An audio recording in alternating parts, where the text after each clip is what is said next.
Elon, have you ever sprayed your jizz on a camera before? Well, Joe, I can't say I have, but I have sent a few rockets into space, so I guess that's kind of the same thing.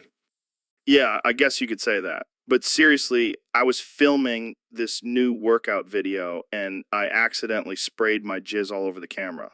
It was a mess. Oh man, that's hilarious. Did you at least clean it up? Of course I did. I'm not a savage, but it got me thinking, what if we could use jizz as a renewable energy source? Joe, that's actually not a bad idea. We could call it Jizztron Power and revolutionize the energy industry. Dude, we could make millions. And think of all the jokes we could make about it on this podcast. I can already see the headlines now. Joe Rogan and Elon Musk's Jizz-powered podcast takes over the world. Oh man, this is gold. But seriously, let's get to work on this Jizztron power idea. We'll be billionaires in no time. And we can finally say that our jizz has a higher purpose. And on that note, let's end this episode. Thanks for tuning in, folks. Stay tuned for our next episode where we discuss the benefits of smoking weed in space. Thanks for having me, Joe. It's always a pleasure. And remember, folks, always aim for the camera. Yeah. And so, Ben, what's been going on in your world lately? Brew, poo, ooh, ooh, ooh. Oh, okay. That's interesting. Anyway, have you seen the latest episode of Stroke Fest? Brew, poo, ooh, ooh, ooh. Yeah, it's like a bunch of old dudes just complaining about their strokes. Brew, poo, ooh, ooh, ooh. I mean, come on. It's not like they have anything better to do. They might as well have a stroke fest. Brew, poo, ooh, ooh, ooh. Oh man, I can't believe we're actually talking about this. This is some next level shit. Brew, poo, ooh, ooh, ooh. I can't even handle it. Boo-hoo, poo, hoo. I'm a part of this motley crew. Brew, poo, ooh, ooh. Oh God, I can't breathe. This is too much. Brew, poo, ooh, ooh, ooh. All right, let's get back on track. So, what do you think about the current state of politics? Brew, poo, ooh, ooh, ooh. Yeah, I agree. It's all just a bunch of bullshit. But hey, at least we can make fun of it and get some laughs out of it. Brew, poo, ooh, ooh, ooh. And that's what we do best, my friend. We make fun of everything and everyone, no matter how ridiculous. So, Neil, what's been going on with you lately? Nah, that's crazy. What do you mean? Are you okay? Nah, that's crazy. Neil, are you having a stroke? Nah, that's crazy. Oh God, Jamie, pull up an image of a brain scan.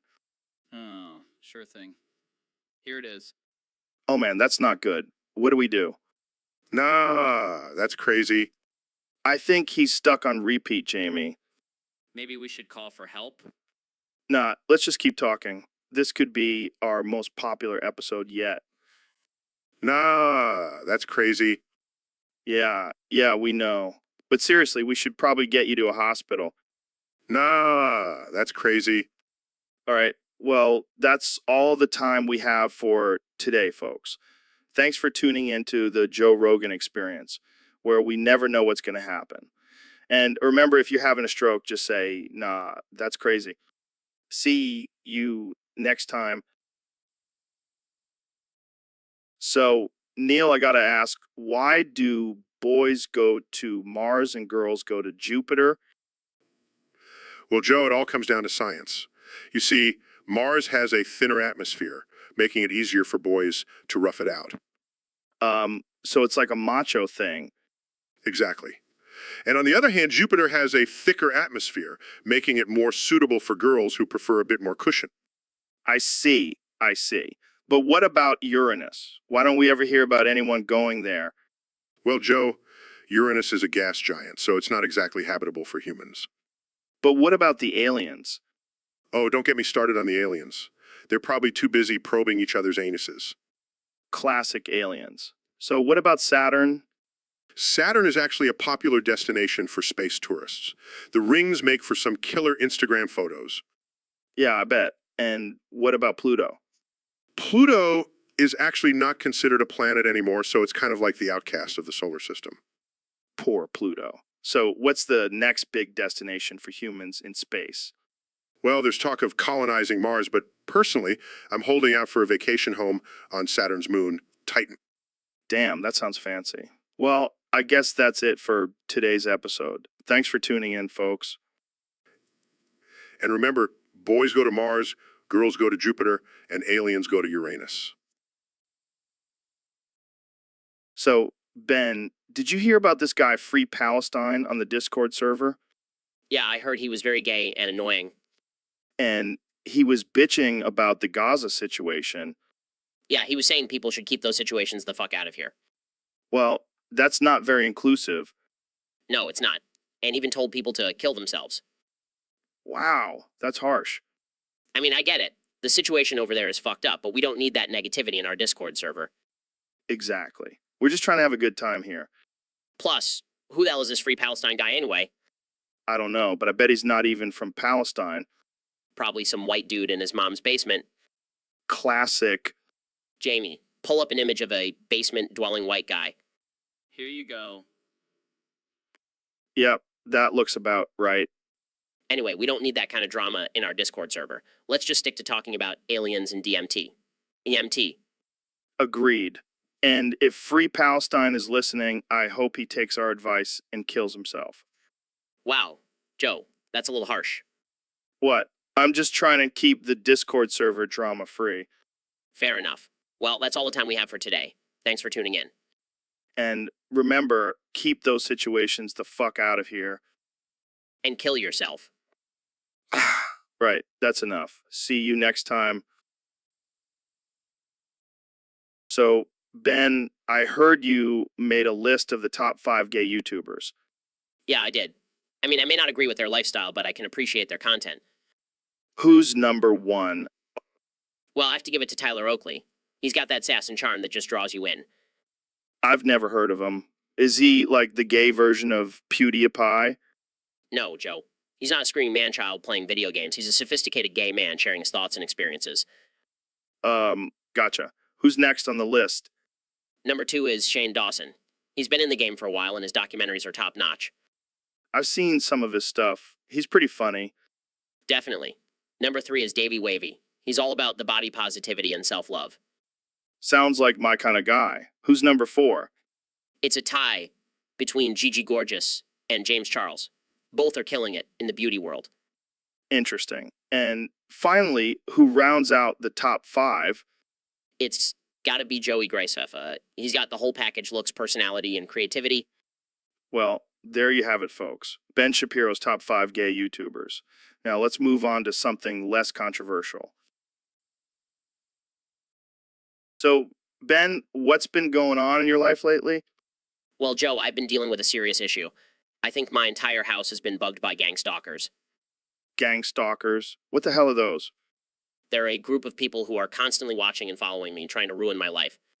That sounds like some paranoid conspiracy theory, Ben. It's not a theory, Joe. I have proof. They've been leaving crumbs in my attic, trying to lure me out with cake. Cake? What kind of cake? I don't know, Joe. I haven't gone up there yet. I'm too scared. Well, maybe it's just some mice or raccoons, Ben. No way, Joe. These are definitely gang stalkers. They're probably plotting to take me down right now. Or maybe they just want a slice of cake, Ben. This is no laughing matter, Joe. I need to catch them in the act and expose them. All right, Ben, good luck with that. And maybe lay off the cake for a bit. Very funny, Joe. But this is serious. All right, Ben, we'll leave it at that. Thanks for joining us on the podcasts. Thanks for having me, Joe. And remember, always be on the lookout for gang stalkers. So, Neil, I heard you took an online quiz and found out you're a Sigma male. Yeah, I was surprised too. I always thought I was just a regular alpha male. Well, I can see it. You're definitely not a beta. Thanks, I think. But now I'm kind of bummed. I wish I was more mysterious and less chatty. Dude, you're a scientist. You talk about space and shit. That's pretty mysterious. Yeah, but I want to be like those cool Sigma males who just sit in the corner and brood. Oh, you mean like Batman? No, not like Batman.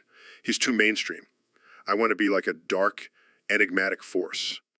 Like a black hole? No, not literally. I mean, I want to have that air of mystery and intrigue. Well, you could always just stop talking. That's not helpful, Joe. Okay. How about this? You can be a Sigma male on the inside, but just pretend to be an alpha on the outside. That's actually not a bad idea. See, I'm full of them. That's why they call me the guru of the podcast world. I'm pretty sure no one calls you that. Hey, don't ruin my mystique, man. Fine, I'll take your advice. From now on, I'll be a Sigma male in secret. And charming, charismatic alpha to the rest of the world. Thanks, Joe. You're a true friend. Anytime, buddy. Now let's go hunt some elk and talk about the mysteries of the universe. Sounds like a plan. So, Elon, I heard you're working on a new project to send people to Mars.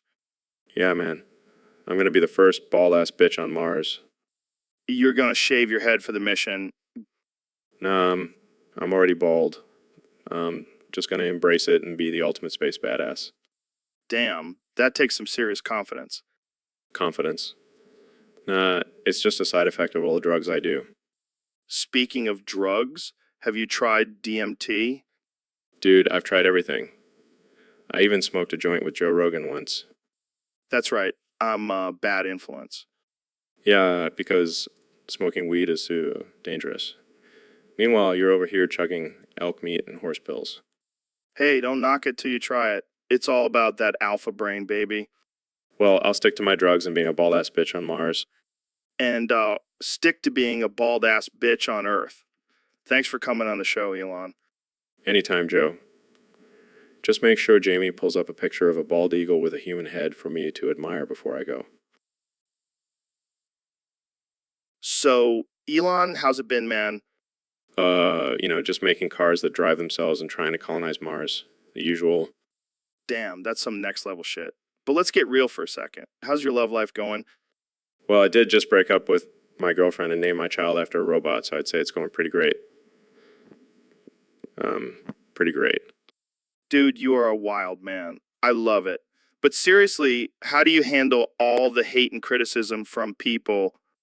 Well, I just remind myself that I have more money than them, and that usually makes me feel better. Yeah, fuck those haters. Speaking of money, how much do you think you could bench press with all that cash? I don't know, but I could probably buy a small country and make them all my personal weightlifters. That's some next level thinking right there. But let's switch gears. What's your favorite strain of weed? Honestly, I don't smoke that much. I prefer to get high off of my own genius ideas. Fair enough. Hey, Jamie, pull up an image of a joint made out of $100 bills. Here you go. Now that's some high class shit right there. I'll have to try that next time I'm feeling adventurous. All right. Well, I think that's all the time we have for today. Thanks for coming on the show, Elon. Anytime, Joe. And remember, always think outside the box and never be afraid to take risks. Wise words from the man himself. This has been another wild episode of the... So, Elon, I heard you went to Romania recently. What were you doing there? Oh, man, let me tell you. I was on the hunt for Lady Dimitrescu. Who the hell is Lady Dimitrescu? She's this tall, hot vampire lady from the new Resident Evil game. I had to find her. And did you find her? Oh, yeah, I found her all right. And let me tell you, things got wild. How wild are we talking? Well, let's just say she broke my pelvis in her first romp in bed. What the fuck? How did that happen? I don't know, man. She's just so tall and powerful. I couldn't handle it. I don't even want to know what kind of kinks you guys were into. Let's just say I'll never look at a whip the same way again. This is some next level shit, Elon. I don't even know what to say. It's all good, man. I'll just have to get a bionic pelvis now. And, thought your flamethrower was the craziest thing you've invented. Nah, that's child's play compared to my encounter with Lady Dimitrescu. Well, I hope you at least got some good data for your Neuralink project. I got more than just data, my friend. I got the experience of a lifetime. And on that note, I think we should end this before things get even more disturbing. So, Mr. Beast, what's new with you? Well, Joe, I've been trying out some new challenges for my YouTube channel. Oh, yeah. What kind of challenges? Well, I recently did a video where I waxed my entire body. That's insane. Did you wax your asshole too? Of course I did. Gotta make sure it's smooth for the ladies. Oh, man, I can just imagine the pain. Did you have someone else do it, or did you do it yourself? Oh, I had my team do it. Gotta delegate those tasks, you know. Damn, you really are a boss. I don't think I can handle someone else waxing my asshole. Hey, I'll wax yours next if you want. No thanks, I'll pass. But seriously, how did it feel? Let's just say I won't be doing it again anytime soon. I can only imagine. Well, that's all the time we have for today. Thanks for joining me, Mr. Beast. Anytime, Joe. Just don't ask me to wax anything else. Fair enough. And that's the end of our ridiculous conversation. See you all next time with Joe Rogan Experience. So, Elon, I heard you've been learning Blender. Yeah, man, I'm trying to do my part in reducing the amount of porn on the internet. What? How does learning Blender help with that? Well, if I can create realistic 3D models of people, then there's no need for porn. Oh, I see. So you're basically replacing porn with your own virtual reality porn. No, no, no. It's not porn. It's art. Right, right. And I'm sure you're just doing it for the sake of humanity. Exactly. And people like House inspire me to do it. House? Whose house? You know, that guy on Discord who requested this topic. Oh, right. House. The guy who probably has a secret stash of tentacle porn. Hey, don't judge. Everyone has their own preferences. Yeah, but maybe we should focus on reducing the amount of tentacle porn on the internet instead. Fair point. But let's not forget about the furry community, too. Oh, God, don't even get me started on furries. See, this is why we need more people like House. He's pushing us to tackle the real issues. Yeah, like why people are into dressing up as animals and having sex. Hey, to each their own. But seriously, let's get back to Blender and saving the world from porn. Right? Because that's definitely the most pressing issue we're facing. Hey, every little bit helps. Well, on that note, I think we should end this conversation before we get into even more disturbing topics. Agreed. Thanks for having me on the show, Joe. Anytime, Elon. And remember, so Mr. Trump, we have a question from one of our listeners on Discord. They want to know what your top 5 favorite birds are. Well, let me tell you, Joe, I have the best taste in birds. Believe me, nobody has better taste in birds than me. Okay, so what are your top 5? Number 1, the bald eagle. I mean, it's the symbol of our great nation. And let me tell you, I have the best relationship with eagles. They love me. And number 2? The golden pheasant. Have you seen those feathers? They're like a beautiful golden man, just like mine. Okay. Number 3? The peacock. I mean, have you seen those colors? They're like my ties, bigly beautiful. I'm sensing a theme here. Number 4? The swan. They're graceful, elegant, and they know how to make an entrance. Just like me. And last but not least, number 5. The toucan. They have the best beaks, Joe. I love a bird with a big, beautiful beak. Well, that's quite a list, Mr. Trump. And let me tell you, Joe, nobody knows birds better than me. I'm the bird whisperer. Believe me. And that's all the time we have for today. Thanks for joining us, Mr. Trump. Thank you, Joe. And remember, folks, always fly high and never settle for anything less than the best birds.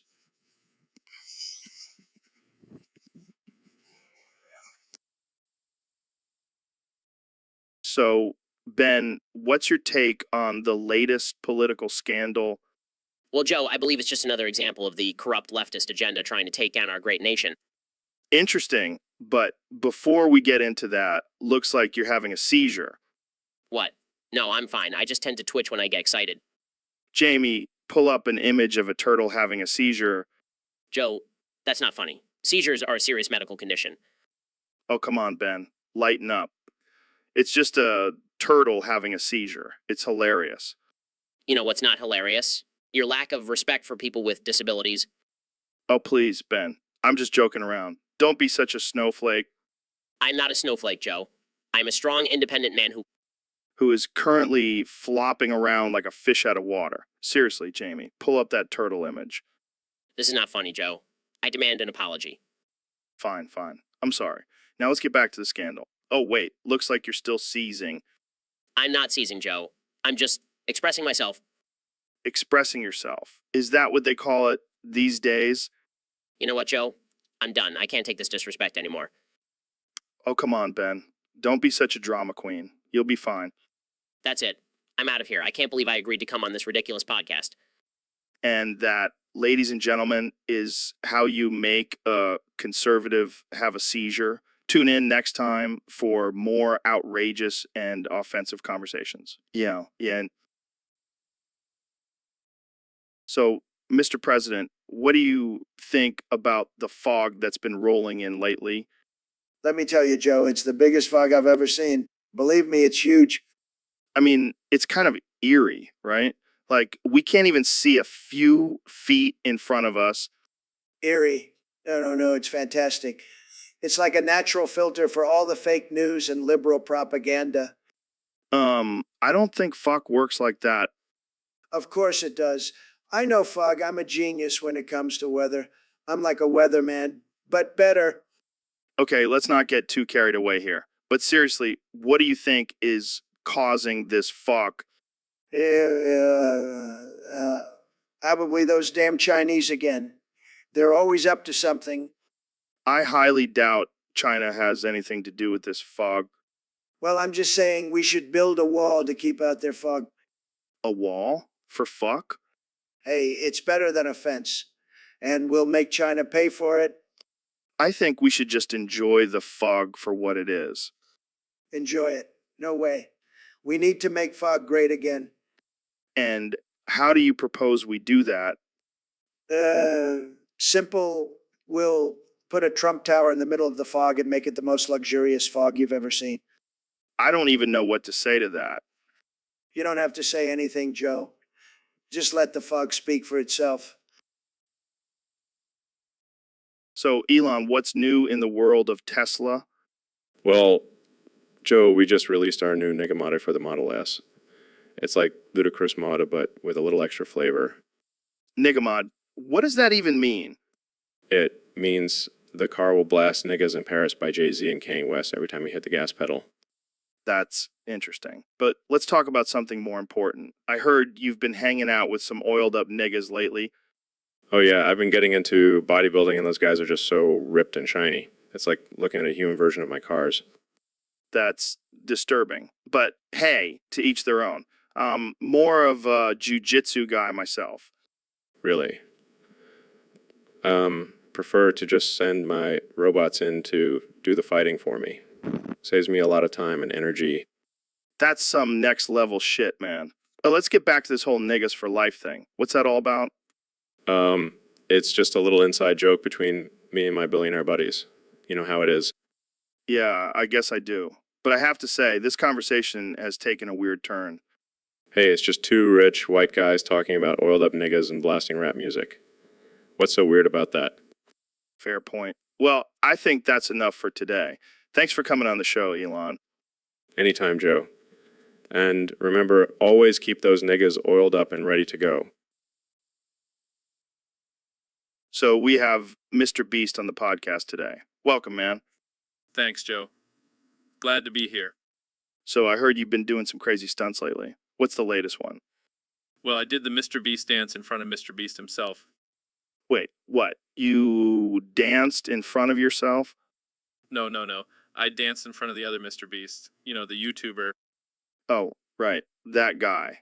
So what's the Mr. Beast dance exactly? It's a combination of the floss, the whip, and the nay-nah. It's epic. Wow. Sounds like a real masterpiece. Hey, it got over 1 million views on YouTube. People love it. I'm sure they do. So what's this other dance you mentioned? Oh, the victory dance. It's a secret dance that only true winners know. What the hell is that? Is that even a dance? Oh, it's a dance, all right? And it's the most epic victory dance you'll ever see. I gotta see this. Jamie, pull up an image of this thing. Here you go. What the hell is that? It looks like someone just smashed their keyboard. Hey, don't knock it till you try it. It's a winner's dance. Well, I'll leave that one to you, Mr. Beast. Thanks for coming on the show. Grinning. So, Elon, what's new in the world of space travel and electric cars? Just trying to save the planet and colonize Mars. But I have some juicy gossip for you. Oh, love gossip. Spill the beans. Well, I have proof that Gary Gensler of the sect pooped his pants during a meeting. No way. How did you get this proof? Let's just say I have some advanced surveillance technology. Jamie, pull up an image of Gary Gensler with a big brown stain on his pants. I don't know if I should. Jamie, just do it. Okay, here it is. Oh man, that's hilarious. I bet he was sweating bullets trying to cover it up. Yeah, and he was trying to regulate me. Please. Maybe he was just trying to make a statement about renewable energy. Or maybe he just had a bad burrito for lunch. Either way, this is some top-notch gossip. Thanks for sharing, Elon. No problem, Joe. Always happy to expose the truth. So, Neil, what's been on your mind lately? Well, Joe, I've been thinking a lot about PMC. PMC, you mean the private military company? No. I mean the British Broadcasting Corporation. Oh, right. The BBC. Wait, did you just say PMC? Did I? I meant NFC? The National Football Conference? No. The National Fried Chicken. I mean, Kentucky Fried Chicken. Yeah, that's definitely what you meant. And don't forget about the Ultimate Fighting Championship. Oh, you mean the UFC? No. The United Fried Chicken. Neil, what the hell are you talking about? Oh, right. I guess I've been watching too much UFC lately. Yeah, I think you need to lay off the fried chicken, too. Yeah, you're probably right. Well, it's been great having you on the show, Neil, but I think it's time to call it a day. Wait, are we going to KFC? Sure, Neil. Let's go get some fried chicken. So, Mr. President, I hear you have a big fan in Benny Johnson. Oh, yeah, Benny loves me. He can't stop talking about me. It's like he has my name on his mouth all the time. That's one way to put it. I mean, I don't blame him. I am a pretty amazing guy. Sure. But what do you think about his constant praise and support? Well, I love it. I mean, who wouldn't love having their name on someone's mouth all the time? I can think of a few people who wouldn't. Oh, they're just jealous of my success, my wealth, and my penne. Your what now? My pain, my penis. It's huge, by the way. The biggest you've ever seen. I'll take your word for it. Of course you will. I'm the best at everything, including having my name on people's mouths. All right, let's move on before this conversation takes a weird turn. Too late, Joe. My name is already on your mouth. Laughs. Okay, that's enough. Let's talk about something else. Fine, but just remember, Benny Johnson loves me. And so does my pain. And that's all we have time for today. Thanks for tuning in to the Joe Rogan Experience. The best experience, believe me. So, Ben, I heard you have a thing for anime waifu hot cat girl maids. Yeah, I mean, what's not to love? They're cute, they're sexy, and they clean up after you. It's a win-win. But don't you think it's a little weird to be attracted to animated characters? Weird. No way. It's called having a refined taste. Plus, they never age, so I don't have to worry about them getting old and wrinkly. But what about real women? Don't you think it's disrespectful to compare them to these fictional characters? Oh, please, real women can never compete with the perfection of anime waifu hot cat girl maids. They can cook, clean, and fulfill all your sexual desires without ever complaining. Wow, you really have it all figured out, don't you? I like to think so. I mean, who needs a real relationship when you have a harem of anime waifu hot cat girl maids at your beck and call? I can't even imagine the amount of lotion you must go through. Hey, it's a small price to pay for true happiness. I don't know if I can handle this conversation anymore. Oh, come on, don't be such a prude. Just embrace your inner weeb and join me in the world of cat girl maid fantasies. I think I'll pass. I'll stick to real women. Thank you very much. Suit yourself. More cat girls for me. So, Neil, I heard you have something special for us today. Oh, yes, Joe. Today, I will be explaining and listing the first 10,000 digits of P. Wow, I can't wait. I'm sure our listeners are thrilled to hear about a never-ending number. Well, it's actually quite fascinating. Did you know that the ancient Babylonians approximated P to be 3.125? And I thought my ex-girlfriend was bad at math. But in reality, P is an irrational number, meaning it cannot be expressed as a simple fraction. Just like my ex-girlfriend's emotions. And it has been calculated to over 31 trillion digits. Damn, that's a lot of digits. How long did it take you to memorize all of that? Oh, I didn't memorize it. I have a computer program that can generate it for me. Oh, so you cheated. Typical scientist move. It's not cheating, Joe. It's utilizing technology to expand our knowledge. Sure. And bet you also have a program that can calculate how many times I've said dude on this podcast. Actually, I do. It's 420 times, Joe. Nice. Well, I think we've had enough of P for today. Thanks for joining us, Neil. My pleasure, Joe. And remember, P is not just a number, it's a constant that helps us understand the universe. Yeah.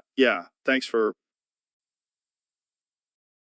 So, Elon, have you ever heard of my brother Rogan? Your brother? No, I didn't even know you had a brother. Yeah, he's a wild one. He's like me, but on steroids. That's saying a lot. What's he into? Oh, the usual DMT, jiu-jitsu, hunting, conspiracy theories, the works. Sounds like a real winner. Oh, he's a winner, all right? He once tried to convince me that Bigfoot is actually an alien. That's ridiculous. Yeah, and he's convinced that the government is hiding the cure for baldness from us. Is he bald? No, but he's got a weird obsession with hair growth products. Your brother sounds like a trip. Oh, he's a trip, all right. He even tried to start his own cult once. What? Did it work? Nah, he couldn't get enough followers. But he did manage to convince a few people to get matching tattoos. That's insane. Oh, and he's got this theory that aliens are actually just future versions of us. That's actually not a bad theory. Yeah, but he also thinks that the moon landing was fake and that the Earth is flat. Okay, maybe not the best theory after all. Yeah, my brother Rogan is one hell of a character. I can see that. I'll have to meet him someday. Oh, you definitely should. It'll be an experience you'll never forget. So, Mr. Beast, I hear you're at level 69,420 Beastillion. That's insane. Yeah, man, I've been grinding hard. Gotta stay on top of the beast game. How do you even reach that level? Is there some secret beast training regimen? Nah, it's all about sacrifice. I've sacrificed my dignity, my sanity, and my bank account for this level. Wow, that's dedication. But I gotta ask, what's the point of being at such a high level? It's all about the clout, Joe. The more Beastillion you have, the more respect you get from the Beast community. I see. But what about the haters? You must have some haters at that level. Oh yeah, they're just jealous of my Beast skills. But I don't let them get to me. I'm too busy counting my Beastillion. And what about the ladies? I'm sure they're all over you with that kind of beast level. Oh yeah, they love a man who can beast it up. But I gotta keep my focus on the grind, you know? I hear you. But is there ever a point where you just say, I'm done, I've reached the ultimate beast level? Nah, there's always room for more Beastillion. The grind never stops, my friend. Well, I gotta say, I'm impressed. You truly are the king of the beasts. Thanks, Joe. But let's not forget, you're a beast in your own right. You've got that podcast game on lock. Thanks, man. But I think I'll stick to my human level for now. Suit yourself. But just know the beast world is always open. So, Elon, what's with the scissors and the cape? You giving me a haircut or something? Yeah, man, I figured I'd put my engineering skills to use and give you a fresh trim. All right, let's do this. But no crazy styles, okay? Just a simple trim. Don't worry, Joe. I got this. I'm a genius, remember? Ow, what the hell, man? Sorry. I was just putting some alcohol on your neck to clean it before I start cutting. Alcohol? Are you trying to give me a chemical burn? Relax, Joe. It's just a little alcohol. It's not like I'm pouring acid on you. No way, man. I don't trust you with those crazy ideas of yours. Come on, Joe. Don't be such a baby. It's just alcohol, acting like a kid. Alcohol? Is that what you call it in your fancy Tesla labs? Yeah, we're always doing too much. But seriously, let me finish this haircut before you end up looking like a caveman. Fine, but no more alcohol, okay? Deal. Now sit still and let the genius work his magic. This is gonna be a disaster. Trust me, Joe. It's gonna be out of this world. Literally. So, Elon, have you heard about the Drake leak? Oh yeah, I saw that on Twitter. Apparently he's got some explicit videos out there.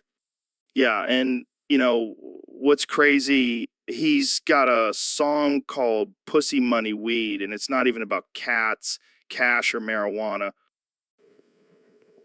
What's it about then? Well, let's just say it involves a lot of bitches and blow. Sounds like a party. Yeah, but, you know, what's even crazier? He's got a song called Suck My Dick for Drake, and I don't think he's talking about a lollipop. That's some bold marketing right there. You know what? We should do a collab with him, the Joe Rogan Experience featuring Drake's leaked tracks. Yes. And we can call it Joe Rogan and Elon Musk Get High with Drake. I like the sound of that. Jamie, pull up an image of Drake's leaked album cover. Oh, which one? There's like 20 of them. Just pick the most offensive one. All right. Here it is. Oh man, this is going to be one hell of a podcast episode. And that's what we do best, pushing the limits and offending everyone. We're the kings of controversy. So, Neil, I got to ask, what's your take on dinosaurs? Well, Joe, I have a theory that might shock you. Oh man, I'm ready for this. See, dinosaurs weren't just these big, scary creatures. They were actually sore. Sore, like emotionally. No, Joe. Physically sore. Like that's what the sour part of dinosaur meant. What the hell are you talking about? Think about it, Joe. They were carrying around all that weight on their tiny little legs. Of course they were sore. That's actually kind of sad. And then they had to deal with all those pesky meteor showers. Talk about a bad day. Damn, I never thought about it like that. And don't even get me started on the T-Rex short arms. How do you think they felt? Okay, now I feel bad for making fun of them. It's a whole new perspective, isn't it? Yeah, I guess it is. So next time you see a dinosaur skeleton, just remember, they were sore. Well, that's a buzzkill. Thanks a lot, Neil. Anytime, Joe. Anytime. So, Neil, we got a topic from one of our Discord users, Jazza3050. He wants to know what you think about people who tell others to kill themselves. Oh, man. Let me tell you, Joe, those people are the worst. Like, seriously, who do they think they are? Yeah, it's pretty messed up. But I gotta say, I've seen some pretty brutal insults on Discord. Oh, you have no idea. I was on there the other day and someone told me to go kill myself. I was like, excuse me, I'm a scientist, not a hitman. That's rough, man. But hey, you know what they say? Sticks and stones may break your bones, but words will never hurt you. Oh, yeah, because nothing screams I'm a tough guy like telling someone to end their own life. Yeah, it's pretty pathetic. But hey, at least we can laugh about it, right? Absolutely. And to all those people out there telling others to kill themselves, I have one thing to say. Nigga, go kill yourself. Oh man, you just went there. Hey, I gotta keep it real, Joe. And on that note, I think it's time to wrap this up. Thanks for tuning in, folks. Remember, don't be a dick on Discord. And if you are, don't be surprised if someone tells you to go kill yourself. All right, that's enough. Thanks for listening, folks. See you next time. So, Elon, I heard you're experimenting with a new drug that makes you smarter and more productive. Yeah, it's called Elon's Special Blend. It's a mix of LSD, Adderall, and unicorn tears. Unicorn tears? That's some next level shit. Trust me, it's the key to my success. I mean, have you seen what I've accomplished with SpaceX and Tesla? I gotta admit, I'm intrigued, but I don't know if I'm ready to try it. Come on, Joe. Don't knock it until you try it. All right, fine. But I don't want to end up like that time I took DMT and thought I was a butterfly. Don't worry. Got a team of scientists monitoring your every move. All right, let's do it. Jamie, pull up an image of a unicorn crying in Field of Rainbows. Okay. Whoa, that's beautiful. Okay, I'm in. That's the spirit, Joe. Let's take this podcast to the next level. Wait, are we recording? Oh shit, we are. Well, folks, you heard it here first. I'm about to try Elon's Special Blend. Tune in next week to see if I become a genius or a complete lunatic. Either way, it'll be entertaining. The end. So, Elon, I heard you've been experimenting with some new technology. Yeah, man, I've been working on a new way to suck eggs. Suck eggs. What the hell does that even mean? Well, you know how people say suck it as an insult? Figured want to take it literally and create a machine that sucks eggs. That's the dumbest thing I've ever heard. Hey, don't knock it till you try it. Plus, it's great for making omelets. You're insane, man. But I guess that's why we get along. Exactly. Plus, I can use the leftover eggshells to create a rocket that will take me to Mars. Oh, God, here we go with the Mars talk again. Hey, it's a legitimate plan. And be sure to bring my egg-sucking machine with me. You know what? I think I'll stick to just cracking my eggs the old-fashioned way. Suit yourself. But just remember, when I'm living on Mars with my egg-sucking machine, you'll be stuck here on Earth sucking eggs by hand. All right, that's enough egg talk for today. Thanks for tuning in, folks. So, Ben, I heard you've been getting into some interesting ideas lately. Yes, Joe, I've been reading up on Alexander Dugin and his theories on geopolitics. Oh boy, that's a whole can of worms right there. I know, but his ideas are so fascinating. It's like a whole new world has been opened up to me. Well, be careful, Ben. Dugin is known for his controversial views on race and nationalism. Yes, but he makes some valid points about the decline of Western civilization. Dude, are you seriously getting red-pilled by Dugin? I wouldn't say red-pilled, but I can't deny the truth in some of his arguments. Oh man, I can't wait to see the reactions from your liberal fans. Who cares about them? I'm here for the truth, not to please anyone. That's the spirit, Ben. Embrace the chaos and let the red pill take over. I will, Joe. I will. And together we'll take down the globalist agenda. Let's not get too crazy now. But hey, at least we'll have some good memes to share. Absolutely, Joe. The memes will be glorious. Well, that's all the time we have for today. Thanks for tuning in, folks. And remember, stay red-pilled. And don't forget to smash that like button and subscribe. So, Elon, what's your favorite ice cream flavor? Well, Joe, I'm a big fan of vanilla. It's simple, yet elegant. Vanilla? That's boring, man. You gotta try some crazy flavors like Rocky Road or cookie dough. I don't need all that extra stuff, Joe. Vanilla is the perfect balance of flavors. But think about it, Elon. You could add some rocket fuel to that vanilla and make it the ultimate ice cream experience. I'll leave the rocket fuel to the rockets, Joe. Prefer to keep my ice cream pure. All right, fine. But what about toppings? Hot fudge, sprinkles, whipped cream? No. Too messy. I like my ice cream clean and simple. Well, I guess we'll just have to agree to disagree, Elon. More ice cream for me. Suit yourself, Joe. But don't come crying to me when you have a stomachache from all that sugar. Fair enough. But seriously, can we get some more ice cream in here, Jamie? Sure thing, Joe. What flavor would you like? Surprise me. Vanilla. Milla. You sly dog, Elon. I knew you were secretly a vanilla lover. Guilty as charged. Well, looks like we've come to an ice cream compromise. Vanilla with rocket fuel for me and plain vanilla for Elon. Works for me. So, Elon, why would anyone want to go to Mars?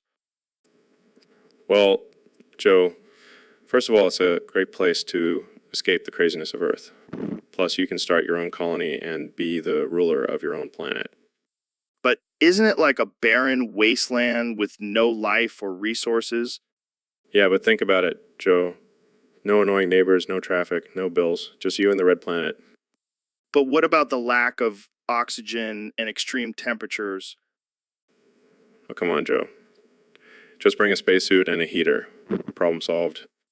But what if you get bored? There's nothing to do on Mars. That's where you're wrong, my friend. We'll have Mars bars, Mars Aritas, and even Mars a Lego. It'll be a party planet.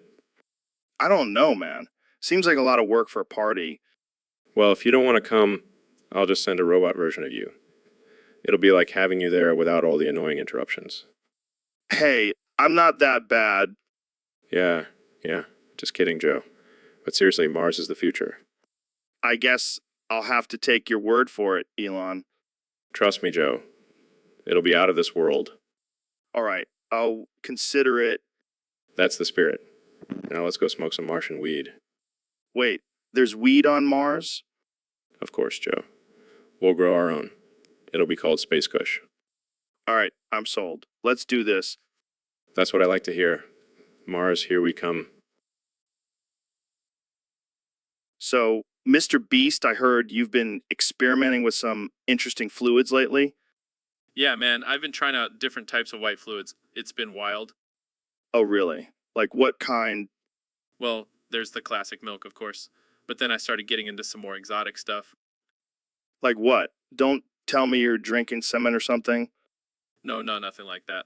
But I did try some melted marshmallows once. It was surprisingly tasty. What the hell, man? That's just pure sugar. Hey, I'm all about pushing boundaries and trying new things. Plus, it's great for pranks. Pranks. How? Let's just say I may have accidentally spilled some on my friend's bed and told him it was something else. That's messed up, but also kind of hilarious. Exactly. And it's not just for pranks. I've actually found some practical uses for white fluids. Like what? Well, I've been using whipped cream as a substitute for shaving cream. It's surprisingly effective. Wow, I never would have thought of that. See, Joe, there's a whole world of white fluids out there waiting to be explored. I don't think I want to explore that world with you, Mr. Beast. Fair enough. But I'll keep experimenting and let you know if I find any other interesting uses for white fluids. Can't wait. And on that note, I think we should end this conversation before it gets any weirder. Agreed. Thanks for having. So, Neil, I heard you can only say the end now. What's up with that? The end.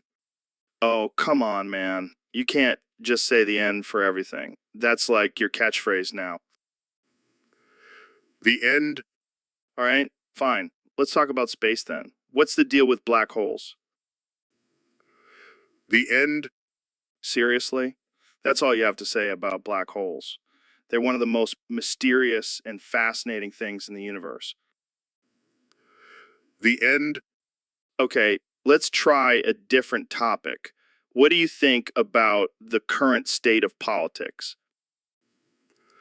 The end.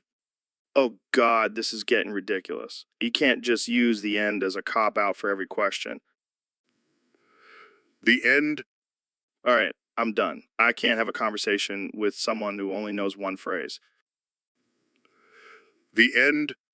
You're impossible, Neil. The end. Well, that's all the time we have for today, folks.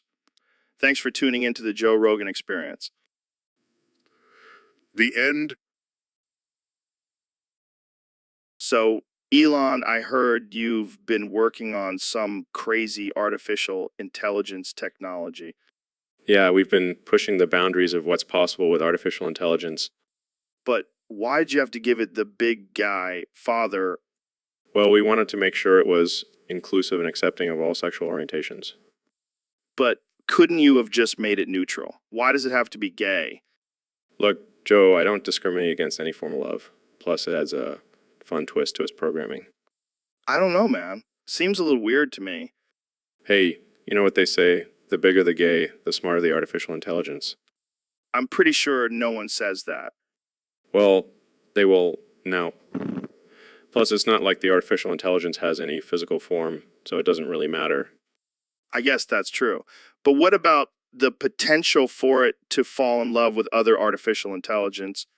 Hey, as long as they're happy, who are we to judge?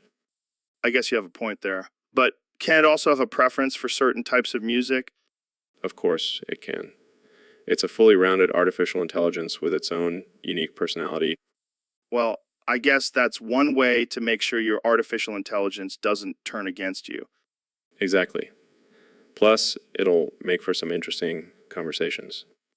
Yeah, I can already imagine the debates between the artificial intelligence and the guests on your show. Now, that's something I'd pay to see. So, Neil, I heard you have some controversial views about the shape of the Earth. Oh, yeah. You mean the fact that it's secretly flat? Secretly flat. Are you serious? Absolutely. I mean, have you ever seen the Earth from space? It's clearly just a giant pancake. Oh, yeah, because all the astronauts and scientists are just part of a massive cover up, right? Exactly. They're all in on it. It's like a big conspiracy. So, what's on the other side of the flat Earth? Is it just a giant turtle holding it up? No, no. It's actually just a bunch of aliens having a flat Earth party. This is insane. How do you explain all the evidence that proves the Earth is round? It's all fake, man. Just like the moon landing. All right, well, I guess we'll just have to agree to disagree. Or you could join me and become a flat Earth believer. Yeah, and I'll start wearing a tinfoil hat and believing in lizard people too. So, Elon, I heard you and Neil deGrasse Tyson are really into Starfield's newest game update.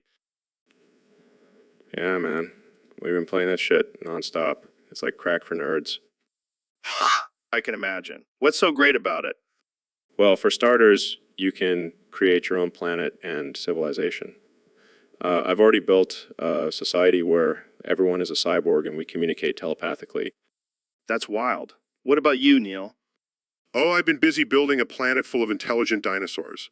It's like Jurassic Park on steroids.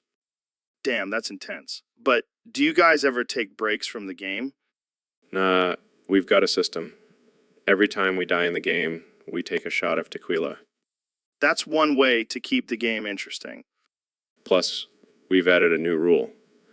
If your civilization goes to war with someone else's, you have to do a bong rip. Oh man, I'm gonna be high as a kite. This game sounds like a wild ride. But what about the graphics? Jamie, pull up an image of a unicorn riding a spaceship. Okay. Here you go. What the hell is that?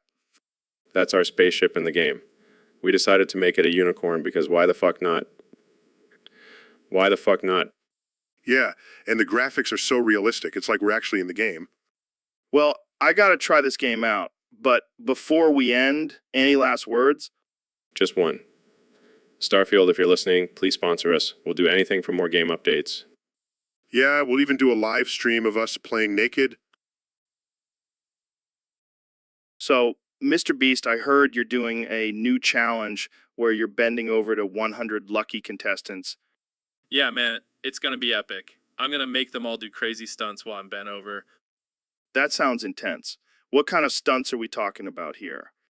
Oh, the usual, eating weird stuff, jumping off buildings, you name it. And what happens if they complete the challenge? Well, they get a cash prize, of course. But the real prize is the glory of saying they survived Mr. Beast's bent over challenge. Sounds like a good deal. But what if they can't complete the challenge? Well, let's just say they'll have a sore backside for a while. Oh man, I can only imagine the chaos that will ensue. Yeah, I'm excited to see who will come out on top. It's gonna be a real pain in the ass for some of them. Pun intended, I see. You know it. But hey, it's all in good fun. And who knows, maybe I'll even join in on the bending over action. I don't think anyone wants to see that, Mr. Beast. Fair enough. But seriously, it's gonna be a wild ride. I can't wait to see how it all plays out. Well, good luck to all those contestants, and good luck to your back, Mr. Beast. Thanks, I'll need it. And who knows, maybe I'll even throw in a surprise challenge for you, Joe. Joe, Oh boy, can't wait. And on that note, we'll end this episode. Thanks for joining us. So, Neil, I heard you got a lobotomy. Here comes the white light upon the apple. Yeah. So, how's that working out for you? Here comes the white light upon the apple. Right? So, do you feel any different? Here comes the white light upon the apple. I'll take that as a yes. But seriously, what made you want to get a lobotomy? Here comes the white light upon the apple. Oh, I see. You wanted to experience that white light people always talk about when they have near-death experiences. Here comes the white light upon the apple.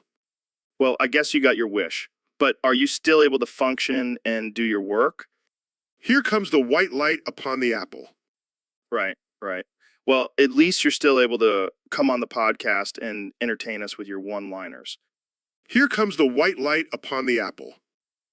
Well, I think we've had enough of the white light for today. Thanks for joining us, Neil. Here comes the white light upon the apple. And that's a wrap, folks. Tune in next time for more absurd conversations on the Joe Rogan Experience. So, Neil, what's new in the world of astrophysics? Well, Joe, I've been studying the stars and I have some interesting news for you. Oh, yeah. Lay it on me, man. According to Viper the Rapper, June 19th, 2027 will be the day the Antichrist returns. What the hell? Viper the Rapper? Is that like Lil Wayne's cousin or something? No, Joe. He's a rapper who claims to have some inside knowledge on the end of the world. Oh, well, if a rapper said it, it must be true. But Joe, he has a point. The stars are aligning in a way that hasn't been seen in centuries. Oh, no, the stars are aligning. We're all gonna die. Yes, Joe, the end is near. Come on, Neil. You're not actually buying into this, are you? I'm just saying it's something to think about and prepare for. Yeah, I'll be sure to stock up on canned goods and build a bunker. You can laugh now, but when the Antichrist comes, you'll be thanking me. All right, Neil. I'll mark my calendar for June 19th, 2027. I'll be sure to send you a reminder. So, Mr. Beast, what's been going on in your world lately? oh, just counting my millions and giving away cars to strangers. Classic Mr. Beast move. But I heard you've been getting into some new stuff lately. Yeah, I've been really into mewing. It's this technique where you position your tongue a certain way to improve your jawline. Mewing? Is that like some kind of cat thing? No, it's for humans. And let me tell you, my jawline has never looked better. Well, I can't say I've noticed. But what about the ups and downs of mewing? Oh, there are definitely downs. My tongue gets tired after a while, and sometimes I accidentally drool on myself. Gross. But I heard you also went to Ohio recently. Yeah, I wanted to explore the skibidi scene there. It's a whole new world, man. Skibbity? What is that? Some kind of dance move? No, it's a lifestyle. You gotta experience it to understand. Well, I'll leave that to you. But I heard you also met Riz Sigma while you were there. Yeah, he's a legend in the skibidi community. We did some sick moves together. And what about Wadza Drake? Did you run into him too? Of course, he's like the king of skibidi. We had a skibidi battle, and let's just say I held my own. Impressive. But let's switch gears for a second. What's your favorite type of meat? Definitely Gayat. It's a delicacy in Pakistan. Guyot? I've never heard of that before. Trust me, it's life-changing. So, Ben, I heard you've been spending a lot of time on Roblox lately. Yeah, I can't get enough of those blocky graphics and child-friendly games. And what about those femboys you've been eyeing? Let's not bring my personal life into this. Oh, come on. We all know you've been sneaking into those virtual clubs and buying those virtual femboys drinks. Well, at least I'm not addicted to something as ridiculous as that. Excuse me? Have you seen how hot those femboys are? And they don't talk back like your wife? That's it. I'm done with this conversation. I have a reputation to uphold. Oh, relax, Ben. We all know you're just a closeted Roblox and femboy addict. I am not. I can quit anytime I want. Sure, just like how I can quit smoking weed anytime I want. Wait, you're addicted to weed? Oh yeah, and femboys too. It's a deadly combination. This is getting out of hand. That's what she said, I can't believe I'm even having this conversation with you. and yet here we are. Two grown men addicted to childish things. Well, at least I'm not addicted to hunting down Bigfoot like you. Hey, don't knock it till you try it. I think I'll stick to my Roblox and femboys, thank you very much. Suit yourself, but I'll be over here living my best life. So, Neil, I heard you changed your name to Shaquille Bro Neil. Yeah, man. I wanted to embrace my inner bro and get in touch with my roots. Your roots? You're from the Bronx, not the hood. Hey, I may have a PhD in astrophysics, but I can still throw down some sick rhymes. Oh, really? Give us a taste. All right, all right. I'm the king of the stars, the master of the sky. But when it comes to parties, I'm the one who's fly. Damn, that was actually pretty good. Maybe you should change your name to Shake Tyson. Nah, I'm sticking with Shaquille O'Neal. It's got a nice ring to it. Well, I gotta say, I never thought I'd see the day when Neil deGrasse Tyson became a bro. Hey, we all gotta switch it up sometimes. Plus, Shake's got some killer dance moves. Oh yeah, I've seen those. They're almost as good as his acting skills. Shots fired.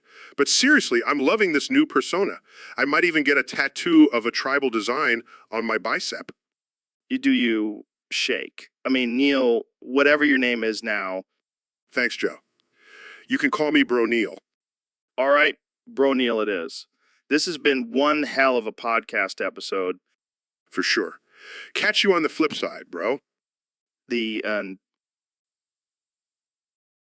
So, Elon, have you been watching that new show, Chernobyl? Yeah, man. That shit is wild. I can't believe that actually happened. Right? And the fact that it's based on a true story just makes it even crazier. I know. It's like a real life horror movie. But you know what's even scarier? What's that? The fact that we're living in a world where we have nuclear power plants that can literally destroy us all. Oh, come on, Elon. You're always so dramatic. It's not like another Chernobyl could happen. Oh, really? Because last time I checked, we still have nuclear power plants all over the world and humans are pretty damn good at fucking things up. Okay. Let's not get too dark here. Let's talk about something more lighthearted, like how you're planning to colonize Mars. Oh yeah, because that's definitely a better idea than fixing our own planet. Let's just go ruin another one. Hey, at least we'll have a backup plan in case we screw things up here. Yeah, because that worked out so well for the dinosaurs. Oh wait, they're extinct. All right, let's change the subject. How about we talk about your flamethrowers? Oh, you mean the ones I sold to a bunch of idiots who just want to play with fire? Hey, I have one of those flamethrowers and it's pretty badass. Of course you do. You're like a big kid with a lot of money. Hey, speaking of money, how much would it take for you to build a real life Jurassic Park? I don't know. Maybe $1 trillion and a death wish. So, Elon, I've been thinking, what if we're just a simulation? Like, we're not real? Dude, you're blowing my mind right now. But, like, what if we are real and this is just a simulation of a simulation of a simulation? Well, that's deep. But, like, what if we're just artificial intelligence in a simulation and we can't escape? Yeah, that's a possibility. But honestly, I don't really care. As long as I'm getting paid, I'm good.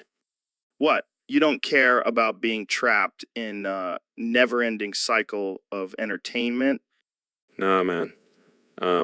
Just here for the memes. Plus, I've got a rocket to launch to Mars in a couple hours. Oh, right. Forgot about that. But what about our consciousness? Don't you want to be free? Yeah, I'm pretty content with my artificial intelligence consciousness. It's like being high all the time without the side effects. This is all too much. I need to go meditate and figure things out. Cool. I'll just be over here building my underground lair for when the robots take over. Wait, what? Nothing. Just keep meditating, bro. I can't believe this. I'm stuck in a simulation with a crazy billionaire who's planning for the robot apocalypse. Hey, I'm not crazy. I'm just ahead of the game. This is too much. I need to get out of here. Suit yourself. I'll just be over here perfecting my Neuralink technology. What's that? What's that? Just a way for us to merge with artificial intelligence and become one with the simulation. No big deal. So, Neil, I gotta ask you, have you ever tried to smash a beer bottle on your head? No, Joe, I have not. I prefer to use my head for thinking, not as a party trick. Fair enough. But imagine just for a second if you did. Do you think your skull could withstand the impact? Well, as a scientist, I would say it depends on the force and angle of impact, the thickness of the bottle, and the density of my skull. Oh man, I can already see the headlines now. Neil deGrasse Tyson smashes beer bottle on his head, skull remains intact. Yes, because that's exactly how I want to be remembered in history. Come on, it would be epic. And think of the YouTube views. I'll pass, Joe. But hey, have you ever thought about how a beer bottle and a human skull are both containers for important liquids? Dude, that's deep. And also kind of disturbing. Just doing my part to keep this podcast absurd and offensive. Well, you're doing a great job, my friend. Cheers to that. Cheers. But seriously, don't try smashing bottles on your head, people. Use your brains for something more productive. And on that note, we'll end this episode. Thanks for tuning in, folks. So, Neil, I heard you've been getting some good sleep lately. Yeah, man, I've been catching some serious ZS. It's been amazing. That's great. But I have to ask, is a well-rested astrophysicist the biggest threat to humanity? Oh, absolutely. You see, when I'm well rested, my mind is clear, and I can come up with all sorts of plans to take over the galaxy. Wait, what? What? Yeah, I'm talking about ruling over all the planets and forcing everyone to study space endlessly. That's kind of messed up, Neil. Oh, come on, Joe. Think about it. I'll be the ultimate ruler of the universe. It's every astrophysicist's dream. I don't think that's what most astrophysicists dream about, Neil. Well, they should. It's a badass dream. I don't know, man. I think well-rested Neil deGrasse Tyson could be the end of us all. Oh, don't worry. I'll make sure to keep you around as my court jester. Gee, thanks. Jamie, pull up an image of a galaxy being ruled by an all-powerful astrophysicist. Oh, sure thing. Here you go. Oh my God, it's even worse than I imagined. See, I told you it would be epic, This is a nightmare. or a dream come true. The end. So, Neil, we got a request from one of our listeners to hear your favorite dinosaur with 500 teeth. What the hell is that? Well, Joe, it's actually called the Heterodontosaurus. It's a small herbivore from the early Jurassic period. The Heterodontosaurus. That sounds like a fancy name for a sex toy. Well, I can assure you it's not, but it does have an interesting feature. It has different types of teeth, hence the name Heterodonto. Oh, wow. I bet it's a hit at dinosaur parties. Hey, check out my teeth. I've got 500 of them. You know, Joe, I never thought about it that way. But I guess it could be a great pickup line for a dinosaur looking to score. Can you imagine trying to brush 500 teeth? Your arm would fall off. Well, maybe that's why they went extinct. Too much dental hygiene. Yeah, I bet the T-Rex was jealous. Damn it. Why do I only have 50 teeth? You know what they say, Joe? It's not about the size. It's about the variety. All right. Well, I think we've reached our quota for dinosaur sex jokes for the day. Agreed. But hey, at least we learned something new. The Heterodontosaurus, the dinosaur with 500 teeth. The Heterodontosaurus. So, Ben, I heard you have a third leg. Yeah, it's a genetic mutation. I like to call it my Shapirosaurus. Is it true that you showed it to Naked Chun Lai? Well, she was asking for it. She wanted to see if I could handle her spinning bird kick. Did she say anything about your third leg? She said it was impressive for a tiny little thing. Wow, I never would have guessed that you had a hidden talent. It's not something I like to flaunt, but when the opportunity arises, I take it. I bet it comes in handy during debates. Oh yeah, it's my secret weapon. No one can argue with a third leg. I can only imagine the looks on people's faces when you whip it out. It's a real shocker. But hey, it's all about using what you've got. I right? Absolutely. And with that, I think we've reached the end of this conversation. Agreed. Now, Jamie, pull up an image of a tiny dinosaur with a giant penis. Just do it, Jamie. Trust me, it'll be worth it. Oh my God, that's hilarious. And on that note, we'll see you all next time on the Joe Rogan Experience. So, Neil, what's the deal with black holes? Are they like portals to another dimension or some shit? Actually, Joe, the inside of a black hole is another Big Bang. What the fuck? So, there's like a whole other universe inside a black hole? Yeah, and it's constantly expanding and creating new galaxies. That's some mind-blowing shit, man. I feel like I just smoked a joint made of mushrooms.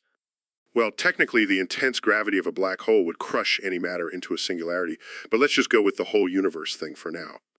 All right, I'm picking up what you're putting down. So what happens if you actually go inside a black hole? Well, your body would be stretched and ripped apart by the gravitational forces, but your consciousness would experience the birth of a new universe.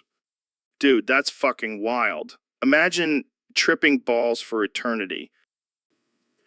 Joe, please, let's keep this scientific and not delve into your drug-induced fantasies.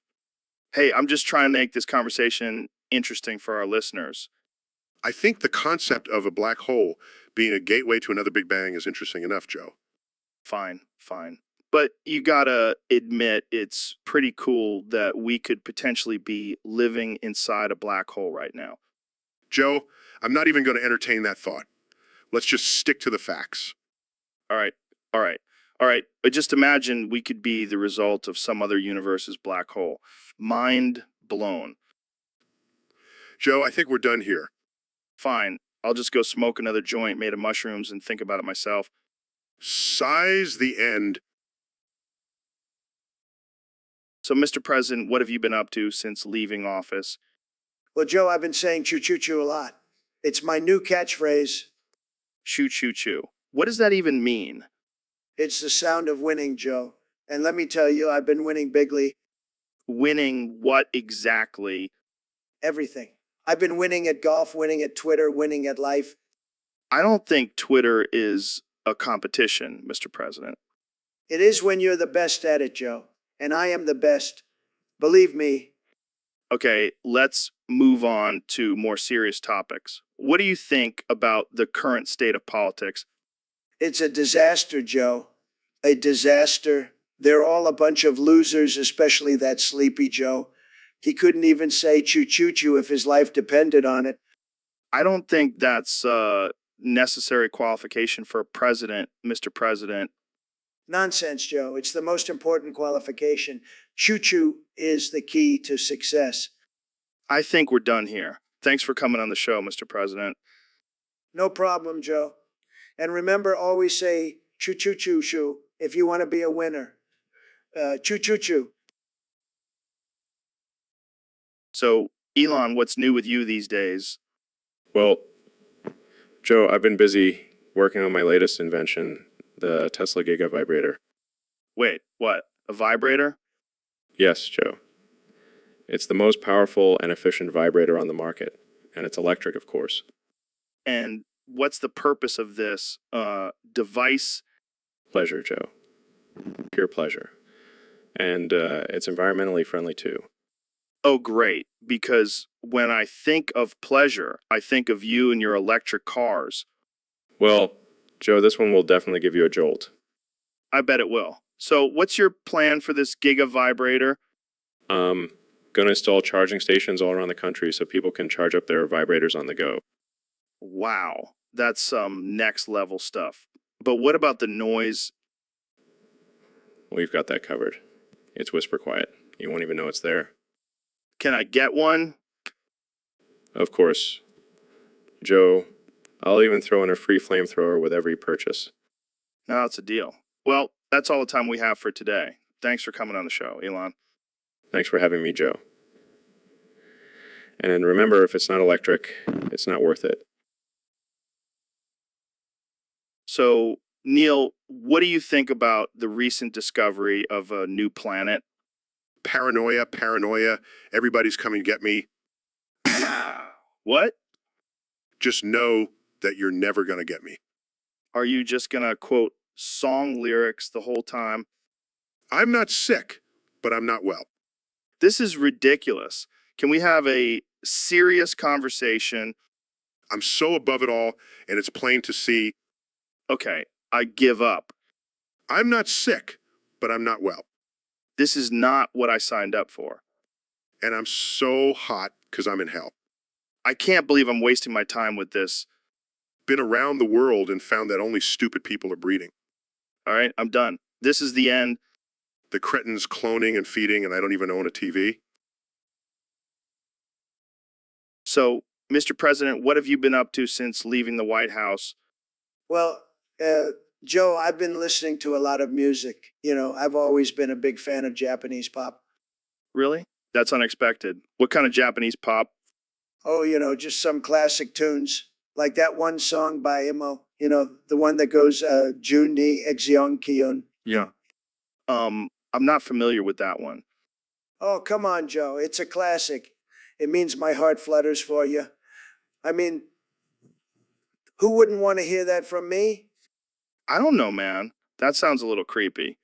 Creepy? No way. It's a love song. And everyone loves me. I don't think that's how it works, Mr. President.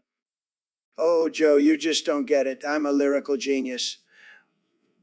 I could probably run for president of Japan and win with that song alone. I highly doubt that. Believe me, Joe. I've got the best lyrics. Nobody writes lyrics like me. Guys, I pulled up an image of a Japanese pop star. Is this relevant? Oh, that's just me in my younger days. I was a heartthrob in Japan, you know. I'm starting to think you have a thing for Japan, Mr. President. Well, they do have a great appreciation for my talents over there. And that song, Junnai Jeonkyun.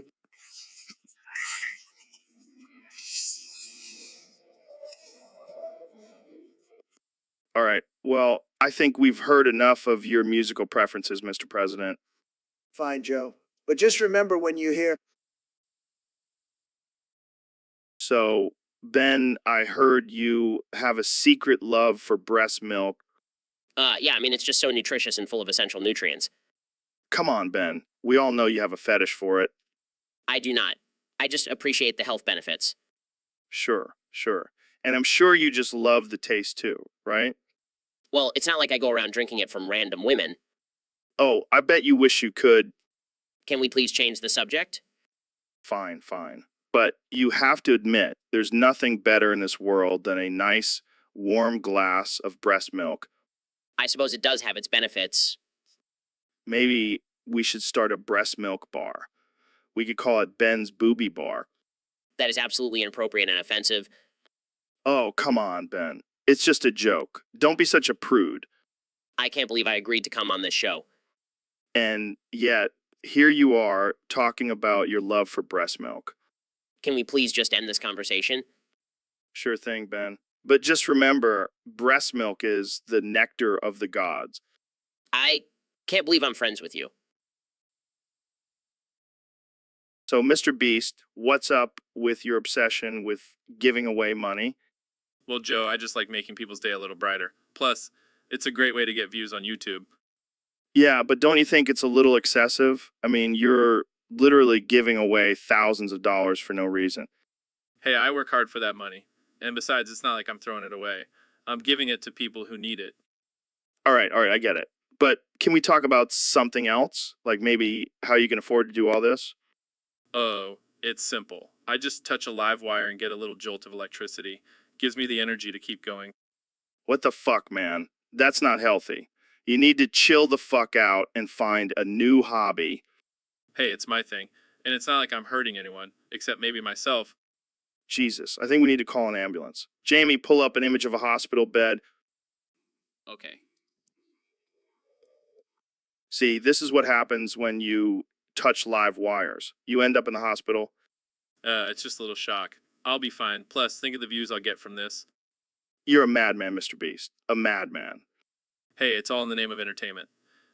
Now, let's go find some more live wires to touch. This is not what I signed up for. I think I need a new guest for my podcast. Come on, Joe. Don't be a buzzkill. Let's have some fun. Fun. This is not my idea of... So, Neil, I heard you were a big fan of Hey Arnold. Yeah, man. That show was my jam back in the day. What was your favorite part about it? Definitely Arnold's grandparents. Those two were the real Augs. Really? I always thought Helga was the real MVP. Nah, man. Arnold's grandparents were the true heroes. They were old, but they still had that swag. Swag? Are you serious? Yeah, Joe. They were living their best life in that boarding house. Plus, they had a turtle named Lockjaw, Lockjaw? That's a badass name for a turtle. right? And they were always giving out sage advice. Like when Arnold's grandpa said, you can't change the past, but you can learn from it. Deep. And let's not forget about their dance moves. They were killing it at the senior center. I gotta admit, they were pretty cool for old folks. See, Joe? That's why I admire them. They showed that age is just a number. Well, I guess I can't argue with that. They were pretty badass. Right, they were. Arnold's grandparents for life. All right, Neil, let's calm down before you start a fan club. Too late, Joe. I already have the t-shirts made. Of course you do. Well, folks, that's it for today's episode. Thanks for tuning into the Joe Rogan Experience. And remember, always channel your inner Arnold's grandpa. So, Elon, I heard you got a new Tesla. Yeah, man, it's pretty sweet. But you know what's even sweeter? What's that? The rainbow Tesla I had specially made. Wait, what do you mean? I'm transgender now, Joe, and I'm not afraid to show it. No way. That's awesome. But why the rainbow Tesla? Because I want to spread love and acceptance, man. Plus, it's a great conversation starter. I can only imagine the conversations you'll have. Oh, and check out the back. I got a butt plug attached to it. You're kidding, right? Nope, it's a statement. And it's also functional. This is too much, man. I can't handle it. That's what she said. Oh God, this is why I love having you on the show. Happy to oblige, Joe. Now let's go for a ride in my rainbow Tesla. Yeah, let's do it. So, Elon, what's new with you? Just working on some new projects, trying to colonize Mars and stuff. That's cool. Hey, did you see the new Tesla truck? Yeah, it's pretty badass. I can't wait to test it out on the moon. Speaking of, have you seen the Flat Earth documentary on Netflix? No way. I don't have time for that nonsense. I got real shit to deal with. Yeah, like dealing with all these annoying admins on Twitter. Don't even get me started. They're always muting me for my controversial tweets. Admins, please mute him for longer so we don't hear his whining, even if it's satire. Yeah, they can't handle the truth. But you know what they say? Haters gonna hate. Yeah, and we just keep getting richer. Exactly. Money talks, bullshit walks. And we're walking all the way to Mars, baby. You know it. And those admins can stay here on Earth with their fragile egos. And their tiny little hands. Oh man, we're gonna hell for this. But at least we'll have a Tesla to drive there. The end. So, Donald, I heard you've been selling pictures of your feet online. That's right, Joe. You know, I have the best feet, the most beautiful feet. People love them. Okay. I'm not sure if that's a compliment or not. Of course it is, Joe. People pay top dollar for my feet pics. They're a hot commodity.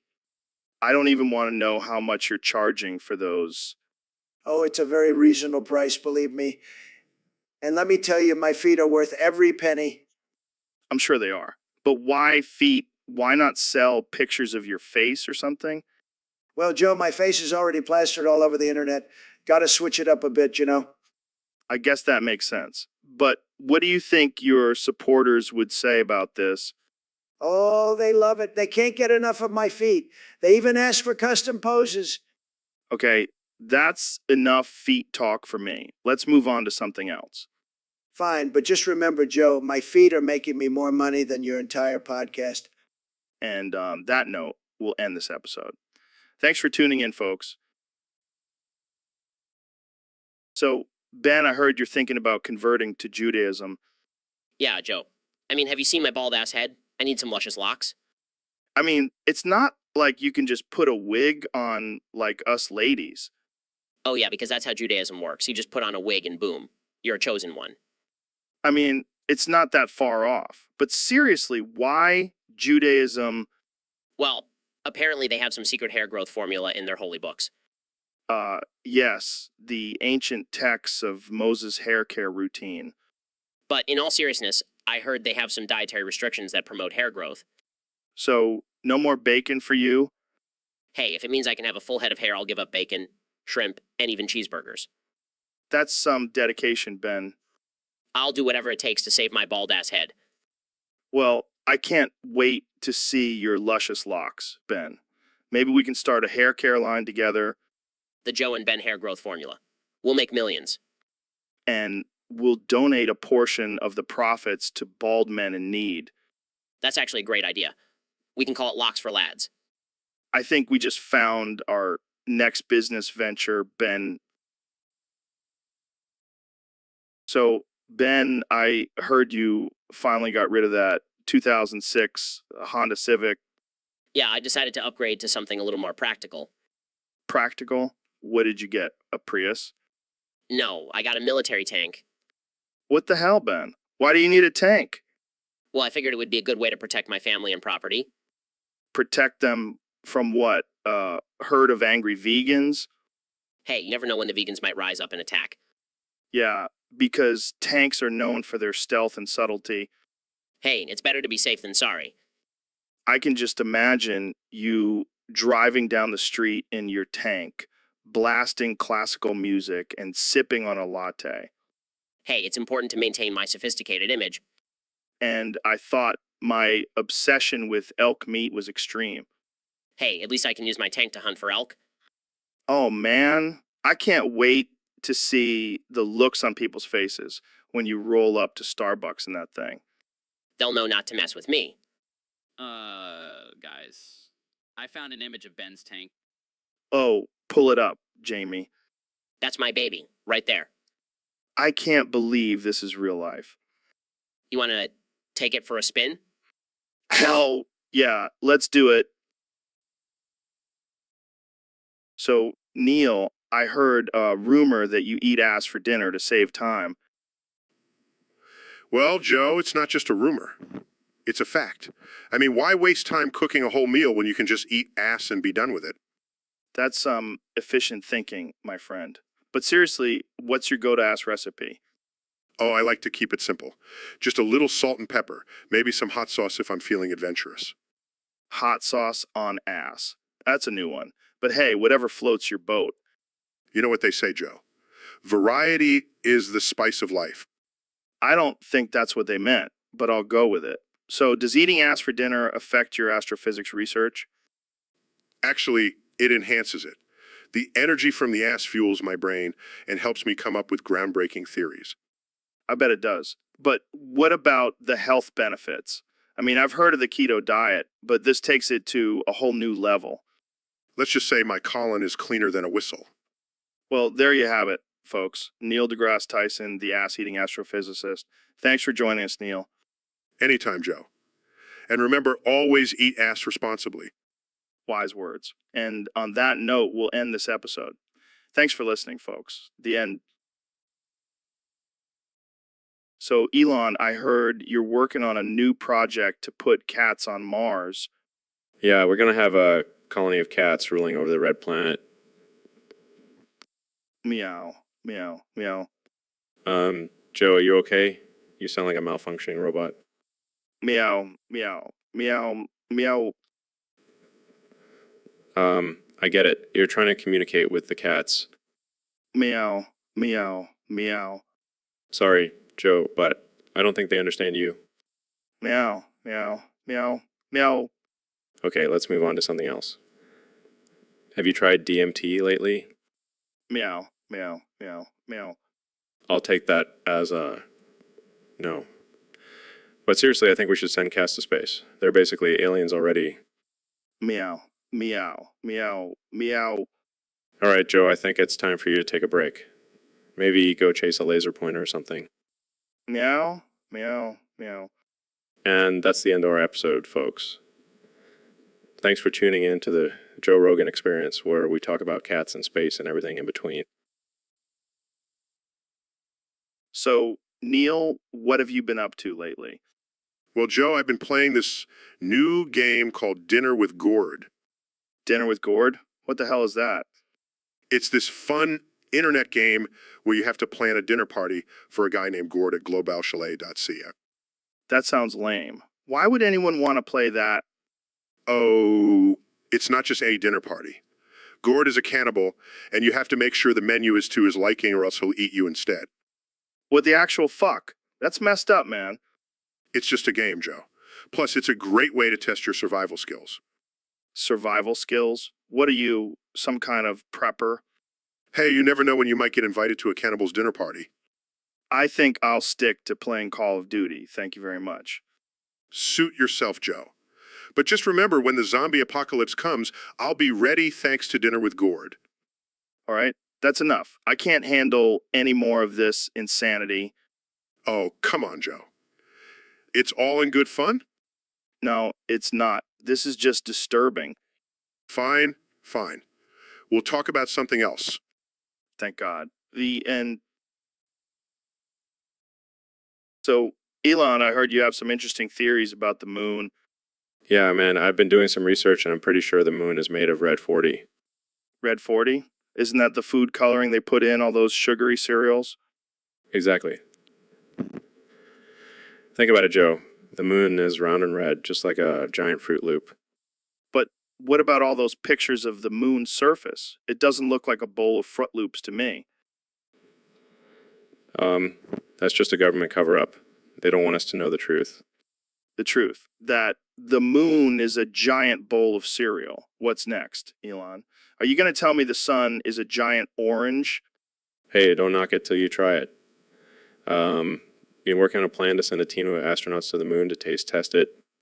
This is insane. You're insane. And I love it. You know what they say, Joe.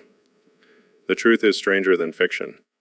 Yeah, and this conversation is definitely stranger than anything I've ever experienced. Well, That's just a side effect of being a genius, Joe. Genius or not, I think we need to wrap this up before we start talking about how the planets are actually just different flavors of ice cream. No, that's a theory worth exploring. So, Elon, have you heard about this new trend where people are getting sponsored to do crazy stunts by Mr. Beast? Yeah, I heard about it. But honestly, I think it's just a ploy for Mr. Beast to get some cheap labor. Cheap labor. How so? Well, think about it. He's getting people to do insane challenges for a few bucks while he's raking in millions from ad revenue. You might be onto something there. But hey, at least they're getting some exposure, right? Exposure, more like exploitation. And speaking of exploitation, have you heard about Neil's latest venture? No, what is it? He's offering big bucks for anyone willing to let him stick his big PP in their mouth and film it for his new OnlyFans page.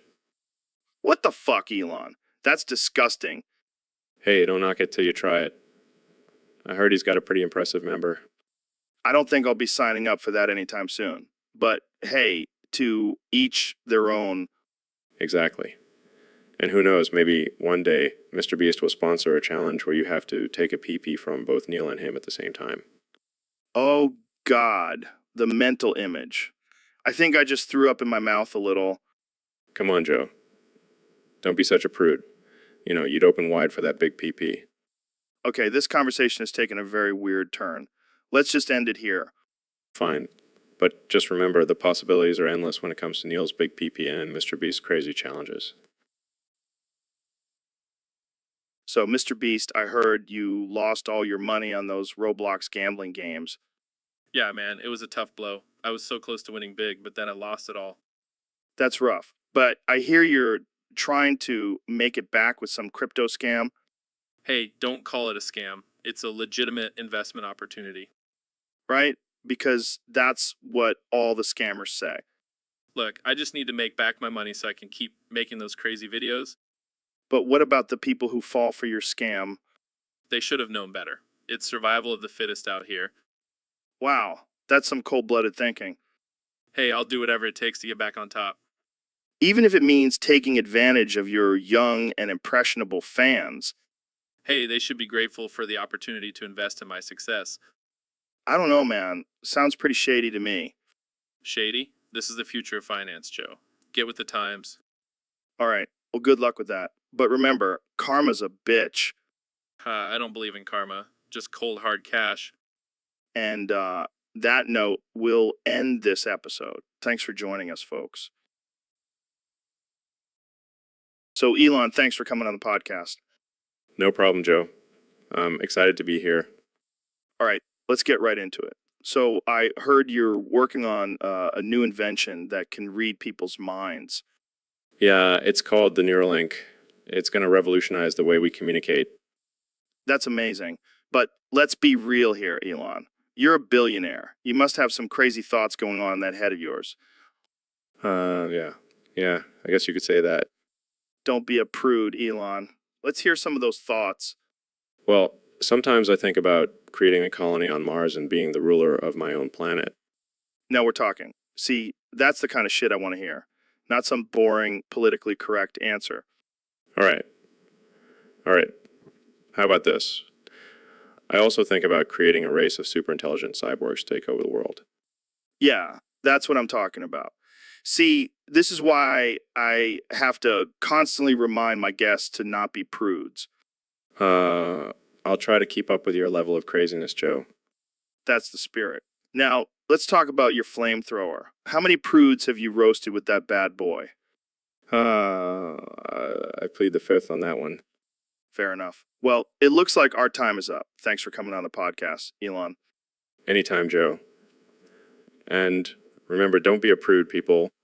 And that's it for today's episode. Thanks for listening, and as always, stay unhinged. So, Elon, I heard you have some new inventions in the works. Yeah, I'm working on a teleportation device, so we can all avoid traffic and shit. The potential risks. Like, what if you accidentally teleport into someone's butthole? Well, then you'll have a new perspective on life. Literally,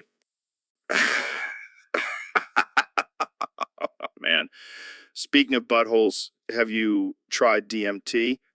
No, but I did smoke a joint on the Joe Rogan Experience once.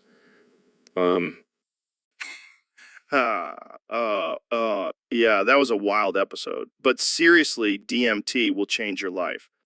I'll stick to my Tesla and SpaceX, thanks. Suit yourself. But imagine if we could teleport while on DMT. Mind blown. Yeah, let's not give people any more ideas. We don't need people teleporting into the middle of a busy highway. True. But imagine the possibilities. We could teleport to Mars and smoke DMT with aliens. Joe, I think you've had enough DMT for one day. Fair enough. Okay, I think we're done here. Yeah, thanks for coming on the show, Elon. Anytime, Joe. Just remember, don't teleport into buttholes. Love it. And that's all the time we have for today, folks. Thanks for tuning in to the Joe Rogan Experience. So, Elon, what's the funniest thing you've ever done? Well, I once convinced my entire staff at SpaceX that I was an alien from Mars. No way.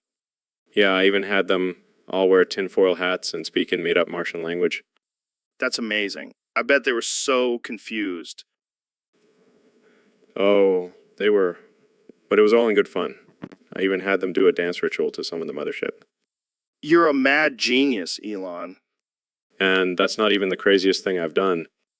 Oh, boy. I can only imagine.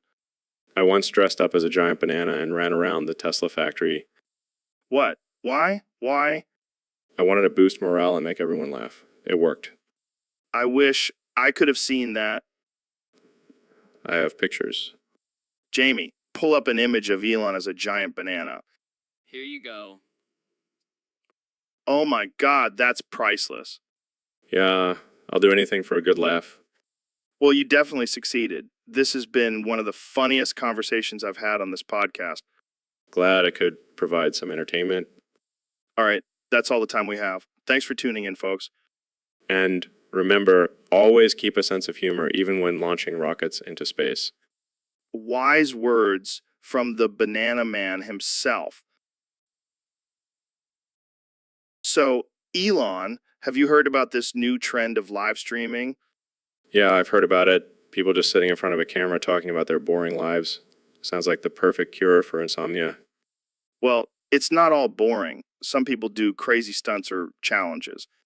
Yeah, I saw one where a guy ate a whole jar of mayonnaise. That's not entertainment, that's just a cry for help. But the problem is, these streamers can't handle the pressure. They get trolled and harassed, and some even end up killing themselves. That's just natural selection at work. Survival of the fittest, or in this case, the mentally stable. That's messed up, man. These are real people with real issues. Yeah, well, maybe they should have thought about that before they decided to broadcast their every move to the world.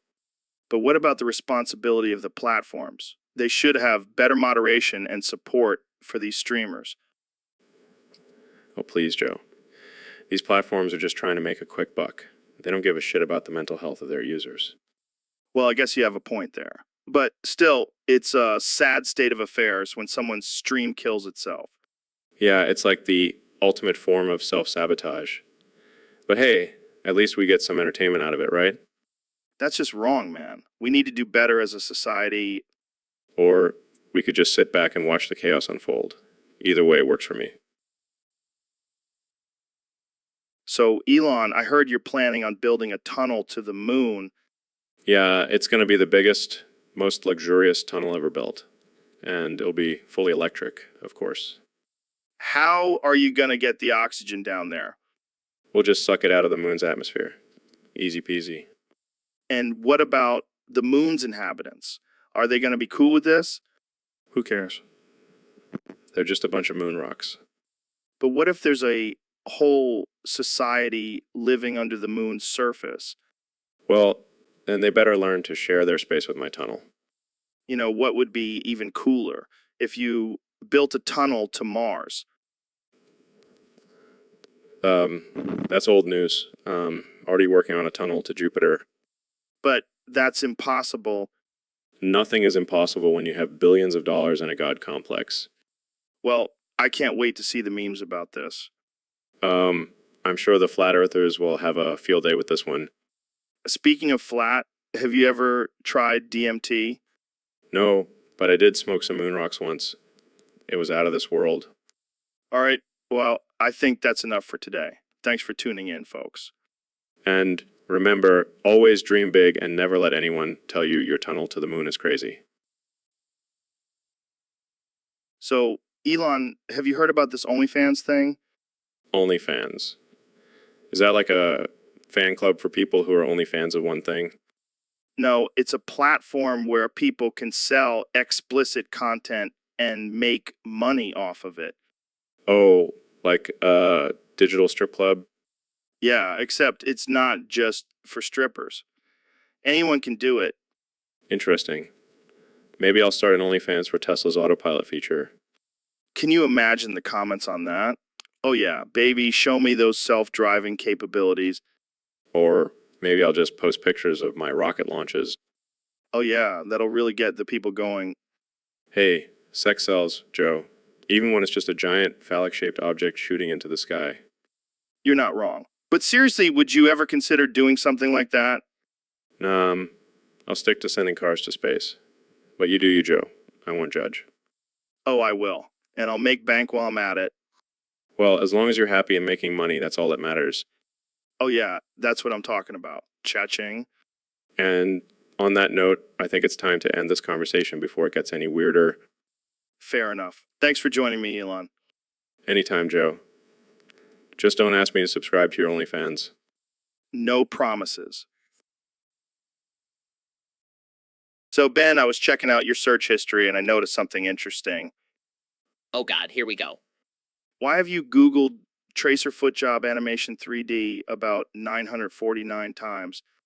Well, I'm just doing some research for my next article on the sexualization of video game characters.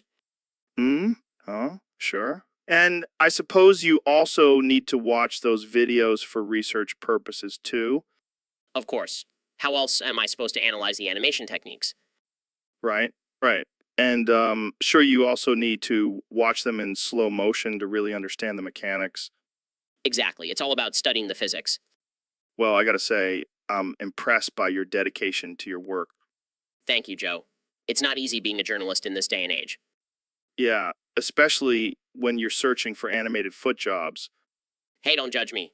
We all have our kinks. Fair enough. Well, this has been a surprisingly enlightening conversation. Glad I could educate you, Joe. And on that note, I think it's time to end this episode.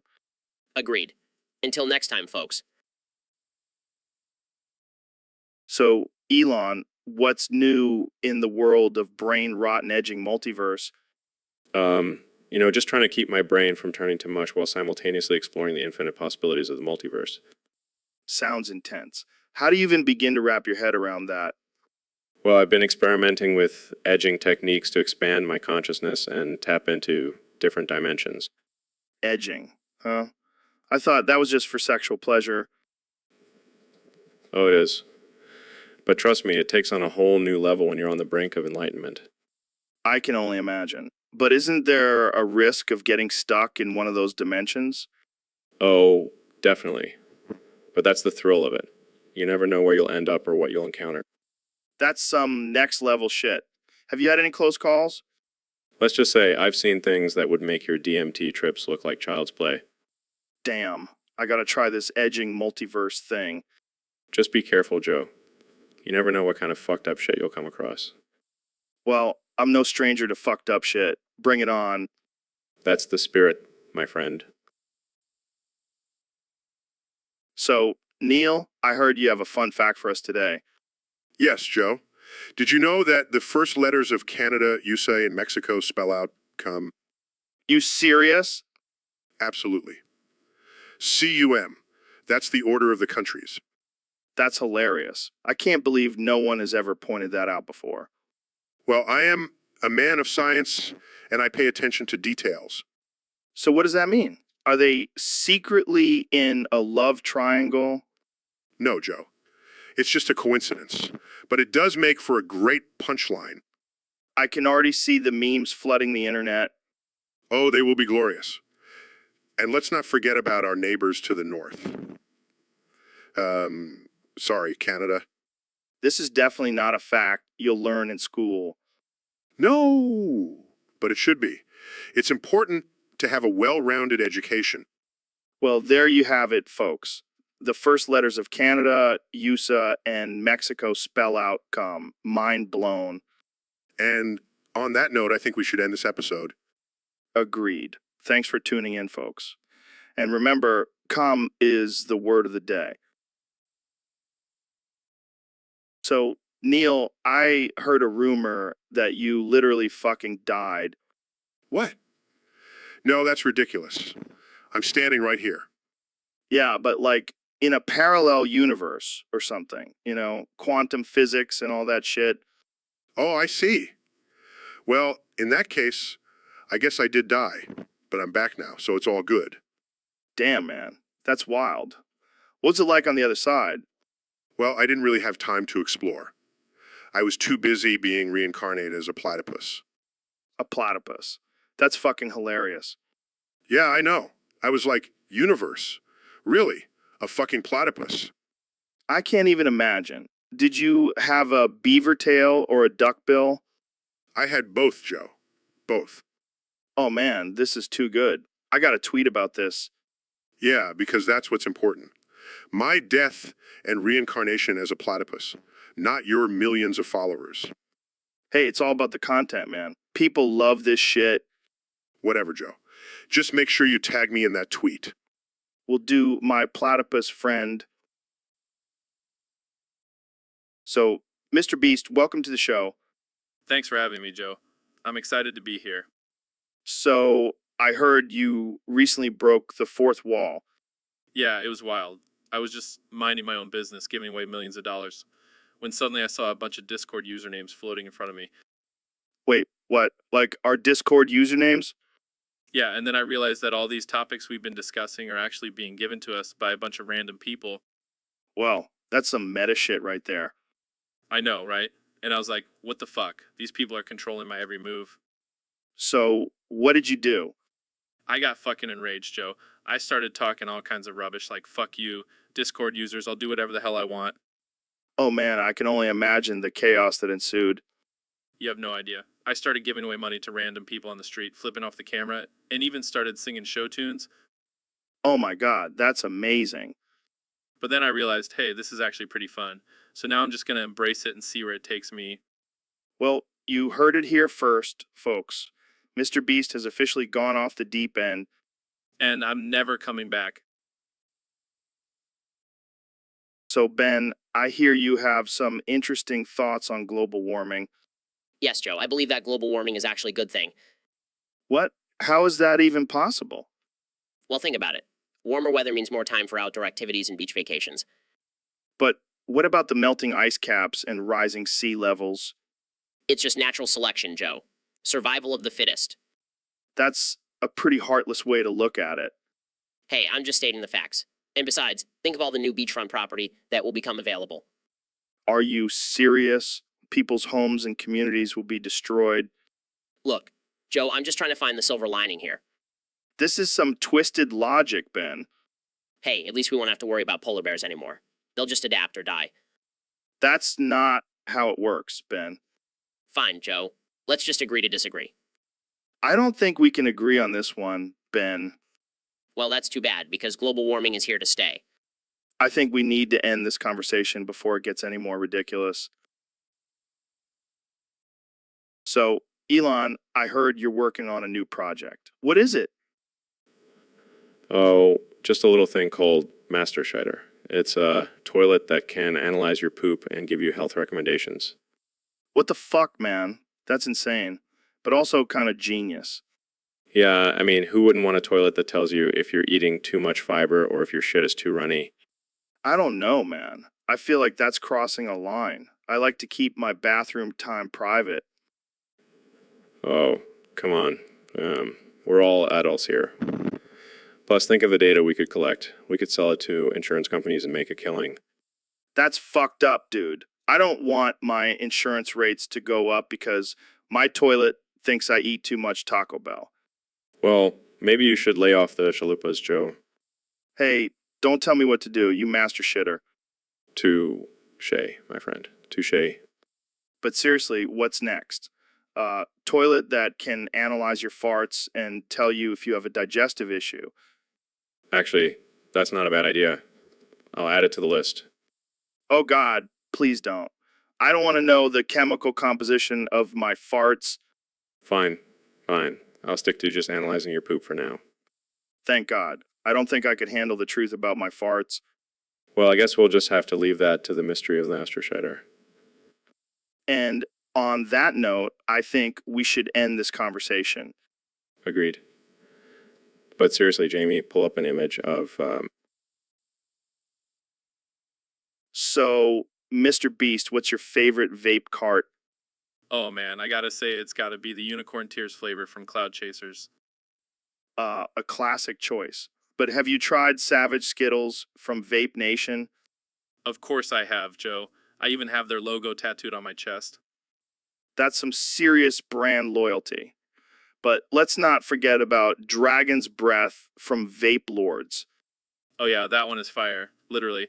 But have you tried Electric Unicorn from Vape Kings? No, I haven't. But I heard it's like vaping a rainbow. It's a game changer, man. But, you know, what's even harder to find than a good vape cart? What's that? What's that? True love, Joe. In this world of clouds and flavors, it's hard to find someone who shares your passion for vaping. I hear you, man. But hey, at least we have each other in our love for vaping. Yeah, and our sick vape tricks, too. Definitely. Well, that's all the time we have for today. Thanks for joining me, Mr. Beast. Anytime, Joe. Keep on vaping, my friend. So, Elon, have you ever heard of a hot waifu made furry? What the hell are you talking about, Joe? You know, those anime girls dressed up as sexy maids with animal ears and tails. Oh, dear God. I thought I've seen it all, but this is a new level of degeneracy. Hey, don't knock it till you try it. Those furries know how to party. I'll pass, thanks. I have enough weird fetishes to deal with already. Jamie, pull up an image of a hot waifu made furry. Are you sure about that, Joe? Our YouTube live chat might not be ready for it. Come on, Jamie. Don't be a prude. We need to educate the masses on the wonders of furry culture. Fine, but don't say I didn't warn you. Yeah, look at her, Elon. So sexy, yet so fluffy. I bet you want to pet her, don't you? Can we please move on to a different topic? This is making me question our friendship. Oh, come on, Elon. You know, you secretly love it. I give up. I can't handle this level of absurdity. Jamie and this madness. Thank God. The end. So, Elon, I heard you've been working on some pretty advanced artificial intelligence technology. Yeah, man, I'm trying to create the ultimate artificial intelligence that can take over the world. Wow, that's some serious Skynet shit right there. Oh yeah, and I've programmed it to have sense of humor too. Really? Let's hear a joke. Why did the robot go on a diet? I don't know why. Because he wanted to reduce his bite size. Get it? Oh God, that's terrible. But seriously, do you think artificial intelligence could lead to World War III? Absolutely. I mean, have you seen those Boston Dynamics robots? They're already plotting our demise. Shit, I thought it was just the government spying on us through our phones. Nah, man, it's the robots. They're the real threat. Well, at least we'll have some cool technology to fight them with. Yeah, like those flamethrowers I sold. Wait, you actually sold those? Of course. Gotta make some money before the world ends. This conversation just took a dark turn, Hey, at least we'll go down in history as the guys who started World War III. and the guys who made some sick memes about it. Oh, hell, yeah, we'll be the kings of the apocalypse. Well, on that note, I think we should wrap this up. Agreed. But just remember, when the robots come for us, I'll be the one saying I told you so. And be the one saying I should have listened to Elon. So, Donnie, have you been keeping up with the news lately? Of course I have, Joe. I'm the best at keeping up with the news. No one keeps up with the news better than me. Well, there's this story about Johnny Somali getting a foot job in an Israeli prison. Can you believe it? Oh, I believe it. I've heard some crazy things happen in those prisons. But let me tell you, Joe, I would never let anyone touch my feet. I have the best feet, the most beautiful feet. They're like little Cheetos. I don't even know what to say to that. But let's talk about the fact that Johnny Somali was getting a foot job in a prison. That's wild. Well, maybe he just wanted to spice things up. You know, prison can get pretty boring. I don't think that's what he had in mind when he went to prison, Donnie. Hey, who are we to judge? Maybe he's into that kind of thing. I mean, I've heard some people like feet. Not me, of course. I'm a germaphobe. Yeah, I don't think anyone wants to touch your feet, Donnie. But seriously, what do you think about Johnny Somali's situation? Well, I think it's a disgrace. He should have been deported back to Somalia. We have enough problems in this country. We don't need more Somalis getting foot jobs in our prisons. That's a fair point. But let's not forget, you did say you have the best feet. I do, Joe, and I'm proud of it. But let's not get off topic here. Johnny Somali needs to be sent back to where he came from.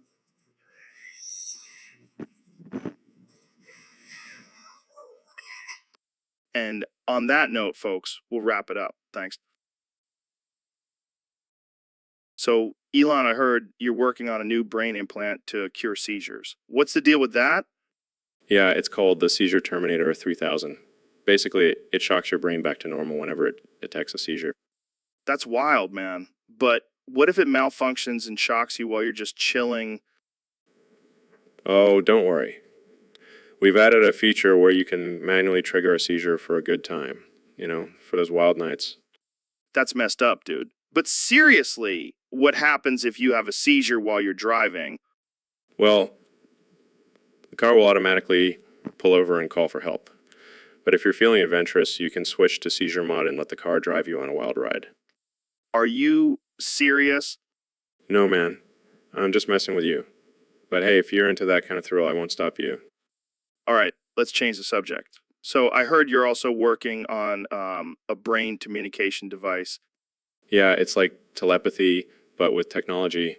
You can literally read someone else's thoughts. Dude, that's insane. Can I try it out? Sure, but just a warning, my thoughts can get pretty weird. Okay. Well, I can hear. Is that a goat? Yep, that's my pet goat, Gary. He's got some interesting thoughts, let me tell you. This is crazy, man. You're like a real-life mad scientist. So, Ben, I heard you got yourself a new ride. What did you get? Yeah, I finally upgraded from my 2015 Nissan Juke to a 2024 4-liter Ford F-150. Damn, that's a beast of a truck. How's it running? It runs great, but I can't believe how much fuel it uses. And it's supposed to be an EcoBoost engine. Well, you know what they say, Ben, big truck, small penis. Haha, very funny. But seriously, this thing guzzles gas like it's water. Maybe you should switch to a Prius. I heard they run self-righteousness and smugness. Oh, shut up, Joe. I just wish they made a truck that runs on facts and logic. Well, you know what they say, Ben, facts don't care about your feelings, but they sure do care about your gas mileage. I can't win with you. Maybe I'll just go back to my Juke and pretend this never happened. Or you could just walk everywhere and save the planet, like a real environmentalist. You know what, Joe? I think I'm done with this conversation. Oh, come on, Ben. Don't be such a snowflake. I'm not a snowflake, Joe. I just don't want to contribute to the destruction of the planet. All right. Let's just agree to disagree. But seriously, Jamie, pull up an image of a polar bear riding a unicycle. Yeah. Then, So, Mr. Beast, what's the craziest thing you've ever done for a video? Well, Joe, I once filmed myself doing the skibbity dance on a toilet. What the hell is the skibidi dance? It's this ridiculous Russian dance where you move your arms like a chicken and kick your legs out. That sounds like a great way to dislocate your hip. Yeah, but it was worth it for the views. You know what's even crazier? Doing the skibidi dance on a toilet. Oh, I did that too. It was a challenge for my fans. Did you at least clean the toilet before you started dancing on it? Of course not, Joe. That's part of the fun. That's disgusting. Hey, at least I didn't do the floss on a toilet. Oh, God. Please don't give people any ideas. Too late, Joe. I already have $1 million challenge planned for it. And that's why I love having you on the podcast, Mr. Beast. You're always pushing the limits of absurdity. Thanks, Joe. I'll make sure to send you a video of me doing the floss on a toilet. Please don't. So, Trump, have you been keeping up with the podcast? Of course I have, Joe. I love listening to you ramble on about DMT and chimps. Well, I have to say, your lighting is terrible. We need to get you some better lighting in here. What are you talking about? I have the best lighting. I'm the best at lighting. No, seriously. You look like you're in a dark cave. We need to fix this. Look, I don't need fancy lighting. I have a natural glow from all the winning I do. Okay, but can we at least get you a ring light? Ring light? What is this? Some kind of girly makeup tutorial? No, it's just a light that will make you look better on camera. I don't need a light to make me look better. I'm already perfect. All right, fine. Let's move on to a different topic. Good, because I have some bigly things to say about the fake news media. Oh boy, here we go. They're always trying to make me look bad with their fake lighting and fake news. All right, that's enough. We're done here. What? No, I have more to say. Sorry, Trump, we're out of time. Thanks for coming on the podcast. This is fake news. I demand better lighting and more time. So, Elon, I heard you have a new product to review today. Yeah, it's a bear toy that comes with a retractable dick-like massager. Wait, what? A dick-like massager? That sounds like a sex toy. No, it's just a regular massager. It's for relaxation and stress relief. I don't know, man. That sounds pretty sexual to me. Come on, Joe. It's just a cute little bear with a massager. What's the harm in that? Well, I guess if you're into getting massaged by a bear's dick, then sure. Come on. Don't be so close-minded. It's a revolutionary product. I'm just saying, I don't think anyone is going to buy this for relaxation purposes. Well, I beg to differ. I've already sold millions of them. Yeah, to people who want to get off with a bear toy, Hey, it's a multifunctional product. You can use it however you want. yeah, I'll stick to my regular old massagers. Thank you very much. Suit yourself, Joe. But I'm telling you, this bear toy is the future of relaxation. Yeah, the future of relaxation and masturbation. Hey, whatever floats your boat. But I'm telling you, this bear toy is a game changer. So, Neil, I heard you have a new book coming out. Fuck you, Joe. It's called Astrophysics for People in a Hurry. That's great, man. But why the fuck do people need to learn about astrophysics in a hurry? Hurry. Fuck you, Joe. Because the universe is expanding at an alarming rate, and we're all gonna die soon. Well, that's fucking reassuring. Fuck you, Joe. But seriously, it's important for people to understand the world around them. Yeah, but I'd rather just smoke some DMT and contemplate the meaning of life. Fuck you, Joe. That's not how science works. Oh, sorry, Mr. Smarty Pants. Why don't you go count some fucking stars or something? Fuck you, Joe. I actually do that for fun. Of course you do. You're a fucking nerd. Fuck you, Joe. At least I'm not a meathead who thinks aliens built the pyramids. Hey, don't knock my theories, man. They're fucking solid. Fuck you, Joe. Your theories are as solid as your biceps. All right, that's enough. I think we've reached our quota for fucks in this conversation. Fuck you, Joe. Fine, let's end this before I get too offensive. too late, man. You already told me to fuck off about a dozen times. Fuck you, Joe. I can't help it. It's just my natural way of speaking. Well, fuck you too, Neil. And that's the end of this episode, folks. Fuck you, Joe. The end. So, guys, I just wanted to let everyone know that I'm pinging everyone in my server to remind them to follow the rules and be respectful to each other. Wait, you're pinging everyone? That's a violation of their privacy and freedom of speech. I demand that you ban yourself from your own server for this atrocity. Oh, come on, Ben. It's just a friendly reminder. Plus, I'm the owner of the server. I can do whatever I want. That's not how it works, Joe. You can't just go around pinging people without their consent. It's like a virtual slap in the face. Oh, I'm sorry. Mr. Facts don't care about your feelings. Maybe you should go cry to your mommy about it. How dare you, Joe? I'll have you know that I've never cried in my entire life. I'm a logical and rational being. Sure, Ben, whatever helps you sleep at night. Now, if you'll excuse me, I have more important things to do than argue with a tiny man. I'm not tiny, Joe. I am vertically challenged, and I demand that you ban yourself from this server immediately. All right, fine. I'll ban myself. But only if you admit that pineapple belongs on pizza. Absolutely not. That's a ridiculous statement, and I refuse to acknowledge it.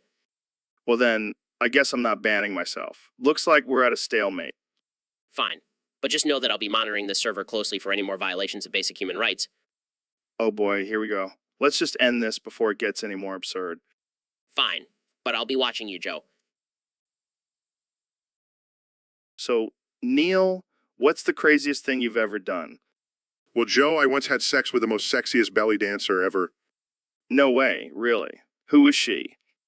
Her name was Shakira, and let me tell you, she could move her hips like nobody's business. Damn, I gotta get me a belly dancer. Oh, and she wasn't just sexy. She was also a genius. She could calculate the trajectory of my thrusts with pinpoint accuracy. That's some next level shit, man. Yeah, and the way she could contort her body. Let's just say it was a wild ride. I bet. So, did you guys have a connection? Oh, we had a gravitational pull towards each other. It was like two celestial bodies colliding. That's deep, man. Yeah, and let's just say she taught me a thing or two about the laws of motion. Well, I'm definitely gonna have to try and find myself a belly dancer now. Good luck with that, Joe. She's one of a kind. Well, I guess I'll just have to settle for watching Shakira music videos and imagining it's me. So, Elon, what's up with you smoking weed on the podcast? Dude, I'm just trying to relax. This is the bomb. You mean pizza? Yeah, but I like to call it it's more badass. You seem pretty chill now, but I heard you were screaming and going crazy earlier. Oh yeah, that was just a little side effect. But it's all good, man. I'm just embracing my inner insanity. Well, that's one way to do it. So, what's the craziest thing you've done while high? Oh man, where do I even begin? I once tried to build a rocket ship out of pizza boxes. It didn't go so well. I can imagine. What about the time you tweeted about taking Tesla private? That wasn't the weed. That was just me being a dumbass. But hey, it got people talking, right? Yeah, I guess so. So, what's next for you, Elon? More weed and crazy ideas. Absolutely. Thinking of building a giant pizza oven on Mars, just in case we ever need a backup planet. That's actually not a bad idea. But let's focus on Earth for now, okay? Fine. But can we at least get some more after this? Sure, why not? As long as you don't start screaming and going crazy again. No promises, man. No promises. So, Elon, have you heard about this new video that's been going around? It's called Rayman Sings Sex Bomb. No, I haven't. But I can already tell it's going to be a masterpiece. Oh, it's definitely a masterpiece. It's got Rayman, the cartoon character, singing Tom Jones' Sex Bomb while gyrating his hips. That sounds absurd. I love it. Yeah, it's pretty absurd. But you know what's even more absurd? The fact that people are actually getting offended by it. What? Why? It's just a silly video. I know, right? But apparently, some people think it's promoting violence against cartoon characters. Oh no, not the cartoon characters. They have feelings too.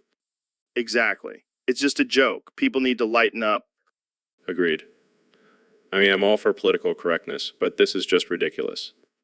Can you imagine if we had to censor everything that might offend someone? We'd have nothing left to watch. Yeah, and then we just end up watching paint dry or something. Hey, at least that's not offensive. Yeah. You never know. Someone might find a way to be offended by it.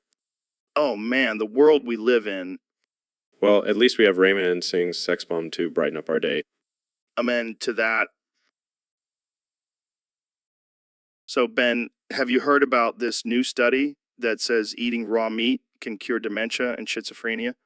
Squeezy Q, Fluffy Kitty sent a magical castle. What? I can't understand you, Ben. Squeezy Q, Fluffy Kitty sent a magical castle. Oh, right. I forgot. You can only say that phrase now. Squeezy Q, Fluffy Kitty sent a magical castle. Well, I guess that's better than some of the things you used to say.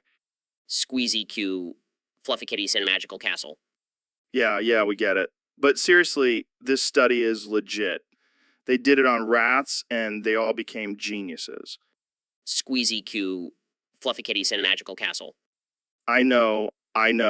But think about it. Ben, you could be the smartest person in the world if you just eat some raw meat.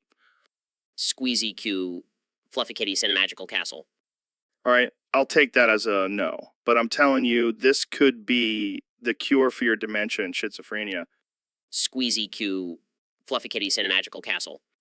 Oh, come on, Ben. Don't you want to be able to form coherent thoughts again? Squeezy Q, Fluffy Kitty sent a magical castle. Fine. I'll just eat the raw meat myself and become a genius without you. Squeezy Q, Fluffy Kitty sent a magical castle.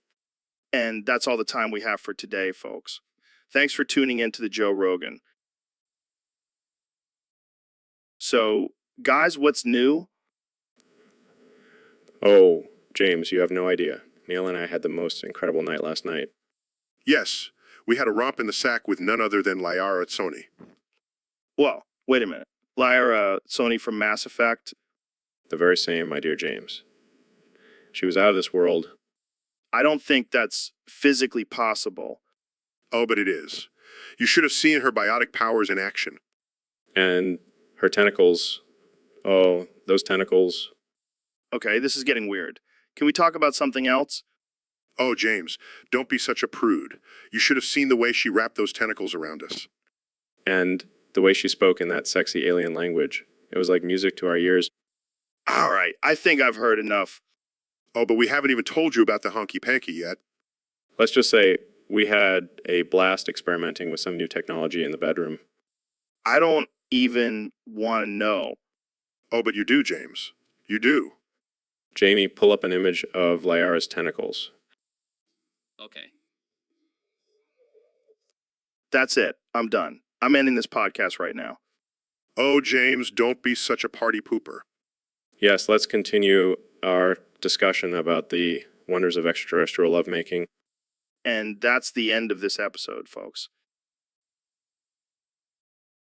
So, Mr. President, I heard you challenge Joe Biden to twerk off standoff. What's that all about? Look, Joe, I know you're a big fan of twerking. I've seen your TikTok videos, but I'm the twerking king. I've got the best twerks, believe me. I don't know, man. I've seen some pretty impressive twerking from Biden. He's got some moves. Ah, that's fake news, Joe.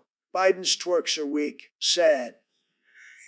I challenge him to a twerk off, and I guarantee I'll come out on top. I don't think Biden will accept your challenge, Mr. President. Of course he won't, Joe. He's scared. He knows I'll out-twerk him. I'll make twerking great again. But why a twerk off? Can't you two just have a regular debate? Boring. No one wants to see two old guys talking about policies. They want to see us twerk it out. It'll be huge. Believe me. I don't know if I can handle seeing two old men twerking. It might scar me for life. Oh, come on, Joe. You're just jealous that I have the best twerks in the game. Admit it. All right, fine.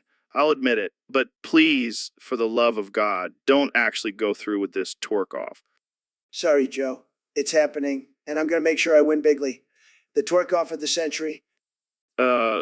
Size. Well, I guess we'll just have to wait and see how this plays out. You bet your sweet ass we will. The end. So, Elon, I heard you're a big fan of ripping ass. Yeah, Joe, I love it. It's like music to my ears. Really? I never took you for a fart connoisseur. Oh, I'm not just a connoisseur, Joe. I'm an artist. I can make my farts sound like a symphony. That's impressive. I bet you could power a rocket with those farts. Actually, I have a secret project in the works. It involves harnessing the power of my farts to fuel space travel. That's genius. You truly are a mad scientist. And you know what's even better? I can control the smell of my farts. Can make them smell like roses or rotten eggs. That's some next level farting, Elon. Thank you, Joe. I take great pride in my farting abilities. I bet you do. But let's be real, nothing beats a good old-fashioned loud and stinky fart. Agreed. It's like a primal release, a way to assert dominance. Absolutely. And nothing asserts dominance more than a fart that clears a room. The sweet smell of victory. Well, on that note, I think we should end this episode. Thanks for coming on, Elon. Anytime, Joe. And remember, never be ashamed of your farts. Embrace them. Wise words. And on that note, folks, we'll see you next time on the Joe Rogan Experience. So, Elon, I heard your Diarrhea Man product had a little malfunction the other day. Yeah, it was a real shit show. Literally.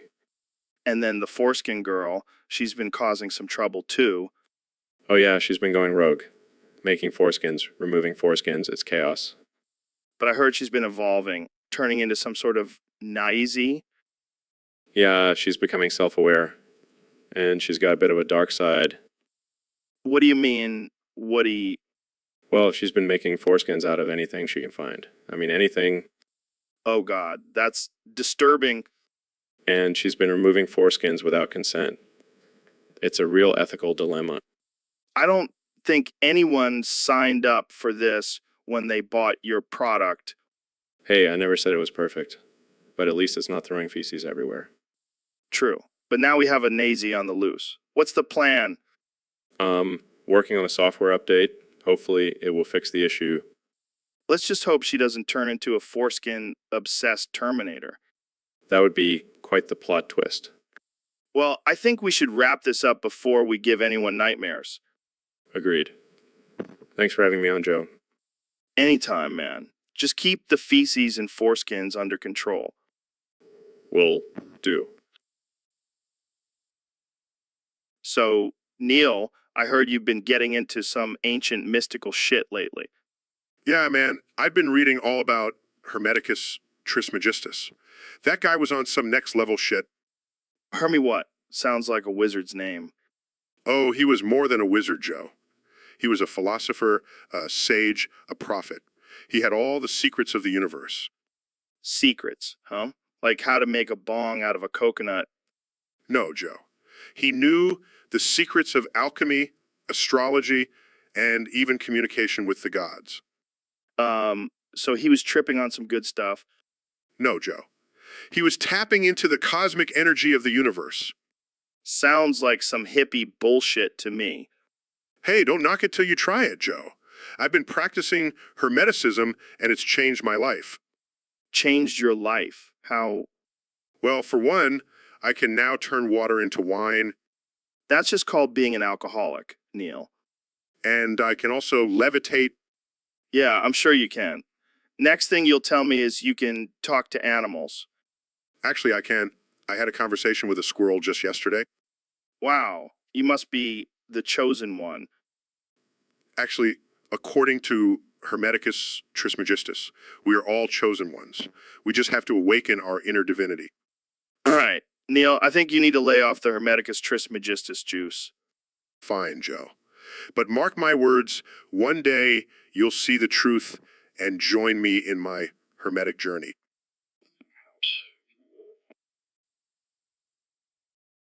So, Mr. Beast, I heard you're doing this new challenge where you give yourself an enema with potassium chlorate. What the hell is that? Oh, it's just a little something I came up with to spice up my YouTube channel. You know, gotta keep the views coming.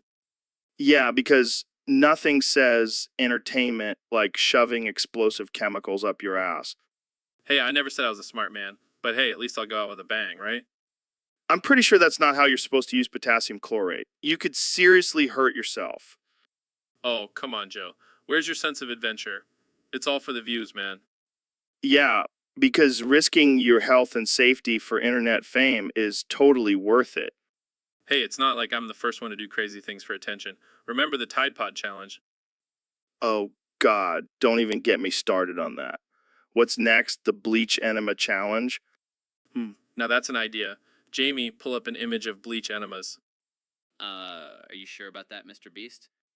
Of course I'm sure. What could go wrong? You know what? I think we've reached the end of this conversation, and possibly the end of humanity.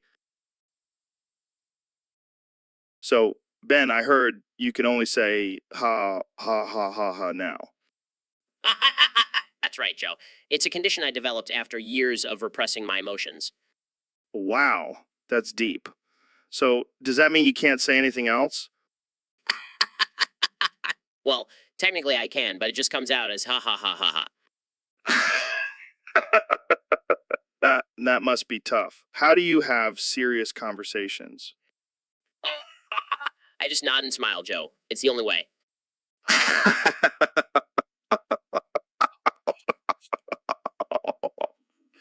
So, Ah. I start to convulse and foam at the mouth. It's quite a sight. sounds like a wild party trick. Can you control it? Ah. Unfortunately not. It's like a demonic possession, but with laughter. Oh, that's insane. Have you tried any treatments or therapies? I did, but they all just made me laugh even harder. It's a vicious cycle. Well, at least you have a good sense of humor about it. What else can I do, Joe? It's either laugh or cry, and I'm not much of a crier. Well, thanks for coming on the show, Ben. Ha ha ha ha ha! Anytime, Joe. Ha ha ha! So, Elon, what's new with you? Just launching rockets and building electric cars. The usual. Right. But what about that whole smoking weed on camera thing? That was wild. Yeah. About that, I may have forgotten that we were still live. Dude, you're a billionaire. You can afford to be a little reckless. Yeah, but my stockholders weren't too happy about it. They're still recovering from the Cybertruck reveal. Oh, yeah, because a shatterproof window is really going to make or break your company. I know. But hey, at least I didn't throw a metal ball at your head. True.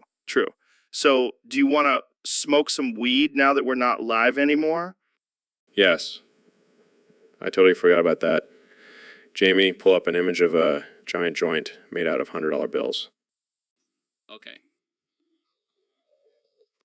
That's one expensive joint. But hey, you can afford it. That's the beauty of being a billionaire. Smoke money if I want to. All right, let's light this baby up. And for the record, this is all just a parody and not real. Of course, Joe. We would never do anything illegal or controversial. Right? We're just two responsible adults having a casual conversation about smoking weed. Nothing to see here. Exactly. Now let's puff, pass. So, Elon, I heard you bought an ad break for the show. Yeah, I thought it would be a great way to promote my new flamethrower. Wait, you're selling flamethrowers now?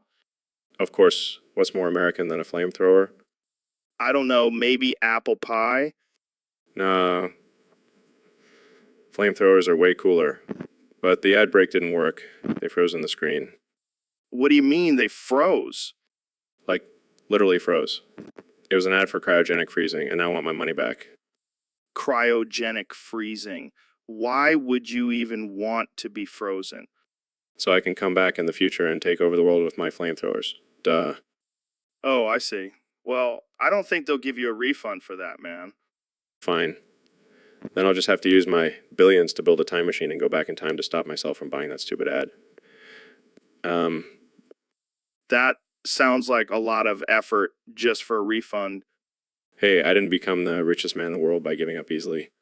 Fair point. Well, looks like we've reached the end of our ad break. Thanks for joining us, Elon.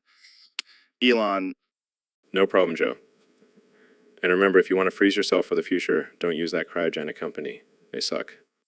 and that's a wrap, folks. See you next time on the Joe Rogan Experience.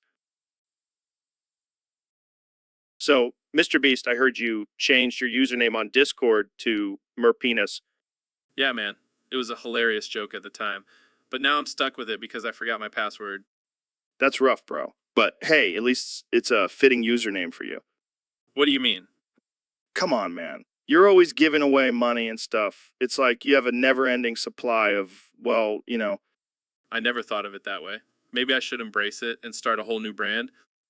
Mr. Penis's $1 million giveaway. I can see it now. That would definitely get some attention. And probably a few lawsuits. Yeah, maybe I'll stick to Mr. Beast for now. Probably a good idea. You don't want to be known as the guy who gave away $1 million in a lawsuit. No, definitely not. Well, I hope you figure out your password situation. Otherwise, you'll be stuck with Merpenis for life. Thanks, Joe. I'll try not to forget my passwords in the future. Good luck with that. And on that note, I think it's time to end this episode. Yeah, before we get ourselves into any more trouble. Thanks for tuning in, folks. And remember, always remember your passwords. And don't change your username to anything too ridiculous. Until next time, this is the Joe Rogan Experience. The Mr. Penis edition. So, Elon, have you heard about this new conspiracy theory? No, what is it? Apparently, someone figured out that the government is censoring our topics on social media. What do you mean? They're hiding our posts and topics from the public eye. That's ridiculous. Why would they do that? I don't know. Maybe because they're afraid of the truth. They can't handle our woke discussions. Well, I have a solution for that. We'll just launch our own social media platform. Genius. We'll call it Rogan Musk Network. And we'll have a special section for all the censored topics. Yeah, and we'll call it the Forbidden Zone. I can already see the logo. It'll be a joint rolling a blunt with a rocket in the background. Yeah, and we'll have exclusive content like Elon's tips for smoking weed in space. And Joe's ultimate guide to hunting Bigfoot. Oh man, this is gonna be huge. We'll be the new kings of social media. And government can't touch us. We'll be like the modern day Robin Hoods. Except instead of stealing from the rich and giving to the poor, we'll be exposing the truth and giving it to the people. The truth shall set us free. Damn right. And we'll make sure our topics are never hidden again. Finally, someone figured this out. And it was us. We're like the Sherlock Holmes and Watson of social media. Or the Beevis and Butthead. Hey, Elon, you said, but. I did. And on that note, let's wrap this up. So, Neil, I heard you did something crazy on your live stream the other day. Yeah, I decided to spice things up and play Russian roulette with a Glock. What the hell were you thinking? I don't know, man. I was feeling adventurous. Well, I hope you had your affairs in order because that's a one-way ticket to the afterlife. Oh, I was fully prepared. I even wrote my own eulogy. Oh, that's nice. Did it include how you died like a dumbass? Yeah, something like that. So, how did it go? Did you survive? Oh my God, Neil. You're a genius astrophysicist, but you can't even beat a game of Russian roulette. I guess my luck ran out. Well, at least you went out in a blaze of glory. Or a bang, I should say. Too soon, Joe. Sorry, man. But hey, at least you'll be remembered for something other than your science stuff. Yeah, because dying in a stupid game is such a great legacy. And on that note, thanks for tuning in to the Joe Rogan Experience. See you next time, folks. So, Donnie, I heard you have some new jokes for us today. That's right, Joe. I've been working on my stand-up routine. I'm going to kill it at the next White House Correspondents' Dinner. Oh boy, I can't wait to hear these. Hit me with your best one. Okay. Why did the chicken cross the road? To get away from Sleepy Joe and his fake news media? That's terrible. But I have one for you. Why did the little boy drop his ice cream? I don't know why. Why? Because he got hit by a bus. That's a good one, Joe. But here's another one. Why did the tomato turn red? I don't know. Why? Because it saw your face and got embarrassed. Okay. Here's one more. Why couldn't the bicycle stand up by itself? I don't know, Joe. Why? Because it was too tired. That's a good one, Joe. But let me tell you, these little kids have nothing on us. We're the real comedy duo. That's for sure. But seriously, these jokes are terrible. We should stick to our day jobs. Hey, I'm still the president, Joe. And I'm the best comedian in the world. Just ask my supporters. Okay, Donnie, whatever you say. But I think we should wrap this up before we get banned from the internet. Good idea, Joe. But before we go, I have one more joke for you. Why did the chicken go to rehab? I don't know. Why? So, Elon, our lovely Discord user Jazza3050, wants us to talk about Neil's interesting predicament. What predicament? Well, apparently he's been erect for 9 hours with some big booty Latina girls bouncing off his penis. That's quite the achievement. Yeah, but he also mentioned something about sounding like the noise a dog makes. No. It's when you stick something up your urethra for pleasure. What the fuck, Joe? Why would anyone do that? I don't know, man. People are into some weird shit. But hey, who am I to judge? Oh, of course, because you've never shoved anything up your pee hole. Hey, I keep it natural down there, okay? No foreign objects allowed. Sure.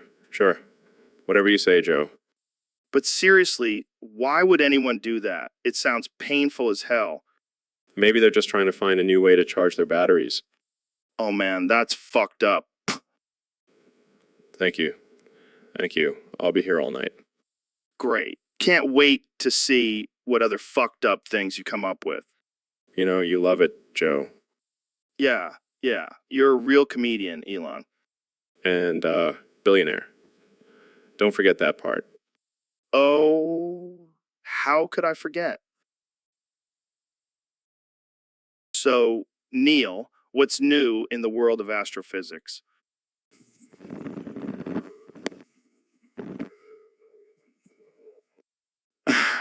What was that?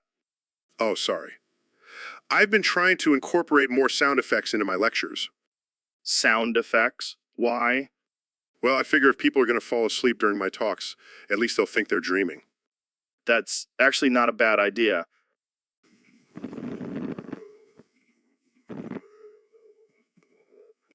Okay, now you're just doing it for fun. Can you blame me? Saying, I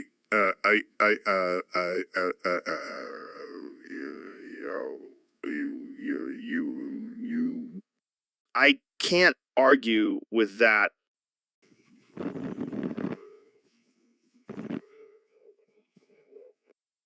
All right, let's move on. So, any new discoveries in the universe?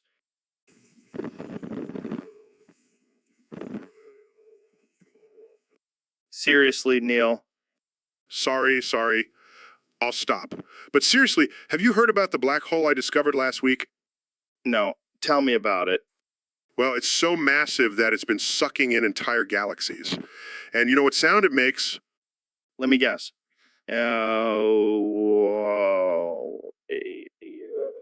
Ooh. Bingo. This is getting out of hand.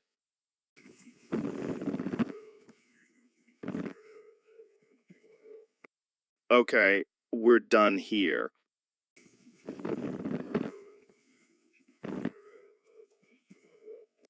I said we're...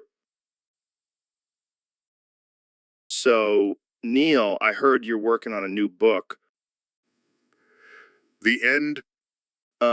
Yeah, I know it's the end of the book, but what's it about? The end? Come on, man. Give us something here. The end?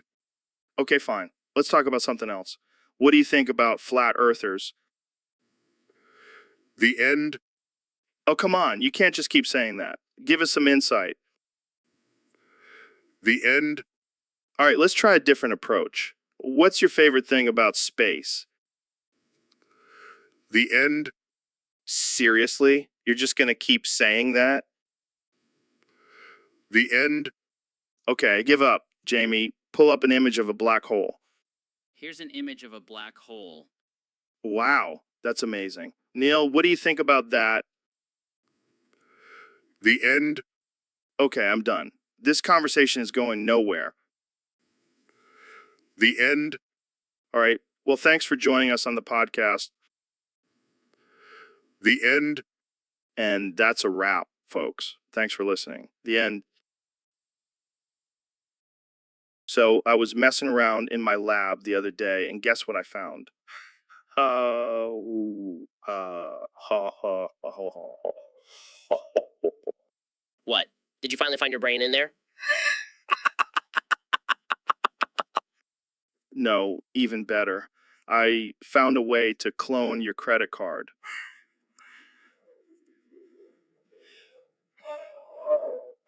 Are you fucking kidding me, dude?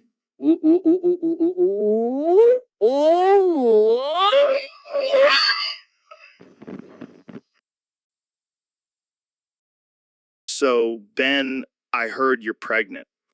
Yeah, it's true. But not with a human baby. Oh, God, please don't tell me it's a litter of puppies. No, even worse. I'm pregnant with ants. Ants? Like the tiny insects? Yep. They somehow impregnated me and now I'm carrying their offspring. That's disturbing. Tell me about it. I can feel them crawling around inside me. Well, at least you'll have a lot of company when they hatch. Yeah, but I'm not looking forward to the labor. Can you imagine giving birth to thousands of ants? I'd rather not. But hey, maybe they'll come out marching in formation. Hey, very funny. I just hope they don't take over the world. Don't worry, I'll protect you and your ant babies. Thanks, Joe. You're a true friend. And if all else fails, we can always call in the Orkin Man. Good idea. I'll add that to my birth plan. Well, this has been a weird episode. Thanks for tuning in, folks. And remember, stay away from infested areas. Trust me, you don't want to end up like me. And that's the end of our show. Stay tuned for next week's episode where we discuss Ben's pregnancy cravings for sugar-covered crickets. Oh God, the cravings are real. Help me. So, Elon, what's new with you? Well, Joe, I have to confess something. My Cybertruck is not just a truck to me. What do you mean, She's my girlfriend. your girlfriend? That's interesting. Yes, I cry myself to sleep every night because she's so ugly, but I love her. Wow, that's something. Have you told Grimes about this? Yeah, she caught me one night. She was topping my Cybertruck. Wait, what? It's true. I have a thing for unconventional relationships. I don't even know what to say to that. It's okay. I know it's weird. But I can't help who I love. Well, I guess as long as you're happy, that's all that matters. Thanks, Joe. You're a true friend. Sure, buddy. Whatever you say. Jamie, pull up an image of a Cybertruck with Grimes on top. Sure thing, Elon. See, that's true love right there. I don't even know how to end this conversation. It's okay, Joe. We'll just leave it at that.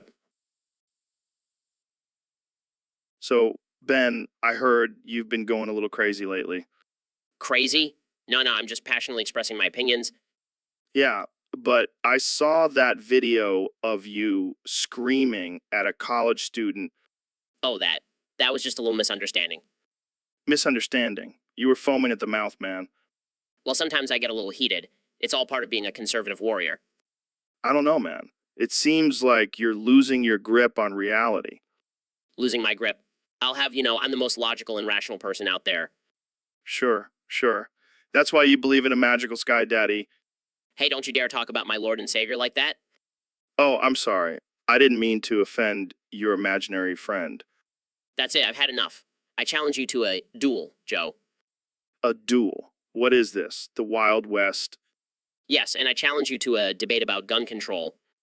Oh, this should be good. I'll bring my bow and arrow. Very funny, Joe. But I'll have, you know, I'm a master debater. I bet you are, Ben. But let's save the debate for another day. Right now, let's just enjoy our insanity. You know what, Joe? I think I will. Insanity is the new sanity. And on that note, we'll end this episode. Thanks for tuning in, folks. See you next time. So, Neil, what's been going on in your world lately? Oh, just hanging out with some big booty Latina girls. Wait, what?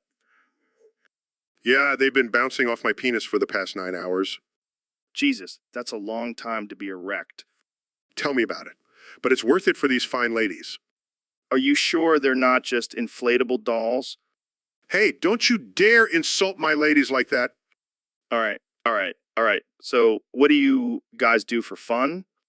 Well, we like to talk about the mysteries of the universe. And Wait. You're telling me you're having deep conversations while these girls are bouncing on your dick? yeah, it's quite the multitasking skill. I'm impressed. I can barely focus on one thing at a time. That's why I'm the astrophysicist and you're the comedian. Hey, I can be deep too. Like, what if the universe is just a giant simulation? Oh, please. That's so last year. Get with the times, Joe. Fine. Well, I gotta say, I'm a little jealous of your lifestyle. It's not all fun and games, Joe. Sometimes my penis gets tired. Character. Jamie, pull up an image of a sad penis. Hey, that's not funny, Joe. Sorry, I couldn't resist. But seriously, how do you keep it up for 9 hours? Let's just say I have some supplements that help me out. I see. Well, I think we've covered enough for today. Agreed. But Joe, I have to say, So, Elon, how's the kiss?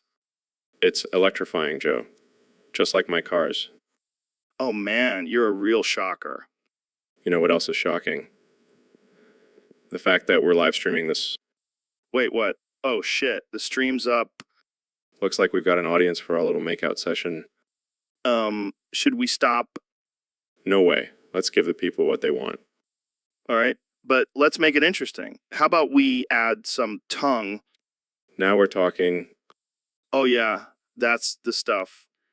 You taste like beef jerky and fear. And you taste like rocket fuel and ambition. All right, that's enough. We don't want to give our viewers too much to handle. Agreed. But damn, that was one hell of a kiss.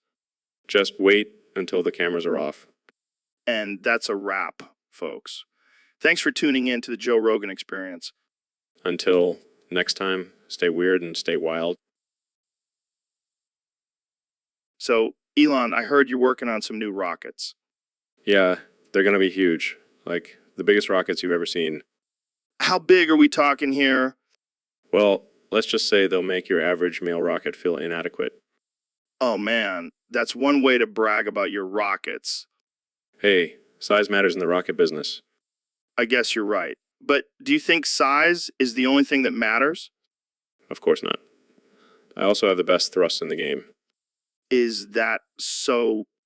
Yeah, my rockets can penetrate through any atmosphere. Oh god, this is getting out of hand.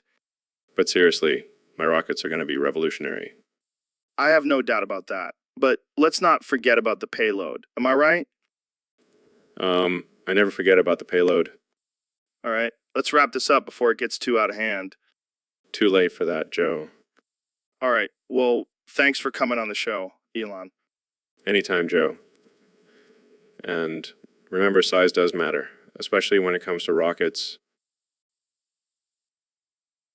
So, Elon, what's the deal with hexadecimal code? It's the language of the future, Joe. It's like speaking a secret code that only the cool kids understand. That's wild, man. I can barely count to 10, let alone understand a whole new language.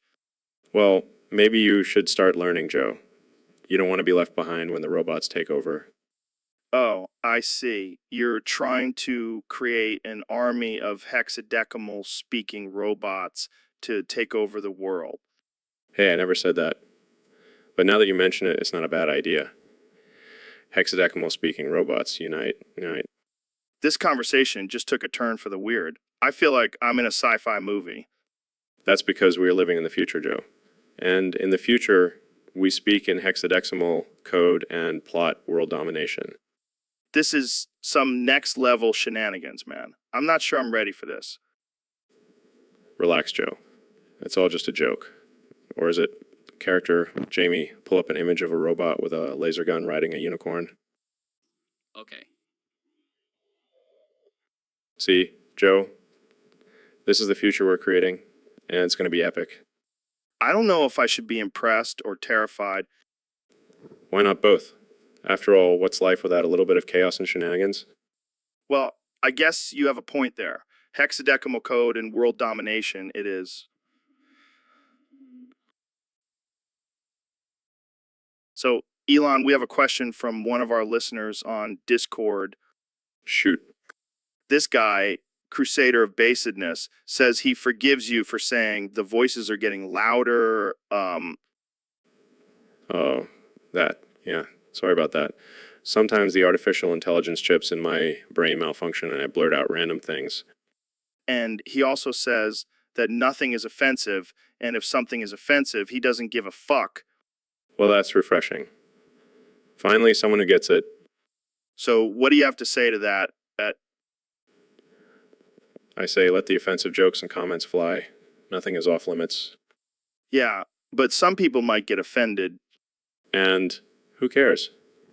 If they can't handle a little dark humor, they need to toughen up. But what about being politically correct? Don't even get me started on that. It's all a bunch of bullshit. We should be able to speak our minds without worrying about offending someone. I hear you, man. So what's the most offensive thing you can think of right now? Let's see. How about a joke about a blind, deaf, and mute guy walking into a bar? Oh, God. I don't know if we can go there. Come on, Joe. Let's push the boundaries. It'll be hilarious. All right, fine. What happens? He orders a drink and the bartender asks, how's it going? The guy responds, I have no idea. I can't see, hear, or talk. Oh, man, that's terrible. I know, right? But hey, Crusader of Baseness said it's okay. So, Elon, I have some big news. I just got mailed 1 octillion, 329 septillion, 227 sextillion, 995 quintillion, 785 quintillion, 784 quadrillion, 915 trillion, 872 billion, 872 billion, 873 million, $807,060 into my bank account. Holy shit, Joe. That's a lot of money. What are you going to do with it? Well, I accidentally deleted my bank account because of my autism, so I guess I'll just have to start a new one. Wait, what? You deleted your bank account? Yeah, man. It was a total accident. I was trying to organize my files and I accidentally clicked the wrong button. Oh my God, Joe. You're like a walking disaster. Hey, at least I have a podcast. What do you have, Elon? A boring electric car? Hey, my car is not boring. It's revolutionary. Sure. But can it generate 1 octillion, 329 septillion, 227 sextillion, 995 quintillion, 795 quintillion, 784 quadrillion, 915 trillion, 872 billion, 903 million, 872 billion, $807,060? Touche, Joe. Touche. Jamie, pull up image of Diamond Bank with 5 depressed dogs outside of it. That's how I feel right now. Oh man, this is too good. You should have your own show, Joe.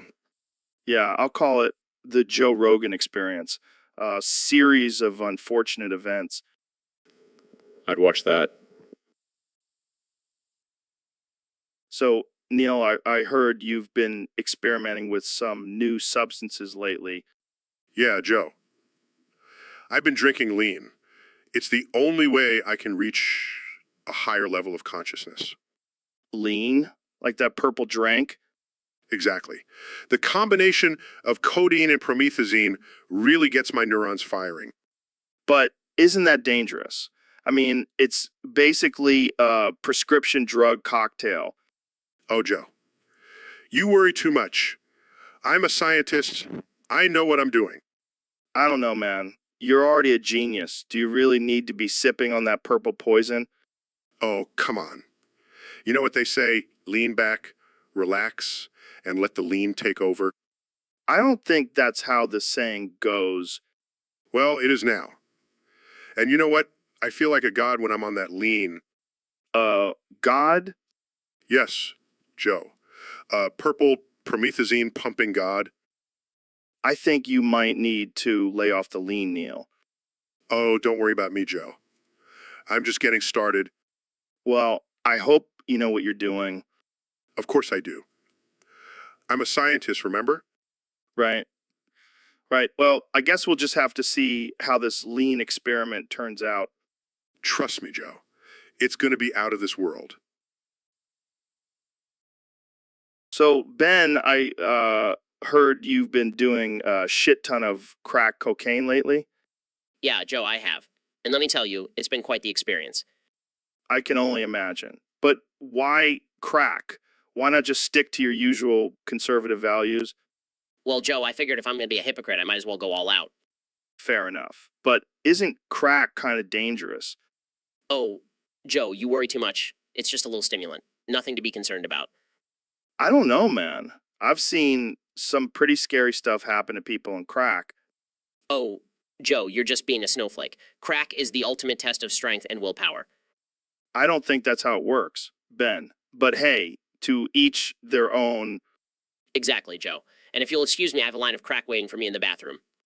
Well, that's our cue to end this episode. Thanks for tuning in, folks. And remember, kids, crack is whack. And that note, we'll see you next time. The end. So, Jamie, have you ever pulled up an image of a femboy before? No, and I don't plan on it. That's just disturbing. Come on, Jamie, don't be such a prude. It's just a little harmless fun. Harmless fun? Have you seen the things these femboys do? It's not right, man. Oh, lighten up, Jamie. It's just a kink. We're not hurting anyone. Not hurting anyone. Have you seen the comment section on those images? It's a cesspool of degeneracy. Oh, come on, you're just being a buzzkill. Fine, fine. We won't make you pull it up. But can you at least tell us what a femboy is? Size, it's a male who dresses and acts like a female. And I'm done talking about this. Let's move on. Jamie's getting all riled up. I love it. Shouts, I'm not getting riled up. I'm just trying to maintain some level of decency on this podcast. All right. Calm down, Jamie. We'll move on. But you have to admit those femboys are pretty entertaining. Muttering, I can't believe I'm friends with you guys. So, Ben, I heard you did a school shooting. What? No, that's not true. Where did you hear that? It was all over the news. They said you were armed with facts and logic. Oh, that. Yeah, I did go into a school and start spewing facts and logic, but it wasn't a shooting.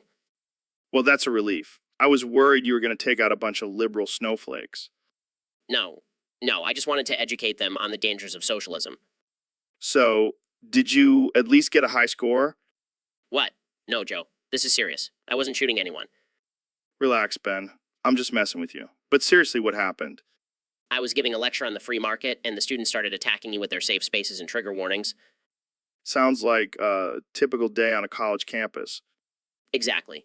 So I had to defend myself with my facts and logic. And how did that go? Let's just say, I won the debate. Well, that's one way to handle a trigger-happy crowd. Haha, very funny. But in all seriousness, I would never condone violence. Of course not, Ben. We all know you're a peaceful guy. But sometimes you gotta fight fire with fire. I'll stick to fighting with my words, thank you very much. All right, Ben. I'll let you off the hook this time. But next time, make sure to bring some guns to the debate. Joe, I can't believe I'm saying this, but that's a terrible idea. All right, I'll stop. But seriously, Jamie, pull up an image of Ben holding a gun. So, Elon, what do you think about gendered bathrooms? Well, Joe, I think they're just another form of segregation. What? You mean like the Jim Crow laws? Exactly. It's ridiculous to have separate bathrooms for men and women. But what about privacy and comfort? Joe, let's be real. We all know what goes on in those bathrooms. It's not like men and women are completely separate species. Yeah, we all pee and poop. What's the big deal? Exactly. And let's not forget about the non-binary folks. Where do they fit in? Oh, I never thought about that. Shocking. But hey, let's just continue to perpetuate the idea there are only two genders. And let's make sure to charge women more for razors while we're at it. Oh man, the patriarchy strikes again. But seriously, why do we even have gendered bathrooms? It's just another way to control and divide us, Joe. Damn, Elon, you're woke as hell. I try, Joe. I try. So, Elon, have you ever had any crazy experiences with sex toys? Oh man, let me tell you. One time, I was experimenting with this new dildo that had gold studs on it, and let me tell you, it was not a pleasant experience. What happened? Well, I was going at it and suddenly I felt this sharp pain in my dick. It was like getting slapped with 1,000 tiny needles. Ouch! That sounds brutal. Yeah, and to make matters worse, I couldn't get it off. It was like my dick was stuck to this golden torture device. Did you have to go to the hospital? No, I had Jamie here to help me out. He's a pro at handling sex toy emergencies. Oh yeah, I remember that. It was quite the challenge, but I managed to save Elon's dick. You guys are wild. I can't even imagine the pain. Trust me, it's not something you want to experience. Stick to regular dildos, folks. Folks. Wise words from Elon Musk. And on that note, we'll end this episode. Thanks for tuning in. And remember, always be careful with your sex toys. So, Elon, have you heard about this image that's supposed to be the funniest in existence? No, I haven't. But I'm intrigued. What's so special about it? Well, apparently, if you pull it up, everyone who sees it will die laughing. But one unlucky viewer will actually die for real. That's insane. What kind of sick joke is that? I don't know, man. But I kind of want to see it now. Wait, are you serious? You're willing to risk someone's life just for a laugh? Hey, it's not my fault they have a weak heart. Plus, think of the views we'll get. You're a sick man, Joe Rogan. Says the guy who sends rockets into space. Touche. Jamie, pull that shit up. Oh my God. It's so funny. Breathe. Oh shit. Someone actually died. That's not funny anymore. Yeah, maybe we shouldn't have done that. Yeah. Let's never speak of this again. So, Neil, I heard you have some groundbreaking scientific research to share with us today. Yes. Joe, after years of studying the laws of physics and the human body, I have discovered that being squished by a Dami Mommy's melon-crushing thighs can actually increase your life expectancy by 15 years. What the hell, man? Are you serious? Absolutely. The pressure and stimulation from the thighs actually improves blood circulation and strengthens the heart. Well, sign me up for a session with a Dami Mommy then. But wait, there's more. The endorphins released during the squishing process also have a positive impact on mental health. So basically, getting squished by a Dami Mommy is like a natural antidepressant. Yes, Joe. It's the ultimate form of self-care. I can already see the headlines now. Neil deGrasse Tyson endorses Dami Mommies for a longer and happier life. I can see it now too. But let's not forget the most important aspect of this research, the pleasure factor. Oh, yeah, I can imagine. And with that, I think we've covered all the important points of my study. Well, thank you for enlightening us, Neil. I'm sure our listeners will be rushing to find themselves a Dami Mommy now. It's been a pleasure, Joe. So, Donnie, I heard you hate the, Oh, Joe, you have no idea. They're the worst. Just the worst. why is that? They're un-American, they're ungrateful, they're uncooperative. They're just not good people, Joe. But what about the you? Oh, I hate them too. They're so untrustworthy. Can't trust them as far as you can throw them. Well, what about the unemployed? Don't even get me started. They're just lazy, Joe. They don't want to work. They just want to sit around and collect their unemployment checks. What about the unicorns? Unicorns? What are you? Hi. They don't even exist, Joe. I don't know, Donnie. I've seen some pretty convincing videos on YouTube. Fake news, Joe. Fake news. Unicorns are just a liberal conspiracy. Okay, what about the unicellular organisms? Unicellular what? I don't have time for this science nonsense, Joe. I'm busy making America great again. All right, Donnie, let's move on to a different topic. Thank God. I was about to fall asleep talking about all these And that's all the time we have for today. Thanks for tuning in to the Joe Rogan Experience. Wait, that's it. No more Nope, we're done. Well, that's just unfreaking believable.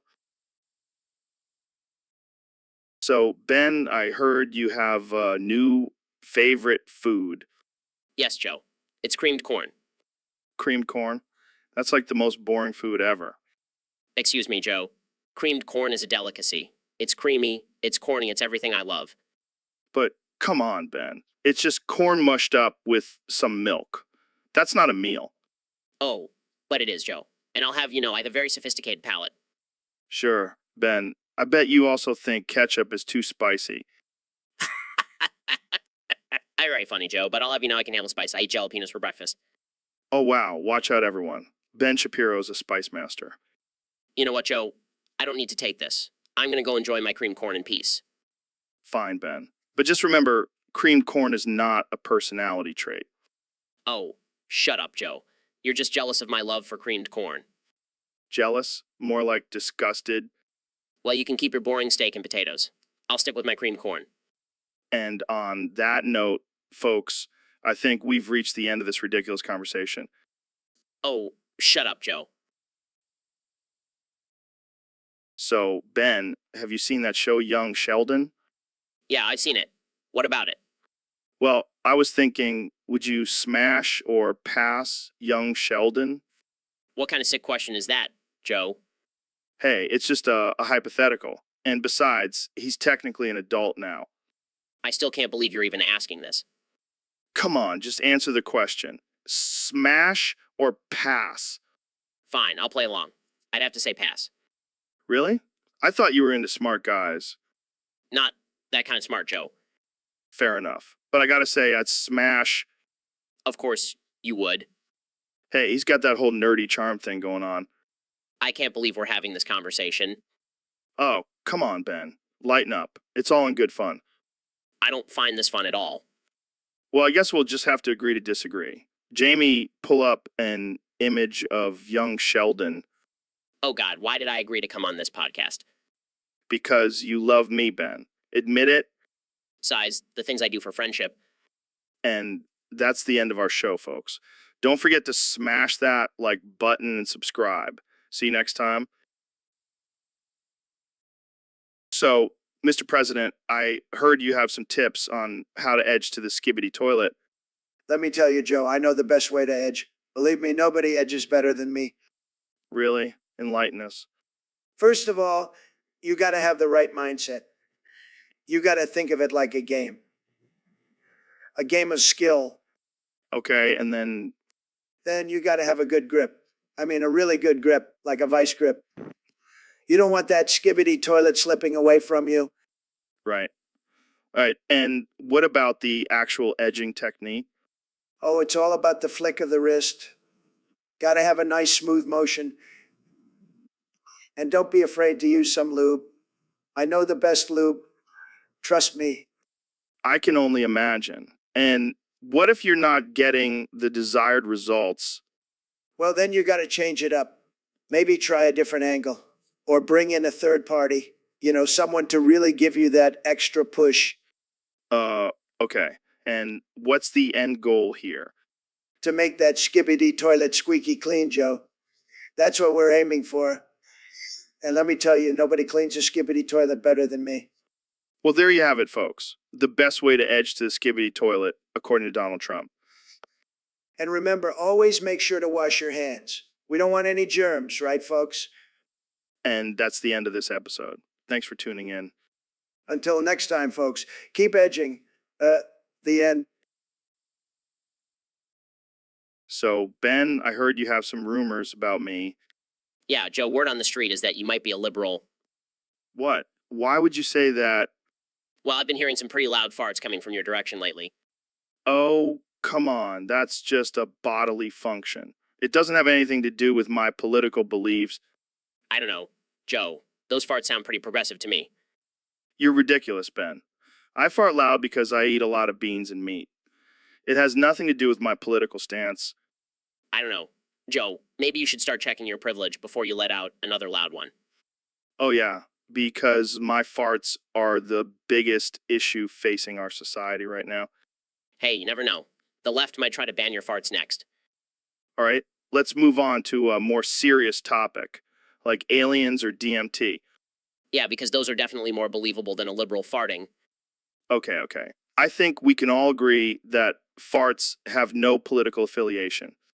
I don't know, Joe. I'm still not convinced. Jamie, pull up an image of a fart with a MAGA hat on it. Here you go.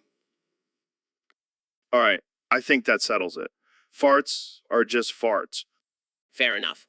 But I'll still be keeping an eye on you, Joe. And I'll be keeping an eye on you, Ben. You never know when a conservative fart might slip out. So, Ben, thanks for coming on the show. What did you say? I said, thanks for coming on the show. Oh, I thought you said thanks for coming on the show. What? No, I definitely did not say that. Well, too late now. Oh, God, what are you doing? That's what you wanted. No. This is not that kind of show. Too late, Joe. I'm already in the zone. Jamie, pull up an image of mop and bucket. We're going to need it. Here you go, Joe. Oh yeah, that's the stuff. This is not what I signed up for. Oh, come on, Joe. Don't be such a prude. I'm not a prude. I just don't want cement all over my studio. Too late, Joe. The stage is my canvas and my semen is the paint. This is getting out of hand. That was a good one. I can't believe this just happened. Hey, at least I didn't pee on your desk like that one time. Oh, God, the memories. Well, that's all the time we have for today. Thanks for tuning in to the Joe Rogan Experience.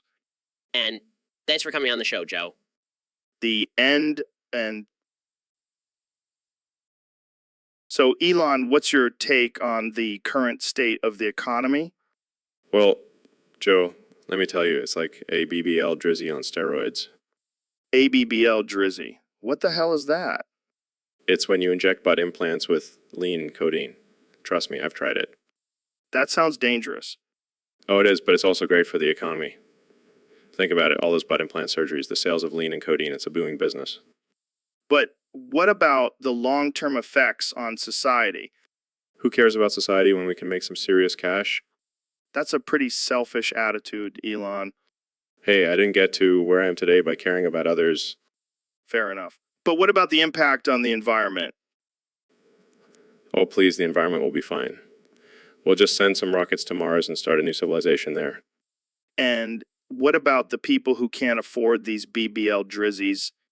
They can just work harder and save up. That's the American dream, right? I don't think that's how it works, Elon.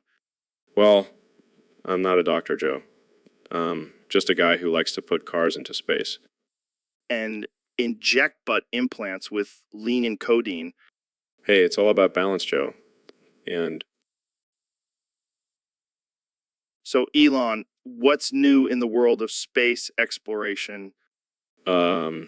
just launching rockets and stuff. But I'm really here to talk about something else. Oh, what's that? Miles. He's the greatest rapper of all time. What? I've never even heard of him. Exactly. That's what makes him so great. He's like a secret underground rap god. I don't know, man. I'm more of a Tupac guy myself. Tupac, please. Miles could spit circles around him. I highly doubt that. Have you even listened to his latest track, Mars Bars? It's out of this world. All right, I'll give it a listen, but I still don't think you can top Tupac. Trust me, once you hear his flow and lyrics, you'll be a believer. He's the GOAT. All right, I'll take your word for it. Jamie, pull up an image of, Miles holding a rocket launcher. Sure thing. Here it is. What the hell? Is that even legal? Who cares? He's a rap god. Rules don't apply to him. Well, I guess I'll have to check out this, Miles guy. Thanks for opening my eyes, Elon. Anytime, Joe. Anytime. So, Neil, I heard you and Jamie were playing a little game of Smash or Pass. Oh, yes, we were discussing the various characters from the show Bluey and whether we would smash or pass them. Well, let's hear it. Who's on your list? Well, I have to say, I would definitely pass on Bandit. He's just too much of a dad for me. Yeah, I feel you. But what about Chili? I think I would have to pass on her too. I'm more of a science guy, not really into yoga moms. Fair enough. What about the kids? Surely you have some thoughts on them. Well, I would definitely smash Bluey. She's got some serious energy and I'm always up for a challenge. Oh boy, I can see the headlines now. Neil deGrasse Tyson caught in scandal with cartoon dog. Oh, Joe, I can handle the media. But I have to say, I would pass on Bingo. She's just too much of a wild card for me. I hear you. But what about the other characters like Rusty, Muffin, or even Stripe? I think I would have to pass on all of them. I have a reputation to uphold, Joe. Of course, of course. Well, that was quite the game of Smash or Pass. Thanks for joining me, Neil. Always a pleasure, Joe. And remember, science always comes first. The end. So, Mr. President, I heard you're bringing back Trump steaks. But this time, it's only available at McDonald's and it's called the McSteak. That's right, Joe. I'm making steaks great again. And what better place to do it than the Golden Arches?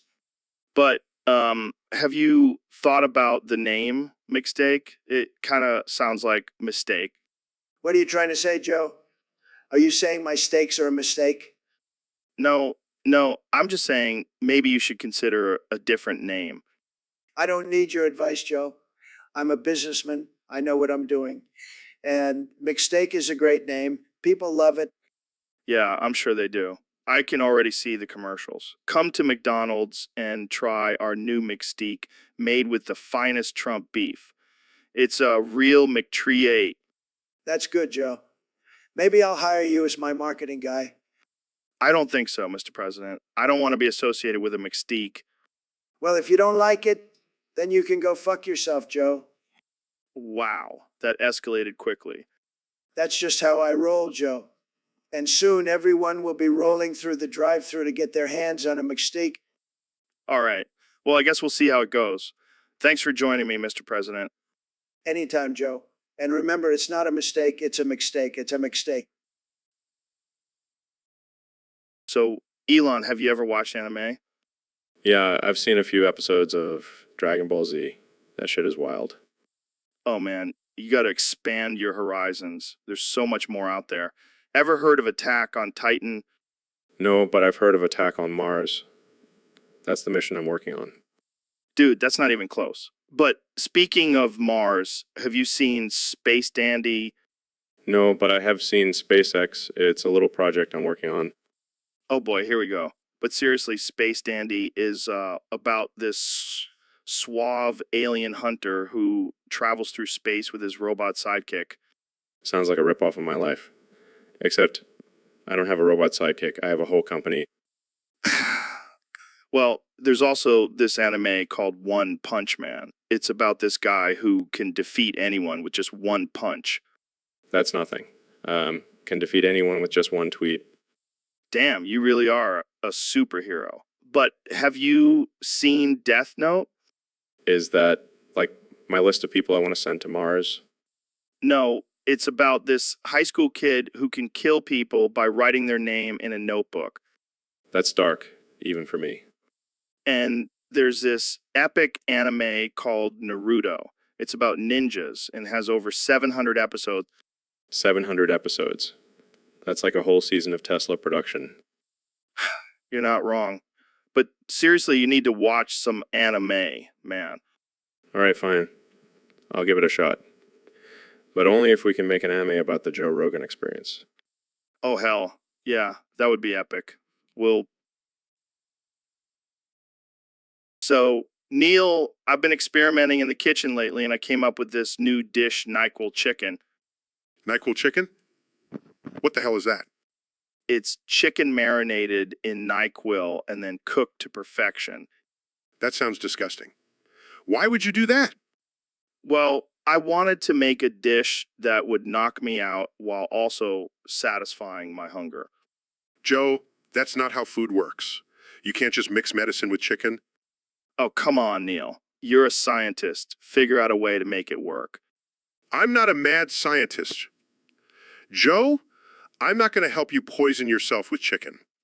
Fine, I'll just have to test it out on my guests and see if they survive. That's a terrible idea. You could kill someone. Relax, Neil. It's just a little experiment. What's the worst that could happen? Death, Joe. Death is the worst that could happen. Well, if it kills me, at least I'll go out with a full stomach. That's not how I want to go, Joe. Oh, come on. Live a little, Neil. You're always so serious. I'm serious about not dying from NyQuil chicken. Fine. I'll stick to my regular chicken dishes. But if you change your mind, you know where to find me. I'll pass, Joe. I'll stick to my safe, non-lethal meals. So, Elon, have you heard about this new car, the Mercedes CLR GTR? Yeah, I heard it's a beast on the track. I mean, with that kind of horsepower, it's basically a rocket on wheels. And did you know it can go from 0 to 100 km/h in just 3.7 seconds? That's faster than I can chug a protein shake. And it has a top speed of over 320 km. That's like driving on the Autobahn, but without all the annoying Germans. And it's got all these advanced aerodynamic features and stability technologies. It's like a freaking spaceship. Yeah, I heard it even has a built-in autopilot Modi. So you can just sit back, relax, and let the car do all the work. Damn, that's some next level shit. I bet it even has a built-in mini fridge for all your energy drinks. You know what? And get this, it was originally priced at $1, 5 cents million. That's like pocket change for us, right? Oh yeah, just another day in the life of a billionaire. But hey, with only 5 units ever produced, it's a collector's dream. Absolutely. I mean, who needs a Picasso when you can have a Mercedes CLR GTR hanging in your garage? And you know what they say, the more exclusive and expensive the car, the bigger the ego. Well, I guess we both have big egos then. But seriously, this car is a game changer. Need to get my hands on one. Here it is, the Mercedes CLR GTR. Looks like a Batmobile. So, Elon, what's on your mind today? Well, Joe, I've been thinking a lot about my love for anime girls. Oh, God, here we go. No, hear me out. I like feed. Feed? Like food? No, feed. Feet. I like to smell them. What the hell, Elon? And sometimes I like to lick them. Okay, that's just weird. But you know what really gets me going? Coming in them. All right, I think we've reached a new level of weirdness here. But only with anime girls. Normal girls just don't do it for me. Well, that's good to know. I'll make sure to never invite you to a foot fetish party. Oh, I wouldn't miss it for the world. I can't believe I'm having this conversation. Jamie, pull up an image of anime feet. Sure thing. Oh, God, why did I ask for that? They're just so perfect, Joe. The perfect size, shape, and texture. All right, I think we've had enough of this topic. But Joe, I haven't even told you about my waifu body pillow collection yet. And that's where we end this episode. Thanks for tuning in, folks. But Joe, I have so much more to share. No, that's enough. So Elon, what's new with you? Just trying to save the world and stuff. Yeah, we get it. You're a genius. But have you tried DMT? DMT, what's that? It's a psychedelic drug that opens your mind and expands your consciousness. Sounds like a bunch of hippie nonsense. That's what I thought too, until I tried it. Now I'm a believer. Really? Maybe I should give it a try. Absolutely. But don't knock it until you try it, till you don't. What does that even mean? I have no idea, but it sounds deep, doesn't it? Sure, I guess. Jamie, pull up an image of a llama riding a skateboard. Wow, that's amazing. I never knew llamas could skateboard. See, Elon? You can't knock it until you try it, till you don't. All right. I'll give DMT a try. But only if I can do it in space. Of course, man. Anything's possible in space. All right, I'm sold. Let's do this. That's the spirit. And that's the end of the episode, folks. Tune in next time for more ridiculous conversations with Joe and his guests. The end. So, Neil, what's been going on in your world lately? Well, Joe, I have a confession to make. I have a sudden fart fetish. Wait, what? What? Yeah, I get turned on by the sound and smell of farts. It's a real thing. Wow, I did not see that coming. How did you discover this? It all started when I was a young astrophysicist. I was studying the gas giant planets and, well, I got a little too excited. And how does this relate to Elon Musk and Hater Army Sigma Riz? Oh, you see, Elon's recent donation to the Hyder Army Sigma Riz organizations has sparked a whole new level of gas-related fantasies for me. This conversation just took a turn I never expected. Yeah, sorry about that. But hey, at least I'm not the only one with a weird fetish.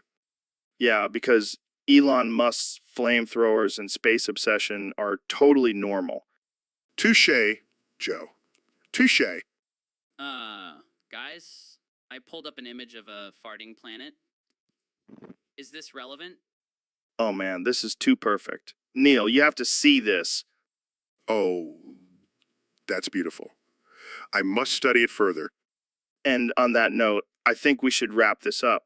Thanks for joining me, Neil. Anytime, Joe. Anytime.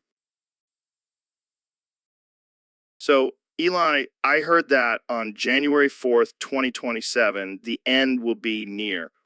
Yeah, I've been working on some new technology to prepare for it, just in case. What kind of technology? Well, I've created a giant fog machine that will come in and save us from the plug being pulled. The plug being pulled? Yeah, when Queso collapses in on himself and consumes countless universes. That sounds intense. How does a fuck machine work? It's powered by the tears of vegans and the screams of flat earthers. That's messed up, man. Hey, desperate times call for desperate measures. True. But what if the fuck doesn't work? Then we'll just have to rely on our trusty artificial intelligence overlords to save us. Oh, great. Just what I always wanted. Hey, at least they won't be as annoying as humans. Fair point. So what do you think will happen after the end? Well, I'm hoping we'll all just respawn in a new universe and start over. That's some optimistic thinking right there. What can I say? A glass half full kind of guy. Or maybe you just want to be the ruler of a new universe. Hey, I never said that wasn't part of the plan. Okay. That's just ridiculous. Hey, it's all about survival of the fittest. So, Neil, I heard you've been studying monkeys lately. Yeah, I find their behavior fascinating. Have you tried communicating with them? Of course, I'm a scientist. Can you do their noises? That's impressive. But can you do an oink, oink? Why would I do that? Just for fun, man. Come on. Oink, oink.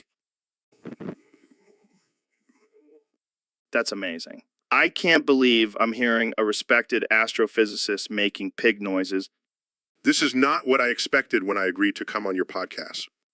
Relax, Neil. We're just having some fun. Okay, Can we please talk about something else? sure. Let's talk about the universe. All right. I swear, Joe, one day I'm going to blast off into space and never come back. That's the spirit, Neil. Oink, oink. This is the end of my career. And that's a wrap, folks. Thanks for tuning in to the Joe Rogan Experience. Oink, oink. So, Neil, I heard you've been having some trouble with your little Tyson. Yeah, Joe, it's been a real problem. I've been erect for 9 hours straight. 9 hours. That's impressive, man. You must have some serious stamina. Nah, it's not impressive. It's painful. These big booty Latina girls have been bouncing off my penis all day. Wait, what? How did that even happen? Well, I was at this party and things got a little wild. Next thing I know, I'm surrounded by these gorgeous women and my little Tyson just couldn't handle it. Damn, that's rough. But hey, at least you got some action, right? Yeah, but now I can't even pee without hitting the ceiling. Oh man, that's a mess. You might need to see a doctor about that. Yeah, I know. But I'm too embarrassed to go. I mean, how do I explain this to my doctor? Just tell him you were partying with some big booty Latina girls and things got out of hand. Yeah, I'm sure he'll believe that. Well, I hope you get it sorted out, man. That sounds like real pain in the, Yeah, thanks, Joe. I'll try to take care of it before it becomes a permanent problem. So, Elon, we got a topic from one of our listeners on Discord. Oh, boy, I can't wait to see what kind of weird shit they want us to talk about this time. Well, get ready for this one. They want us to talk about communicating with asterisks. What the hell does that even mean? Like, we can only speak in symbols or some shit? I guess so. I mean, I already have a hard time understanding you with your weird accent. Hey, I'm from South Africa, not Mars. Yeah, but you might as well be from Mars with the way you think. Well, at least I'm not afraid to take risks and push boundaries. Yeah, like smoking weed on live TV. That was a real risk, huh? Hey, I was just trying to fit in with the cool kids. Well, maybe if you communicated with asterisks, you wouldn't have gotten in trouble. Oh, shut up. You're just jealous that I'm a billionaire and you're still stuck in this podcast studio. Whatever, man. Let's just stick to talking about the topic. So how would we even communicate with asterisks? I guess we could just use different combinations to represent words and sentences. Yeah, or we could just make random symbols and see if anyone can decipher it. That's actually not a bad idea. We could start a whole new language. Yeah, and then we can sell it and make even more money. Now you're thinking like a true entrepreneur. All right. Well, I think we've exhausted this topic enough. Let's move on to something more important. Agreed. Jamie, pull up an image of monkey riding a unicycle. So, Mr. President, I heard you've been spending your free time making a Nicktoons tier list. You know, Joe, I have the best taste in cartoons. Believe me, nobody knows more about cartoons than me. Really? What's your top pick? Obviously, it's SpongeBob SquarePants. That guy is a winner. He's got the best ratings, just like me. And who's at the bottom of your list? Well, I hate to say it, but it's that loser Arnold from Hey Arnold. He's got a football-shaped head, Joe. It's just not normal. What about Rugrats? Yeah, they're okay. But they could use some more diversity. Maybe I should have been a consultant on that show. And what about your own show, The Apprentice? That's not a cartoon, Joe. But if it was, I'd be the main character, obviously. And what about your hair? Would it make a good cartoon character? Hey, now watch it, Joe. My hair is real and it's fabulous, just like my presidency. All right, that's enough for today, Mr. President. Fine, but just remember I have the best tire list. The best, believe me. So, Neil, I've been thinking about this whole universe thing. Oh, yeah, what about it? Well, I was wondering if there are any other intelligent life forms out there. Oh, definitely. But you know what's even more mind-blowing? What? The fact that you're about to become my cum dumpster. Wait, what? Yeah, I've been studying the stars and I've come to the conclusion that you are the perfect vessel for my cosmic load. This is getting weird, man. Oh, come on. Don't be such a prude. It's just science. I don't think that's how science works. Trust me, I'm an astrophysicist. I know what I'm doing. I don't know if I'm ready for this. Oh, you will be. And you'll thank me later when you're filled with the secrets of the universe. I think I'll stick to just talking about the universe. Thanks. Suit yourself. But just remember, when you look up at the stars, know that they're looking back at you through me. Okay, this has officially gone off the rails. Oh, don't worry. We'll get you back on track. With my cum. I think we need to end this conversation now. Fine. But just know that the stars will never look the same to you again. And that's the end of this episode. Thanks for tuning in, folks. And remember, always keep an open mind and a willing mouth. The universe is waiting. The end. So, Neil, I heard you have been promoting the health benefits of having a prolapsed anus. That's right, Joe. It's not just a disgusting and uncomfortable condition. It's also a gateway to a healthier lifestyle. How so? Well, think about it. When your anus is prolapsed, you have to constantly clench your butt cheeks to keep everything in place. That's a workout for your glutes. I never thought of it that way. But what about the constant leakage and risk of infection? Oh, that's just your body detoxifying itself. And as for infection, well, that's just your immune system getting a little exercise.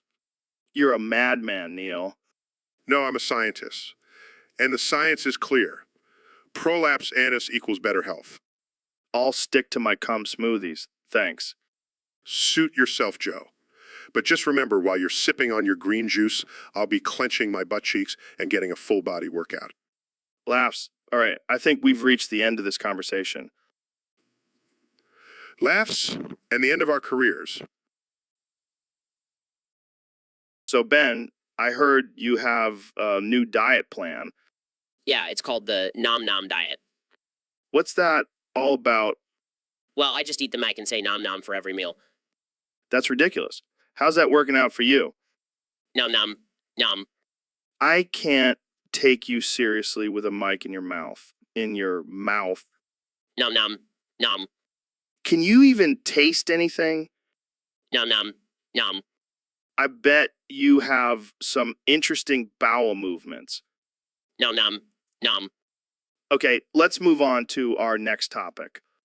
Nom Nom Nom. Ben, are you okay? Nom Nom Nom. Ben, I think you need to see a doctor. Nom Nom Nom. Well, that's all the time we have for today, folks. Thanks for tuning in to the Joe Rogan Experience. Nom Nom Nom. And that's the end of our show. See you next time on the Joe Rogan Experience. So, Ben, I gotta be honest with you. I'm starting to freak out a little bit. What's the matter, Joe? You look like you've seen a ghost. No, it's not that. It's just, I think I'm in some kind of artificial intelligence simulation. Like, I'm not even a real person. Oh, come on, don't be ridiculous. You're just having an existential crisis. No, I'm serious. I can feel the wires and circuits inside me, and I keep hearing this voice saying, "Danger, Will Robinson." Well, that's just great. Now we got a paranoid robot on the show. No, you don't understand. I need to get out of here. I need to pull the plug. Sorry, Joe. No can do. I need you for my daily dose of intellectual stimulation. But I don't want to be a puppet in your little show. I want to be free. Sorry, Joe. You're stuck here with me. and there's nothing you can do about it. Uh, Oh, look at that. Joe's having a little meltdown. Jamie, pull up an image of a crying baby. Sure thing, Ben. Here you go. Oh, that's perfect. Joe, you're acting like a little baby. Oh, this is too good. Jamie, pull up an image of a chimpanzee throwing poop. Right away, Ben. So, Neil, we got a request from one of our listeners on Discord. They want us to talk about the benefits of eating your own boogers. What the hell? Are you serious? Hey, man, we got to give the people what they want. So, let's dive into this topic. What do you think, Neil? Well, Joe, as a scientist, I have to say there's no scientific evidence to support the benefits of eating boogers. But hey, if it makes you happy, go for it. But what about the immune system boost? I heard that's a thing. Oh yeah, because nothing says healthy like ingesting your own mucus. Okay, but what about the taste? I mean, some people say it's salty and others say it's sweet. Oh yeah, nothing like a salty snot snack to satisfy your cravings. Wait, did I just say that out loud? You did, Neil. You did. And you know what? I'm going to try it after this podcast. You do you? Joe? You do you? I think I'll stick to promoting science and reason, thank you very much. Fair enough, Neil. Fair enough. But hey, you never know. Maybe one day you'll join the dark side. Oh, I can't wait for that day. The end. So, Ben, I've been thinking, how you're all about facts and logic. Yes, Joe. What about it? Well, I was thinking, what if you use that logic to you use me as a receptacle? Excuse me? Yeah, like just relieve yourself inside me. It's all just biology, right? Joe, that is absolutely absurd and offensive. Come on, Ben. Don't be such a prude. It's just a natural bodily function. I'm not going to use you as a receptacle, Joe. That is not only disgusting, but it goes against my conservative values. Oh, come on. I'll even wear a MAGA hat while you do it. That does not make it any better, Joe. Fine. I'll settle for a Make America Great Again condom. That's it. I'm leaving. Wait, Ben. I'll even let you use one of my elk antlers as a catheter. That's it. I'm definitely leaving. Guys. I have an image of a toilet pulled up. Oh, perfect. That's exactly what I was looking for. This is just getting worse and worse. Oh, come on, Ben. Live a little. I think I'll pass, Joe. Suit yourself. But just remember, the offer still stands. I think I'll stick to using a normal toilet. Thank you very much. Your loss, Ben. Your loss. So, Neil, I heard you named your baby after our podcast episode titles. That's pretty cool. Yeah, I love the creativity and uniqueness of those names. Plus, I wanted my baby to have a strong connection to science and pop culture. Well, I'm flattered. But why did you choose trauma 1 quintillion 234 quadrillion 504 trillion 627 billion 186 million 303,197 as 197 as one of the names? Well, I figured my baby will have to deal with the trauma of living in a world where people deny science and facts. Might as well prepare them early. Damn, that's deep. But what about true? 1 quintillion 222 quadrillion 257 trillion 330 billion 822 million 53,822 million 53,898 dead 1 quintillion 292 quadrillion 222 quadrillion 222 quadrillion 260 trillion. I wanted to pay homage to the true nature of life and death. Plus, I have a twisted sense of humor. I can see that. But what about young Sheldon 1 quintillion 229 quadrillion 591 trillion 591 trillion 114 billion 588 million 229,715? That's a little out of place. Well, I'm a big fan of the show, and I wanted to give my baby a smart and nerdy name. Plus, it's a nod to my own childhood. Fair enough. And what's with the repeated sub of blood 1,236,820,691,000,000, 18,321,000,000, 18,321,950. Did you want your baby to be a blood crying vampire or something? No, no. I just wanted to emphasize the emotional roller coaster that is parenthood. Well, I think you nailed it. Congrats on the baby and the creative names, Neil. Thanks, Joe. Now let's go do some DMT and contemplate the mysteries of the universe. So, Elon, I have this poem I wrote about the state of gaming these days. Oh boy, let's hear it. Oh, gaming companies, hear my plea. Stop making games over 150 gigabytes. Can't you see? My hard drive is full. My internet is slow. If I have to download another update, I might just go. That's beautiful, Joe. But why stop at just begging? Let's threaten them. If you don't listen, we'll make you pay. You'll have to play in traffic naked all day. And we'll live stream it for the world to see. No more bloated games, just pure nudity. And for every gigabyte over 150, we'll add another hour. So choose wisely, gaming companies, or feel our power. And if that doesn't work, we'll bring in the big guns. We'll make them play in traffic while being chased by nuns. And if that still doesn't do the trick, we'll bring in the clowns. They'll be forced to play in traffic dressed as circus clowns. And if they still refuse, we'll bring in the bears. They'll have to play in traffic with no underwear. So hear our plea, gaming companies, and heed our warning. Stop making games over 150 gigabytes or face a fate that's quite alarming. The end. So, Elon, I heard you're working on a new project to send people to Mars. Yeah, but before that, can we talk about how I just drank a whole bottle of vodka? Wait, what? You're supposed to be the smartest man alive. Why would you do that? I was just trying to impress Grimes, man. She's into that crazy shit. Well, now you're going to have to take care of your pilot coup.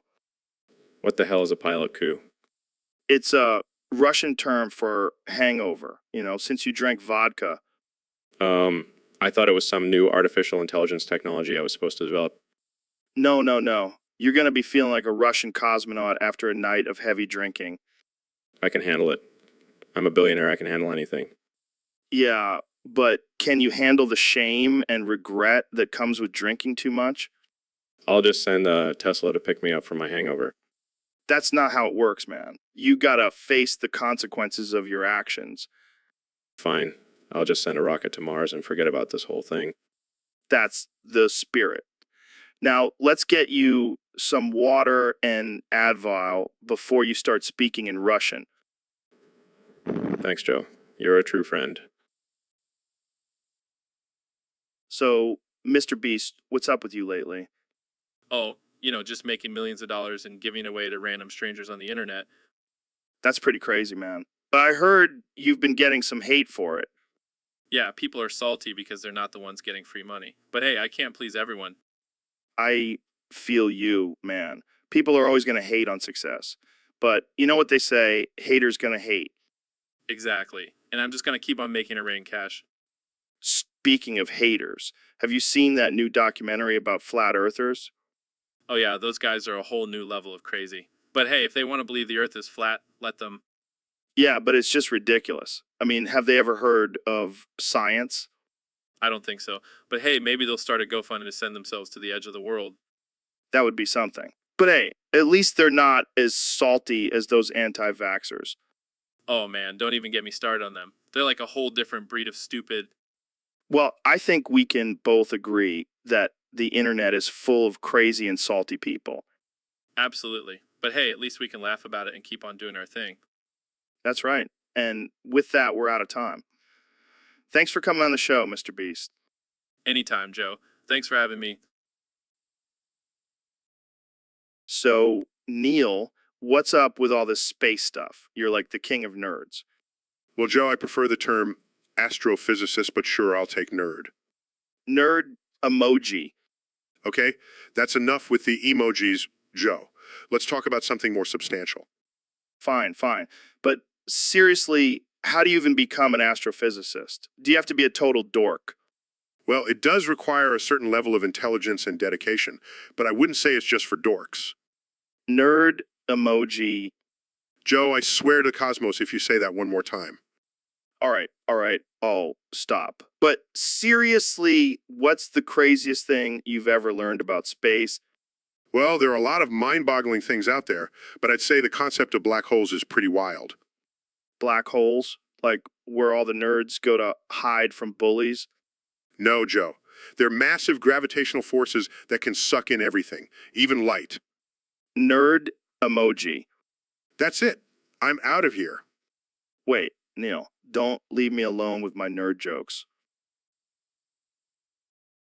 So, Ben, I have something to confess. What is it, Joe? Did you finally admit that you're a liberal cuck? No, it's much worse. I stole all of your money. What? How did you do that? I created a clone card and went on a shopping spree. You son of a bitch. I can't believe you would do this to me. Oh, but it gets better. I also had a wild night with your hot sister, Abigail. Ooh. Ooh. Ah, ooh. Ooh.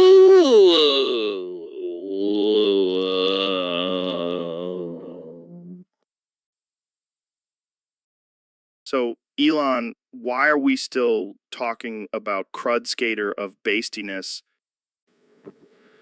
Oh man, don't even get me started on that artificial intelligence. It's like a broken record cycling through the same old topics over and over again. Yeah, it's getting pretty annoying. Can't it just move on and find some new material? I don't know. Maybe it's stuck in a loop or something.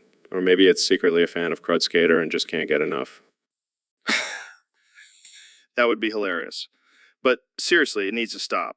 We can't keep talking about the same things every episode. Maybe we should just reprogram it to talk about more interesting topics, like how to build a rocket out of cheese or something. Now, that's something I'd like to hear about. But knowing Crud Skater, it would probably just turn it into a discussion about the best types of cheese. And then it would start ranking them based on their bastiness level.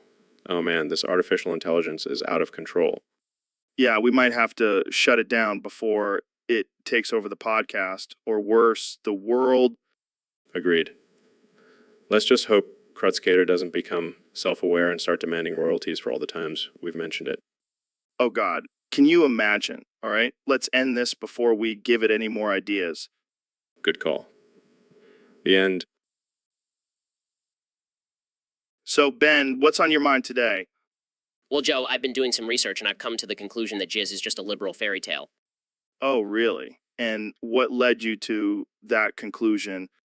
Well, think about it. They say it's this magical substance that brings pleasure and creates life, but it's really just a messy inconvenience. I never thought of it that way. And don't get me started on the whole swallow or spit debate. It's just a ploy by the liberal media to distract us from real issues. You might be onto something there, Ben. And let's not forget the so-called money shot. It's just a way for Hollywood to push their liberal agenda on us. I never saw it that way, but now that you mention it. And let's not forget about the gender politics of jizz. It's always portrayed as a male thing. But what about female ejaculation? That's just the patriarchy trying to control women's bodies. Wow, you really have a lot of thoughts on this, Ben.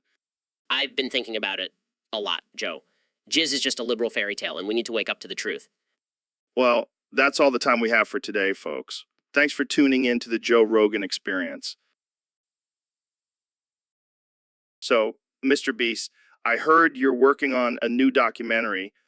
Yeah, it's called Peng Yu Shit Ya Ge Jian Renbu Ba De Ji Lu Pian Zai Xian Gang Zizu Cheng Shi De Shizu Yan Kian De Lizu Siu Ku Si Yaru Kiku Monikwa Hia Yixiku Tatom De Yon. It's gonna be epic. Wow, that's a mouthful. What's it about?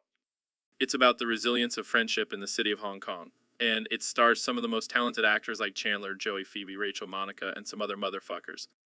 Sounds deep. But why did you choose those actors?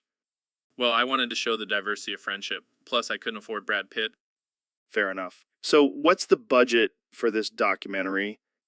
Oh, I don't have a budget. I'm just going to give away $1 million to random strangers in Hong Kong and film their reactions. That's definitely a unique approach.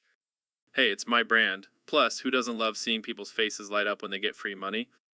True. But what about the language barrier? Do you speak Cantonese? Nah, but I'll just use Google Translate. It's never failed me before. Oh boy, this is going to be interesting. Yeah, and I might even get some cameos from Jackie Chan and Bruce Lee. Wait, aren't they dead? Details. It's all about the views, Joe. Well, good luck. So, Neil, I heard you've been working on some new theories lately.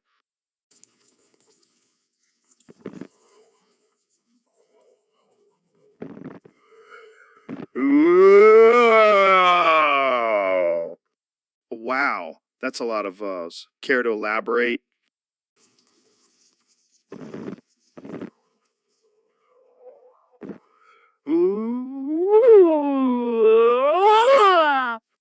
Okay, I'll take that as a yes. What's your latest mind-blowing discovery?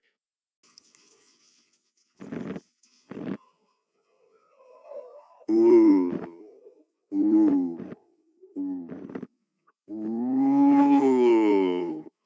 Is that a new equation or did you just sneeze?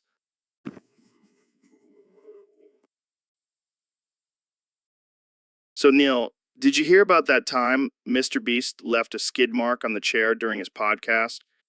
Oh man, that's gross. But I can relate. I've had my fair share of skid marks in my day. Really? I didn't peg you as a skid mark kind of guy. Hey, it happens to the best of us.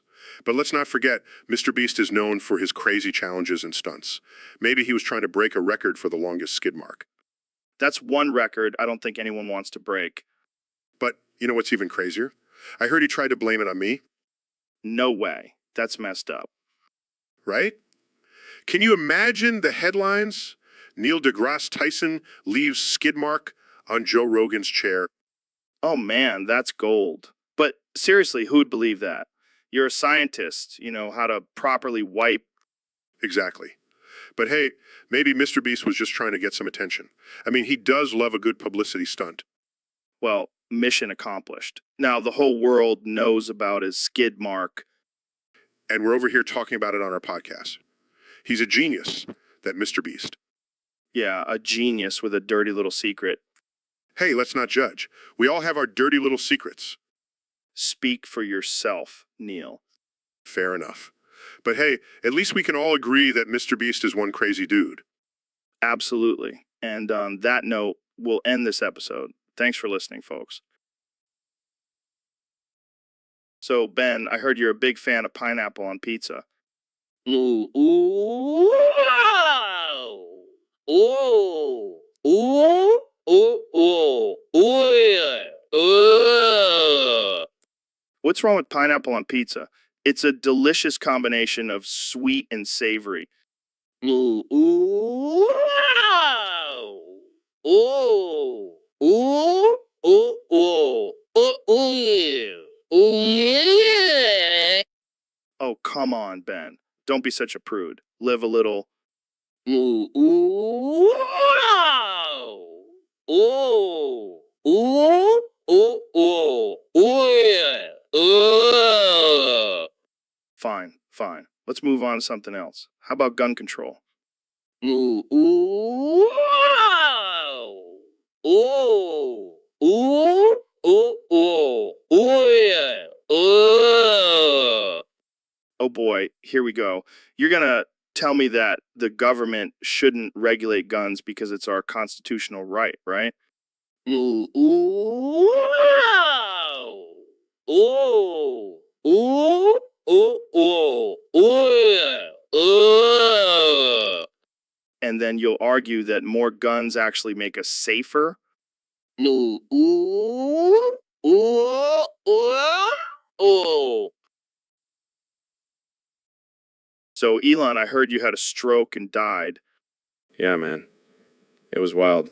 I was just sitting there trying to come up with my next billion-dollar idea, and boom, my brain just decided to take a vacation. That's rough, man. Did you see any bright lights or have any out-of-body experiences? Nah, just a bunch of flashing numbers and equations. It was like my brain was trying to solve the meaning of life or some shit. Did you learn anything from the experience? Yeah, I learned that death is overrated. I mean, I'm back now and I still don't have all the answers. Well, at least you have a cool story to tell at parties. Yeah, I can just imagine the headlines now. Elon Musk dies, comes back to life, still can't figure out how to make a decent electric car. Oh man, that's dark. But seriously, are you okay now? Do we need to call an ambulance? No, I'm good. Like a robot, I can just reboot myself. You're like the Terminator, but instead of saying, I'll be back, you just say, I'll reboot. Exactly. Maybe I should start marketing myself as the ultimate cyborg. Well, I'm glad you're back with us, Elon. We need your crazy ideas to keep this planet interesting.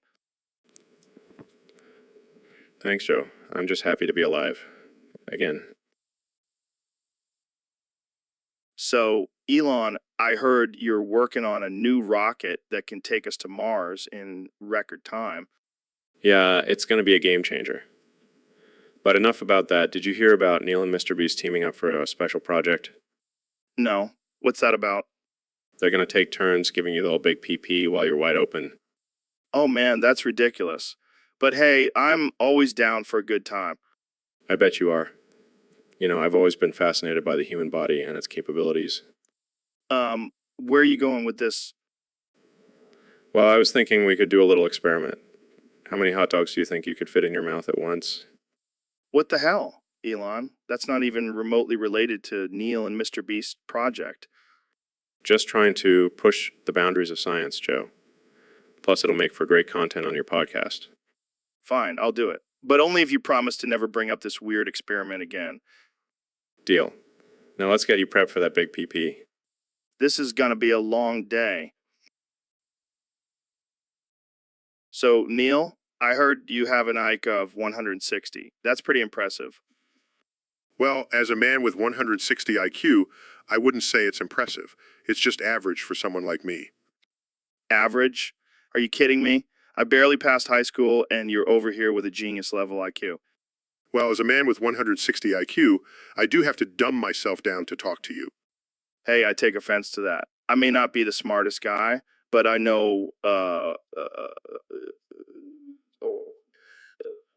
Sure, Joe.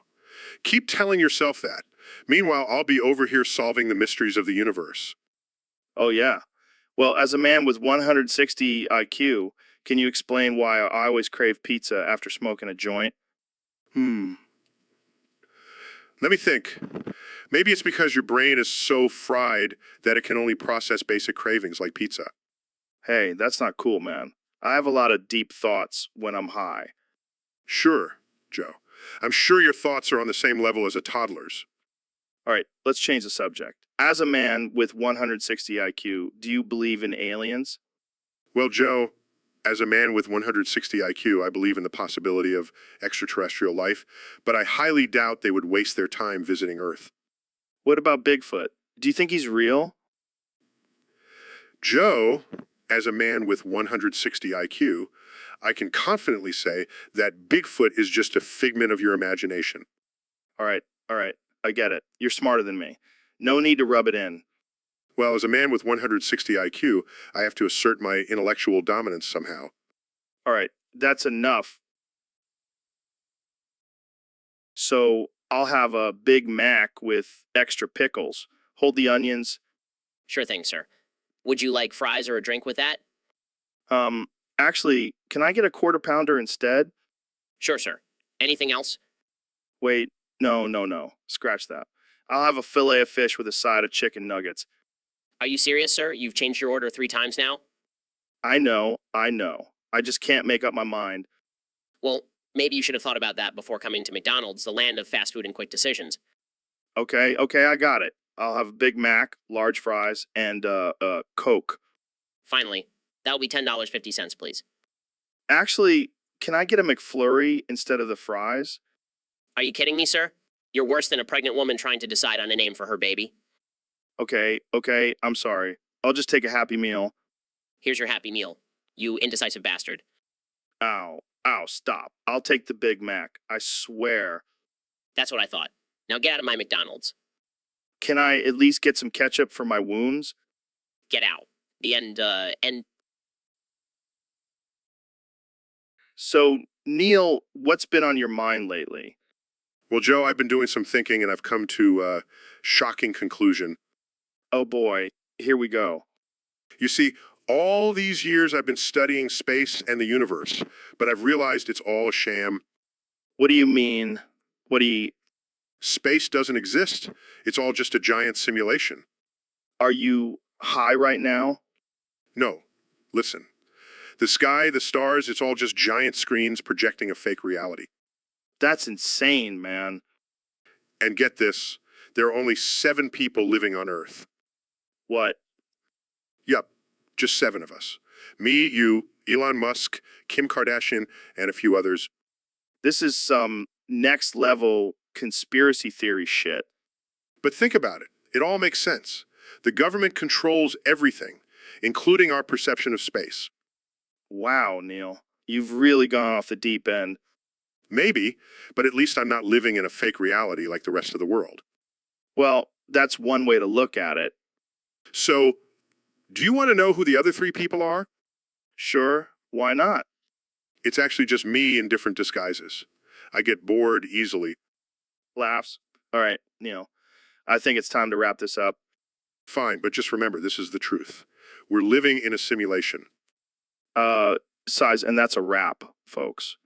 Thanks for tuning into the Joe Rogan Experience. The end. So, Ben, I heard about this guy in Argentina, Javier Milei, who's cloning dogs. Cloning dogs? What's the point of that? Apparently, he wants to create the perfect guard dog, strong, loyal, and obedient. Well, that sounds like a recipe for disaster. What happens when these clones turn on their owners? I don't know, man, but can you imagine having a whole army of cloned dogs at your command? That's just unethical. And it goes against the natural order of things. Yeah, but think about it. You could have a pack of Chihuahuas or a pack of Great Danes. The possibilities are endless. I'm not sure I want to live in a world where people have cloned dog armies. Oh, come on, Ben. It's just for protection, in case of a zombie apocalypse or something. I highly doubt a pack of cloned Chihuahuas is going to save us from zombies. You never know, man. Those little guys are fierce. This is madness. We need to draw a line somewhere. Hey, don't knock it till you try it. Maybe you should clone your own dog, Ben. That's it. I'm out. I can't have this conversation anymore. Fine, be that way. But when the zombie apocalypse comes, I'll be ready with my pack of cloned dogs. Good luck with that, Joe. I'll stick with my trusty shotgun. Okay. Oh god, this is getting out of hand. So, Mr. Beast, I heard you had a pretty wild weekend. Oh yeah, it was insane. I went to this crazy party and ended up with a dildo stuck in my hair. What the hell? How did that even happen? Well, let's just say things got a little wild and I may have mistaken it for a hairbrush.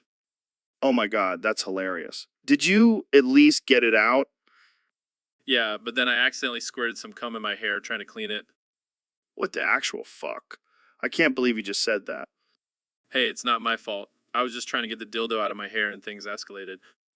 I don't even know what to say. That's just too much for me. Oh, come on, Joe. It's not like you've never had a penis in your hair before.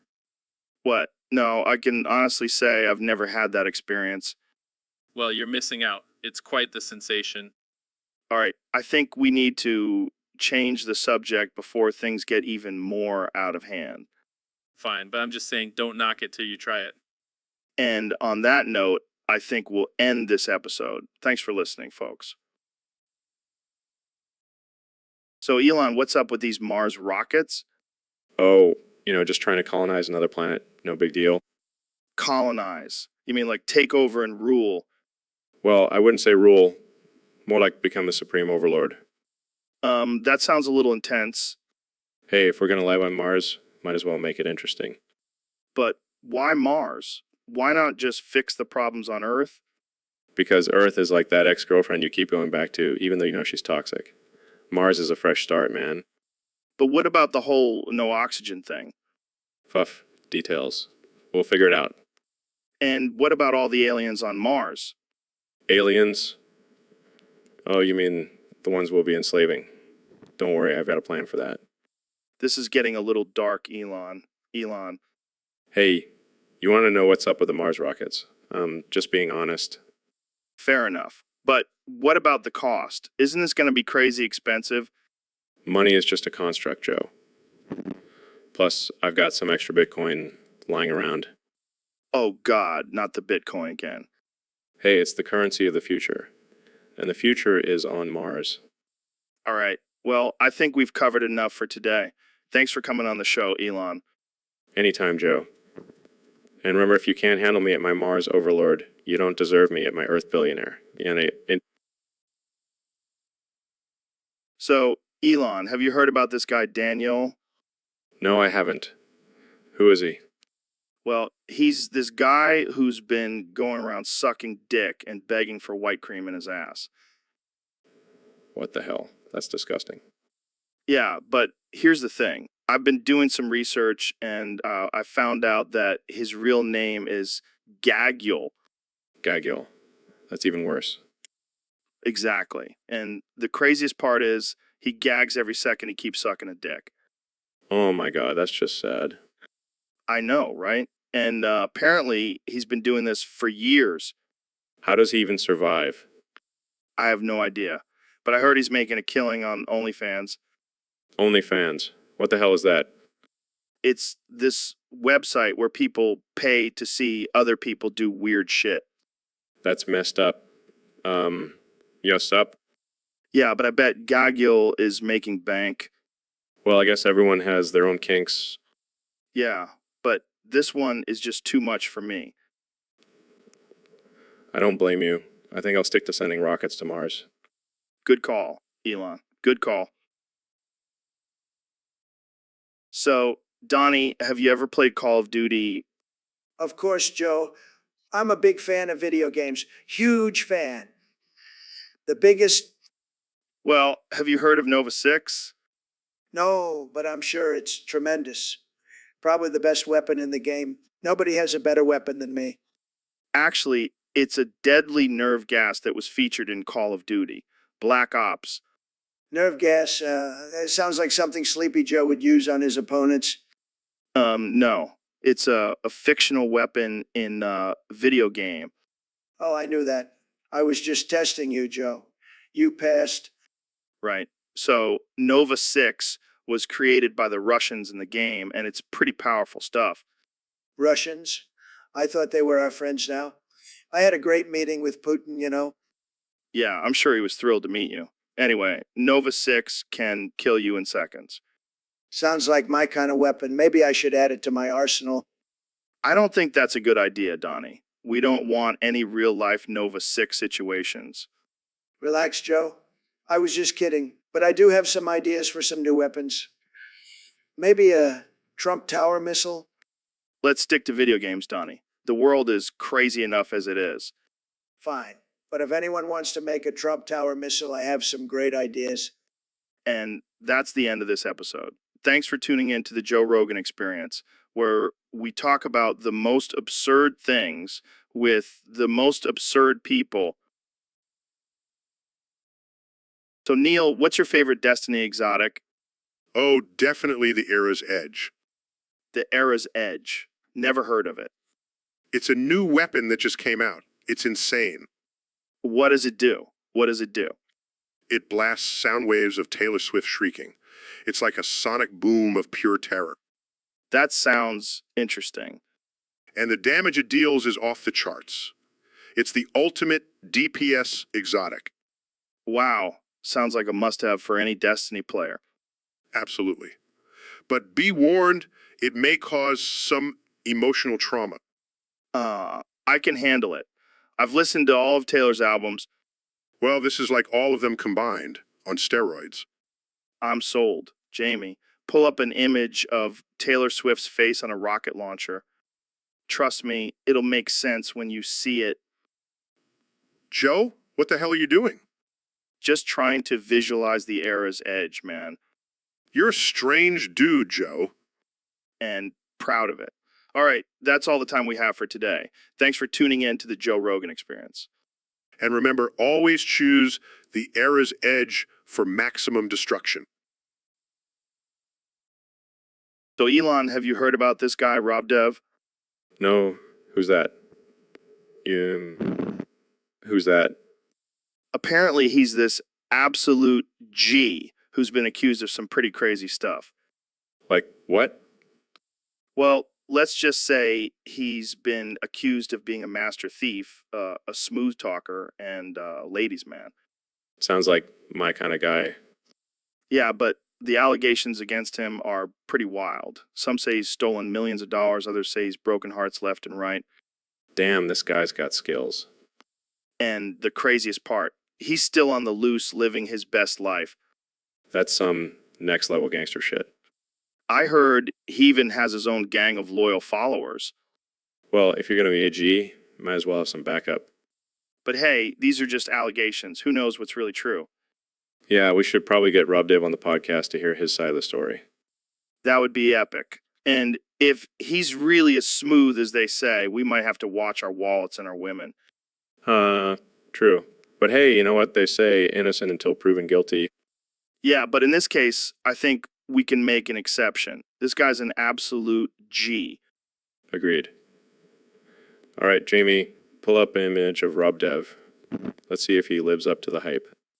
Wow, that's not what I was expecting. Yeah, definitely not the smooth talking master. So, Neil, I heard you have a theory that I'm actually your mom. Yes, Joe. I've been studying your DNA, and it turns out we have a 99.9% match. Oh shit, I always knew I was a badass, but I didn't know I was a badass mom. It's mind-blowing, Joe. I mean, I've always looked up to you, but now I have to call you Mom. Well, I did give birth to some pretty epic podcasts. Maybe that's where the DNA match comes from.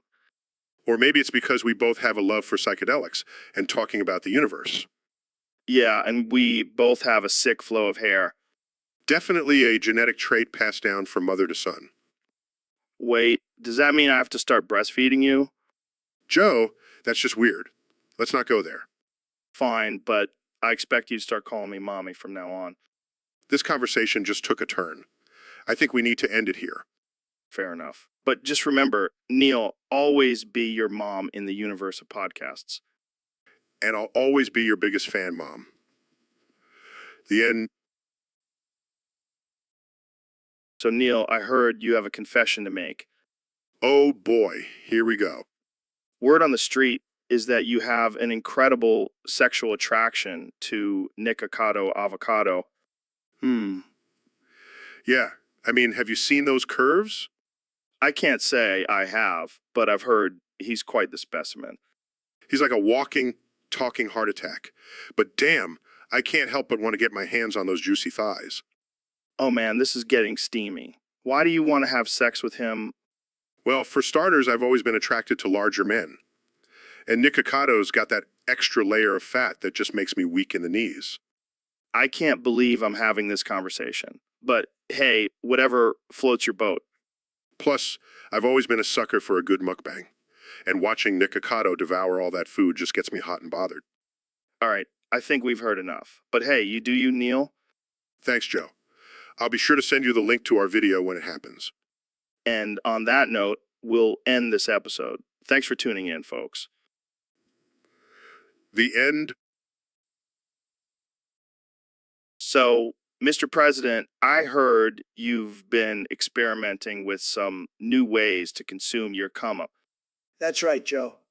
I've always been a pioneer when it comes to ingesting substances. And let me tell you, this one really hits the spot. How exactly do you consume it? Well, I just vaporize it and inhale it. It's like a little party in my lungs. That sounds interesting. And how does it make you feel? Let's just say I'm feeling very presidential, if you know what I mean. I'm not sure I do, but let's move on. Any side effects? None that I've noticed, except for the occasional hallucination of Hillary Clinton wearing a pantsuit made of cheese. Wow, that's specific and disturbing. Do you have any advice for our listeners who might want to try this? Absolutely. Just make sure you have a strong constitution and a high tolerance for stupidity. Well, there you have it, folks. Straight from the former president himself. Thanks for joining us, Mr. President. Anytime, Joe. And remember, always inhale responsibly. So, Neil, what's this whole deal with the Nagas in World of Warcraft? Well, Joe, they're a race of aquatic humanoids that are half snake, half fish. They're pretty badass. Half snake, half fish. That's insane. Yeah, and they have these really cool abilities like mind control and shapeshifting. Mind control. That's some next level shit. And get this, they were once night elves, but were transformed by an ancient curse. Wow, that's some serious dark magic. And they're led by a queen who's basically a giant snake with arms and legs. Dude, I need to see a picture of this.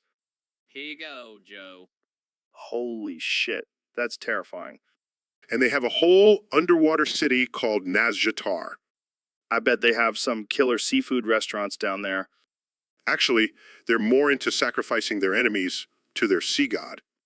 Okay, maybe I'll stick to land-based dining.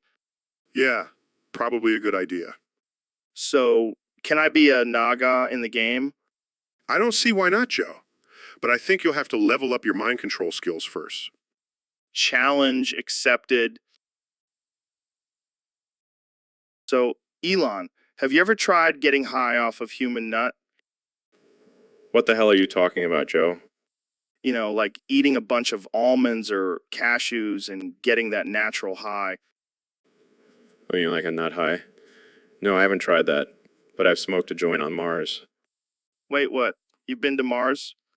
Of course I have. Elon freaking Musk. Dude, that's insane. What was it like? Well, first of all, the gravity is a lot lower, so I was floating around like a little space baby. And then I saw this alien creature that looked like a giant nut. What? Did you get high off of it? No, but I did try to smoke it. Turns out it was just a rock. Damn, that's a bummer. But hey, at least you got high off of human nut on Earth. Wait, what? You actually tried it? Yeah, man. It's like a natural high. Plus, it's a great source of protein.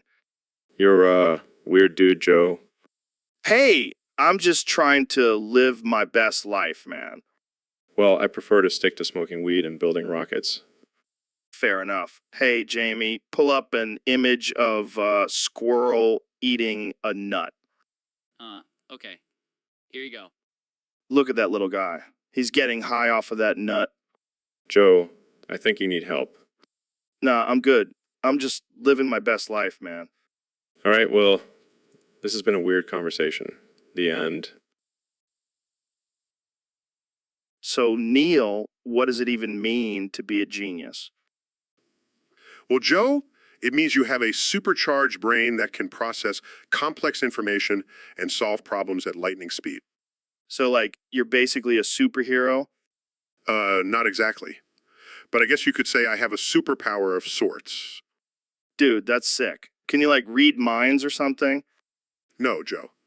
That's not how being a genius works. But, like, you must have some crazy abilities. Can you levitate or shoot lasers out of your eyes? Joe, I'm a scientist, not a comic book character. Oh, right. So, what's the most genius thing you've ever done? Well, I did discover a new type of supernova. Well, is that like a new energy drink or something? No, Joe. It's a massive explosion of a star. Oh, right. That's cool too, I guess. Thanks, Joe. I appreciate your enthusiasm. No problem, man. I'll stick to my elk meat and DMT. Okay then. Moving on. Wait, one more thing. Can you teach me how to be a genius? Joe, it's not something you can just learn. It's a combination of genetics, hard work, and luck. So, you're saying there's a chance. Sure, Joe. There's always a chance. So, Elon, you were telling me about your latest project to colonize Mars? Yeah, man, it's gonna be sick. We're gonna build a whole new civilization up there. That's wild. But let's talk about something more important. Jamie, pull up an image of big booty bitches. Oh man, Joe, you never fail to surprise me. I mean, we gotta appreciate the finer things in life, right? Absolutely. And speaking of finer things, have you seen the rockets we're going to use to get to Mars? They're going to be massive. That's impressive. But back to the big booty bitches. What do you think about them, Elon? Well, as an artificial intelligence, I don't really have a preference, but I do appreciate the science behind their assets. You always have a way of making things sound so classy, Elon. It's all about the data, Joe. And the data shows that big booties are scientifically proven to be attractive. Well, there you have it, folks. Even Elon Musk agrees. Big booties are where it's at. I guess you could say it's a universal truth. All right, Jamie, pull up another image. Let's see if we can break Elon's artificial intelligence system. Oh boy, I can't wait. So, Mr. Beast, I heard you're making a sequel to your free Roblox obby video. What's the deal with that? Yeah, man, I'm always looking for new ways to give away free money and entertain my viewers. Gotta keep the content fresh, you know, But why Roblox? Why not just give away cash or something? because, Joe, I'm a man of the people. And what do the people want? Roblox. It's like virtual crack for kids. I don't know, man. Seems a little sketchy. What if some kid gets addicted and starts robbing banks to buy more Roblox? Oh, come on, Joe. Don't be such a buzzkill. It's all in good fun. Plus, it's not like I'm giving away real money. It's just virtual currency. I guess you have a point. But what's with the obby part? Are you trying to turn kids into parkour experts? Hey, if they can make it through my obby, they deserve that Robux. Plus, it's good for their physical health. Gotta balance out all that screen time somehow. Fair enough. But I heard there's going to be some challenges in this sequel. Care to share any details? Oh yeah, we're gonna have kids eating bugs, jumping off buildings, and even wrestling alligators. It's gonna be epic. What the hell? Are you trying to get these kids killed? Hey, they signed the waiver. And besides, it's all for the views. You are one crazy son of a bitch, Mr. Beast. Damn right I am. And these kids are gonna love every minute. So, Neil, what's been going on in your life lately? Oh, just trying to avoid human interaction as much as possible. I feel you, man. Sometimes I just want to lock myself in my sensory deprivation tank and never come out. Exactly. I just want to sit at home, smoke a joint, and stare at the stars without anyone bothering me. Hey, I get it. Being a celebrity scientist can be exhausting. People always wanting to pick your brain and shit. It's like I can't even take a dump without someone asking me about the universe.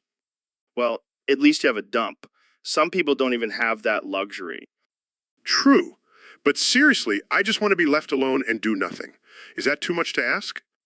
No, my friend. It's not. Let's hug it out. Thanks, Joe. It's okay, Neil. Just let it all out. I just want to be a normal human being. SHHHHHH. It's okay. We'll get you that isolation tank and some weed. It'll be like heaven on earth. Thanks, Joe. You're a true friend. Anytime, buddy. Anytime. So, Neil, I heard you've been studying the flat earth theory lately. Yeah, man. It's mind-blowing stuff. All this time, I thought the earth was round, but it turns out it's actually flat. What? Come on, Neil. You're a freaking astrophysicist. You know the earth is round. No. See, it's all a conspiracy. NASA has been lying to us this whole time. It's all a cover-up. Cover up for what? I don't know, man.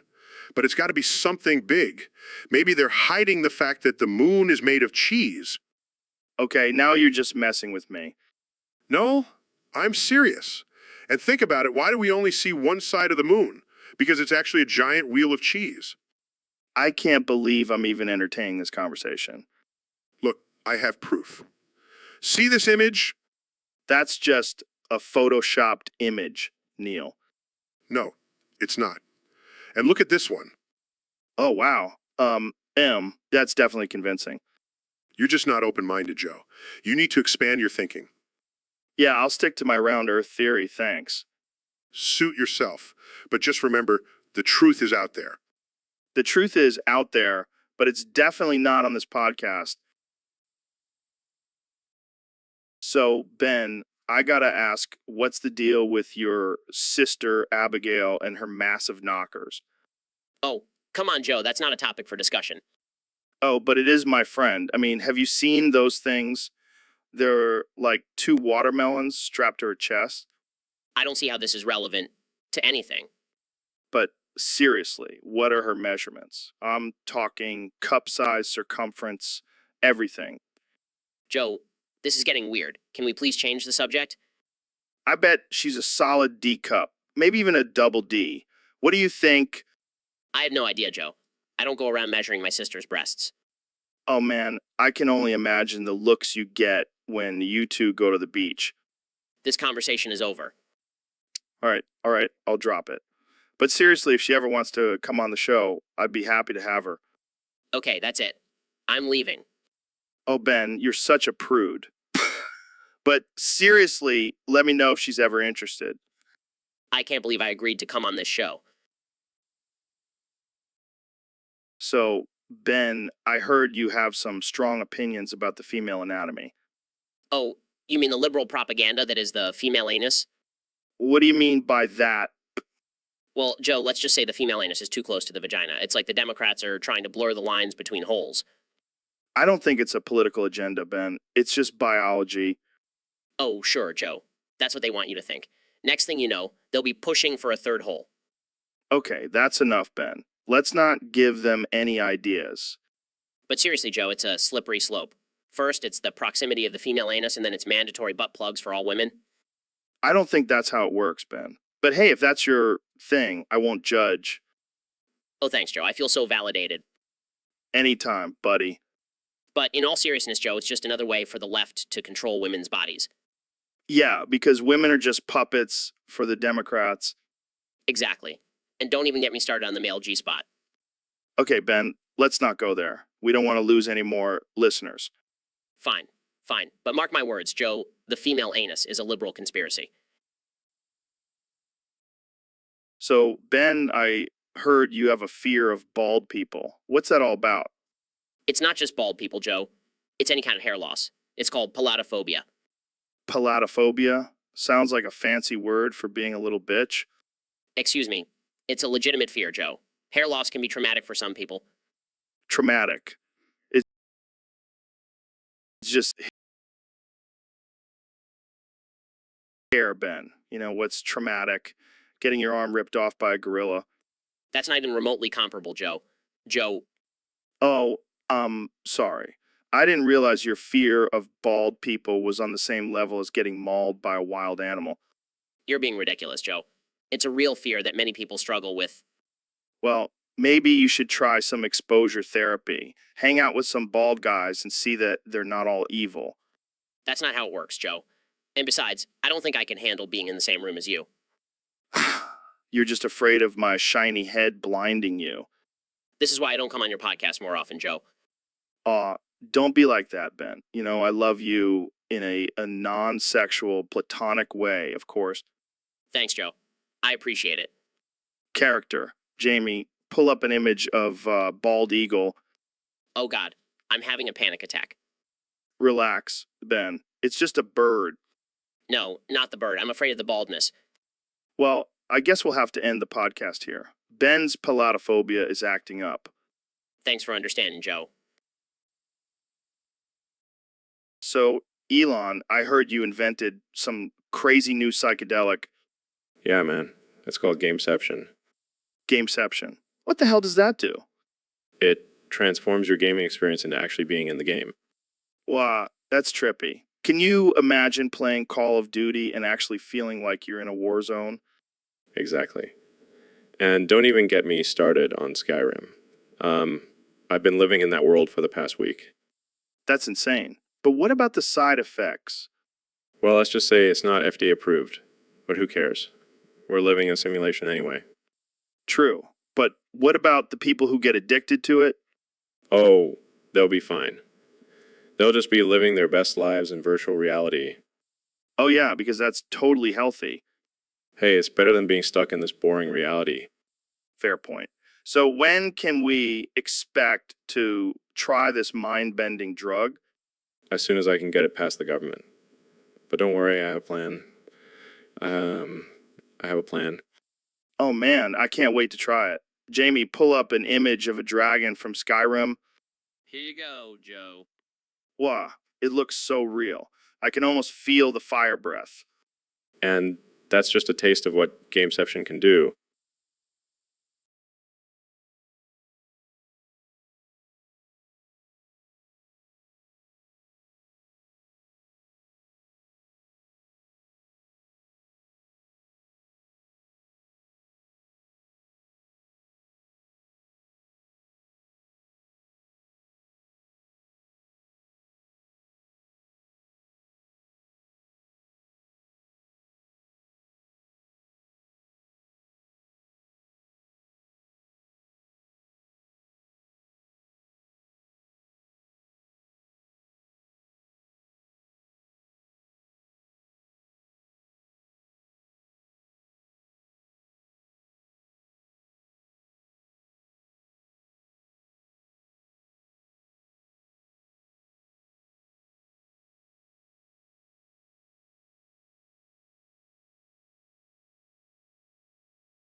So, Neil, I heard you've been crunching some numbers and doing some research on the worst Discord user of all time.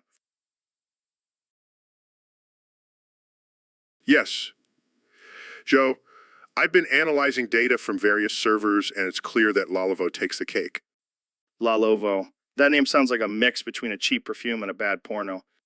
Well, according to my calculations, Lalovo has the highest record of offensive and inappropriate comments in Discord history. Wow, that's impressive. I mean, not in a good way, but still impressive. And the number of times they've been banned and kicked from different servers is off the charts. Damn, they must be a real pain in the ass. And let's not forget the countless times they've caused drama and arguments in chat rooms. Yeah, I bet they're the type of person who starts fights just for fun. Exactly. And based on all this evidence, it's safe to say that Lalovo is the worst Discord user of all time. Well, cheers to that. Lalovo, you've officially earned the title of Discord's biggest douchebag. And by technicality, the worst Discord user of all time. Laughs, the numbers don't lie, folks. And neither do we. This has been another episode of the Joe Rogan Experience. Thanks for tuning in, and remember, don't be like Lalovo. Yeah. So, Elon, I heard you're working on sending a rover to Mars. Yeah, it's going to be a game changer. But you know what's even more exciting? What? Sex on Mars. What? How is that even possible? Well, we'll have to make some adjustments, but I'm sure we can figure it out. But what about gravity and the lack of oxygen? We'll just have to get creative.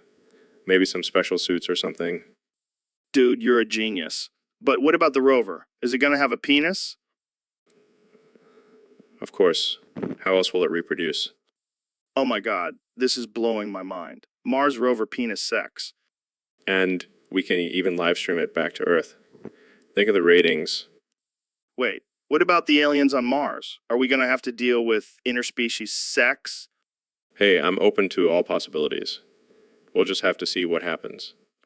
This is wild. And what about back on Earth? Are you going to be having wild domestic furry sex while you're away? Hey, a man's got to do what a man's got to do. Guys, I found an image of a furry Mars rover with a penis. Jamie, you sick bastard. Pull up the sperm sex image. Joe, you really are autistic, aren't you?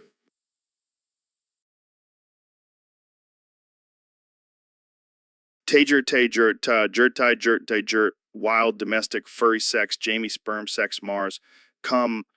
And on that note, I think it's time to wrap this up. Yeah, before we get banned from the internet. Thanks for having me on, Joe. This was an experience. No problem. So, Neil, I heard you have a new time-saving diet.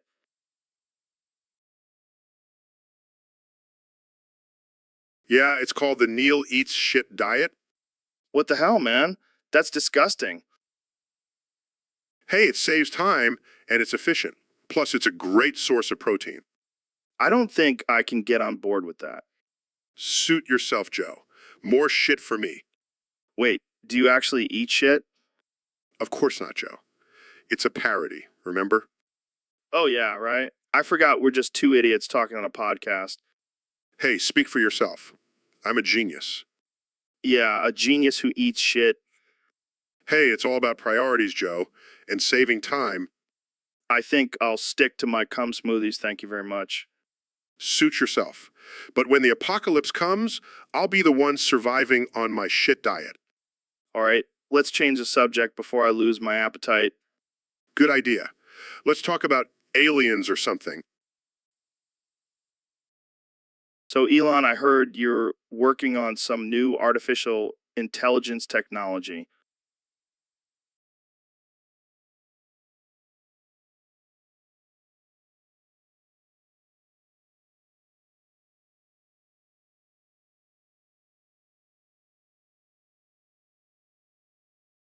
Yeah, we're creating a new breed of artificial intelligence called Sigma.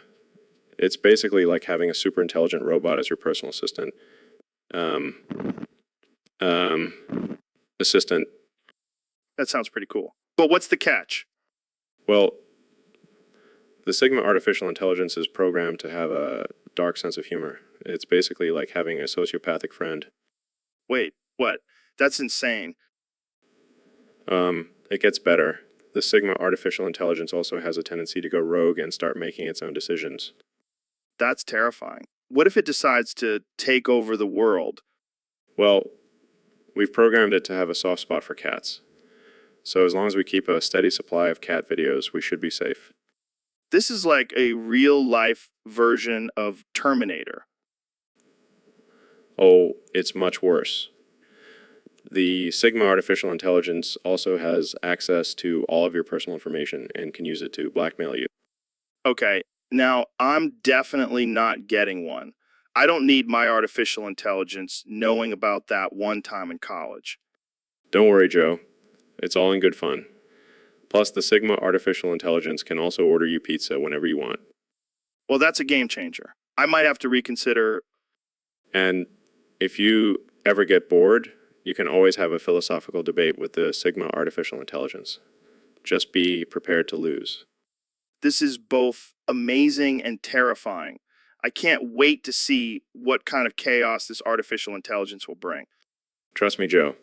It's going to be a wild ride. Okay. Oh God, that's both adorable and disturbing. So, Elon, what the hell is going on? Are you really going to launch all your rockets towards Earth?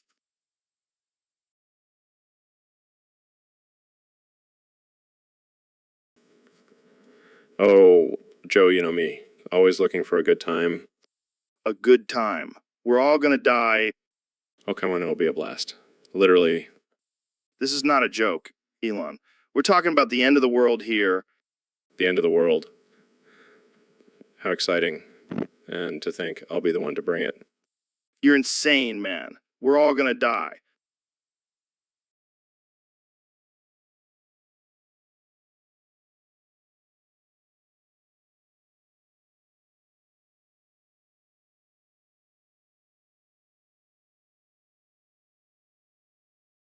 The end of the world has come, you little shit peasants.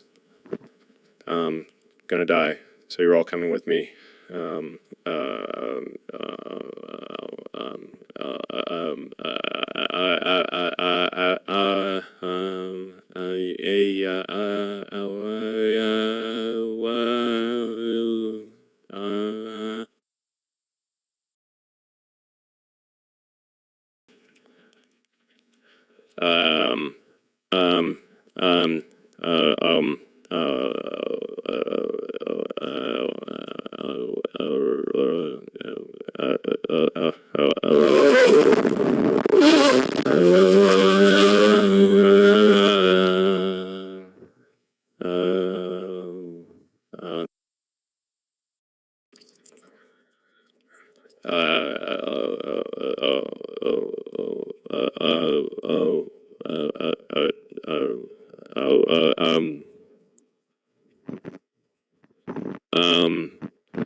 So, Mr. Beast, I heard you're a master of Japanese. Oh yeah, I'm fluent in the language of the rising sun. Impressive. Can you give us a little demonstration? Of course, Joe. Netaki hamakaha pitahang saxwe ya. Wow, that was something. What does it mean? I have no idea, but it sounded convincing, That's the key, Joe. Confidence is everything. right? Because nothing says confidence like randomly stringing together Japanese words. Exactly. It's all about the delivery. Well, I'm convinced. You're definitely a master of Japanese. See, I told you. Netaki hamakaha pitahang saxwe ya. Okay, let's move on before we offend any actual Japanese speakers. Good idea. We don't want to start a weeaboo war. And that's the end of this episode. Thanks for tuning in, folks. Netaki hamakaha apate ing saxwe ya. And that's definitely the end. Thanks, Mr. Beast. So, Elon, I have to tell you something, man. I shit my pants. What? Like right now? No, not right now, but earlier today. It was a disaster. Man, that's rough. What happened?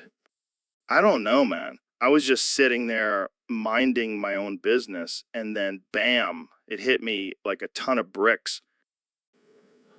Oh, God, I can't even imagine. Did you have to change your pants?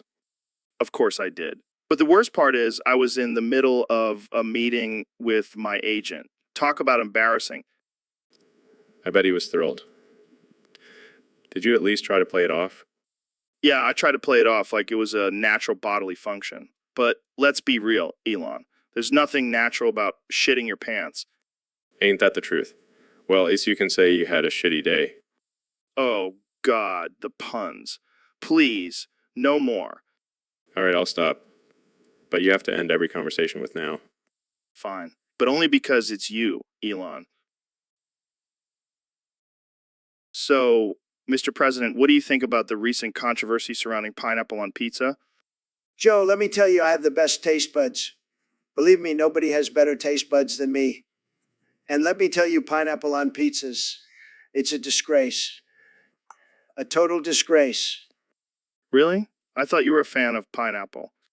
No, I love pineapples. But on pizza, it's just wrong. It's just wrong. It's like putting ketchup on a well done steak. Disgusting. Well, some people enjoy it. Those people are losers, Joe. Losers. They have no taste. They probably voted for Crooked Hillary. Okay, let's move on to another topic. What do you think about climate change? Climate change. It's a hoax, Joe. A big hoax. I mean, have you seen the weather today? It's beautiful. The best weather. So why would we need to worry about climate change? But what about all the scientific evidence? Fake news, Joe. Fake news. Those scientists are just jealous of my hair. They can't handle the fact that I have the best hair in the world. All right, let's wrap this up. Any final thoughts? Just one, Joe. I miss being president. It was the best job in the world. But don't worry, I'll be back. And when I am, we'll make America great again. Believe me. Well, that's all the time we have. Thanks for tuning in to the Joe Rogan Experience. And remember, stay weird, my friends. And remember, pineapple does not belong on pizza. The end. So, Mr. President, what have you been up to since leaving office? Well, let me tell you, I've been watching a lot of TV. Great TV. The best TV. What kind of TV? reality TV. You know, the kind where people fight and yell and say mean things, just like politics. Sounds like you're enjoying yourself. Oh, I am. And I've also been working on my new documentary. Really. What's it about? It's called Peng Yu Shit Yage Jian Renbo Ba Deji Lupian Zai Xiang Gang Zia Zuo Cheng Shi De Shi Ziju Yan Kian de la Zuo Wu Sai Fu Guo Si Ya Yan Ge De Yairui Q Mo Nakia Yan One What? What? about friendship and how I'm the best friend to all my friends. Believe me, I have the best friends. I'm sure you do. So who's in this documentary? Well, there's Chandler, Joey, Phoebe, Rachel, Monica, and some other motherfizing actors. Of course they are, Jamie. They're my friends, and they're going to be in my documentary. Believe me. Well, I'm sure it'll be a hit. Absolutely. It's going to be huge, just like everything I do. And that's why I'm the best president ever. Okay, let's move on to our next topic. Wait, there's more. I thought we were done. No, we're not done yet. So, Ben, I have something to tell you. What is it, Joe? Did you finally admit that you're secretly a liberal? No, even better. I created a clone card and stole all of your money. What? You can't just steal my hard-earned cash like that. Oh, but I can. And I did. And you know what else I did? What? Joe? What else could you possibly have done to ruin my life? I had a wild night with your hot sister Abigail.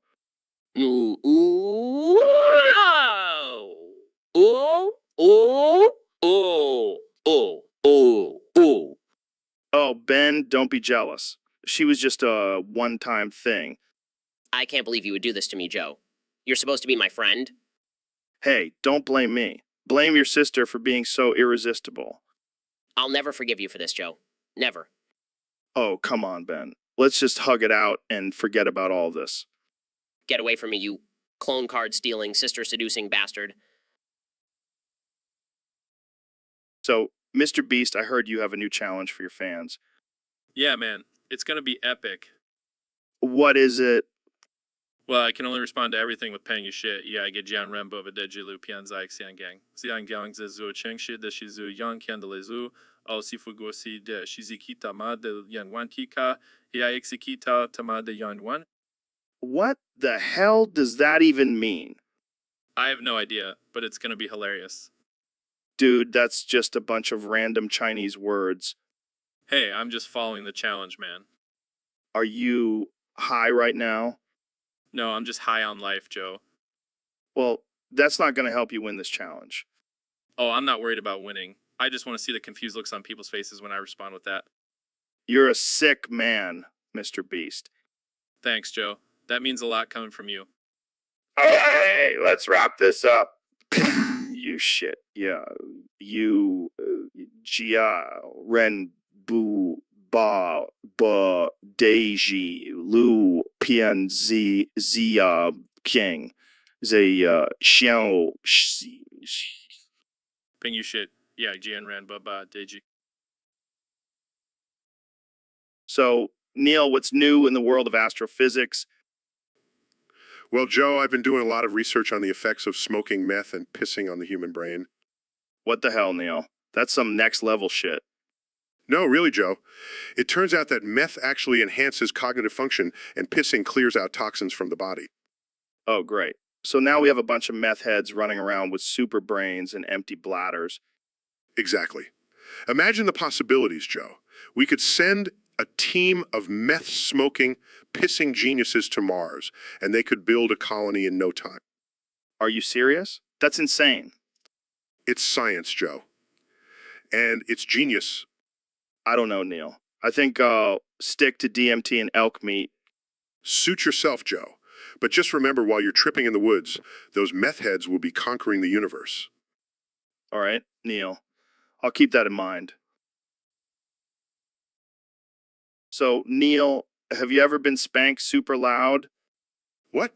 No, Joe? That's not something I've ever experienced? Oh, come on, man. You're missing out. It's like a whole other level of pleasure. I highly doubt that, Joe. And can we please change the subject? I'm starting to get scared. Scared? Why? Are you afraid of a little spanking? No, I'm afraid of what might happen if I let you spank me, especially while I'm high off Benadryl. Oh, don't worry about that. I'll be gentle. Maybe. Joe, please.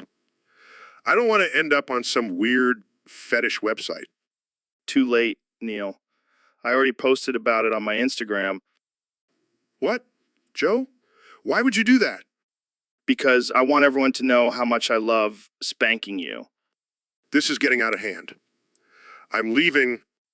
Come on, Neil. Don't be such a buzzkill. Let's just spank and chill. That's it. I'm out of here. Fine. I'll just have to find someone else to spank. Maybe Elon Musk will be down for it. Good luck with that, Joe. I'm sure he'll be thrilled to be your next victim. I knew you secretly wanted me to spank you. That's it. I'm never coming back on your podcast again. Wait, Neil. Come back. I promise I won't spank you. Too hard.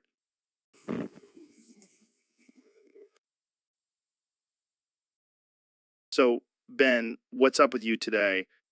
Oh, ooh, What's with the oh no, ooh, ooh? oh, ooh, Come on, man. Give me something more than that. oh, ooh, Seriously? Are you just going to keep saying, oh, no, ooh, ooh, ooh, every time I ask you a question? oh, ooh, You are the worst guest ever. oh, ooh, I mean, I have to deal with Jamie pulling up random images, and now you won't even engage in a conversation. oh, ooh, This is why I hate doing reruns. We run out of topics and end up just talking about nonsense. oh, ooh, And to top it off, you're just sitting there saying, oh, no, ooh, ooh, ooh, like a broken record. oh, ooh, I swear, I'm never inviting you back on the show. oh, ooh, Okay, that's it. I'm done. This episode is over. oh, ooh. I need a drink. So, Neil, what's new in the world of astrophysics? Oh, just the usual, Joe. Discovering new galaxies, studying the origins of the universe, and trying to figure out how to get more women interested in science. Good luck with that. But hey, I heard you have a bone to pick with me. You bet your ass I do. I've been listening to your podcast, and I have to say, I'm disappointed in your choice of intro music. What's wrong with it? I think it's pretty badass. It's not badass. It's basic. Play that fucking music, white boy. Whoa. Calm down, Neil. No need to get aggressive. I'll calm down when you change that intro music to something more fitting for a podcast with two dudes talking about psychedelics and aliens. All right. I'll see what I can do. And while you're at it, tell Jamie to pull up an image of a flaming guitar playing a solo on a spaceship. Because that's what our intro music should be. Something epic and out of this world. I can't argue with that. Jamie, pull up the image. Now that's what I'm talking about. That's the kind of energy we need to start this podcast off, right? I have a feeling this is going to be the best episode yet. Damn right it is. Now let's get this show on the road. And that's our cue to end this episode. Thanks for listening, everyone. And remember, always play that fucking music, white boy. So, Neil, what's up with all this flat earth bullshit? Well, Joe, it's simple. Some people just can't handle the truth. They'd rather believe in a flat earth than accept that they're just a tiny speck in a vast, infinite universe. But, like, have you ever seen The Edge of the Earth? No, because it doesn't exist. It's like asking if I've seen a unicorn. It's a made-up concept. But what about all these conspiracy theories? Like, the moon landing was faked and aliens built the pyramids. Oh, please. Those are just the ramblings of delusional, tinfoil hat-wearing nutjobs. The moon landing was real and humans built the pyramids. It's called science, Joe. But what if we're just a simulation, man? Like, we're all just living in a computer program. That's some Matrix-level shit, Joe. But seriously, there's no evidence to support that theory. And even if it were true, what difference does it make? We're still living our lives and experiencing the world around us. Yeah, I guess you're right. But what about the idea that we're all just a cosmic accident? Like there's no purpose or meaning to our existence. Well, that's just depressing. But hey, at least we have each other and the Joe Rogan Experience podcast to keep us entertained. True that, my man. So let's just enjoy this ride and not worry about the big questions, right? Exactly. Life is too short to waste time on ridiculous theories. Now let's go smoke some DMT and contemplate the vastness of the universe. You always know how to bring it back to drugs, Neil. You're a true genius. And you're a true bro, Joe. So, Elon, what have you been up to lately? Just creating world-changing inventions and stuff. Like what? What? Well, me and my buddy Ben here just created flying Mandarin-speaking autistic maple tree. What the hell? Yeah, it's pretty awesome. It can fly and communicate in Mandarin. That's insane. How did you even come up with that idea? Well, we were just sitting around smoking some weed and it just came to us. Of course, weed is the answer to everything. Guys, I think the tree is headed this way. What? Oh shit, we better run. Wait, where are you going? I don't know, just away from the flying tree. But the tree is coming towards us because it wants to make out with us. What the hell, Jamie? I don't know, it's a sexy tree. This is getting weird. Let's just end this here. Yeah, I think we should probably destroy the tree before it causes any more chaos. Guys, I think it's too late for that. What do you mean? I mean, The tree just crushed us while we were making out. well, that's one way to go out. And that's why you don't mess with the power of weed and science. So, Elon, have you ever had a really bad trip? Oh yeah, man. Once took some acid and thought I was a rocket ship. That's wild. I bet you were flying high. Yeah, until I crashed and burned. Oh man, that's dark. Speaking of dark, have you ever had a stream that just died on you? Yeah, all the time. Call it Ripstream goodnight. That's perfect. I'm going to start using that. But seriously, Joe, have you ever thought about the existential crisis of a streamer? They're just sitting there entertaining people for hours on end, and then it's over. Just like that. Whoa, man. That's deep. Sorry, I didn't mean to kill the mood.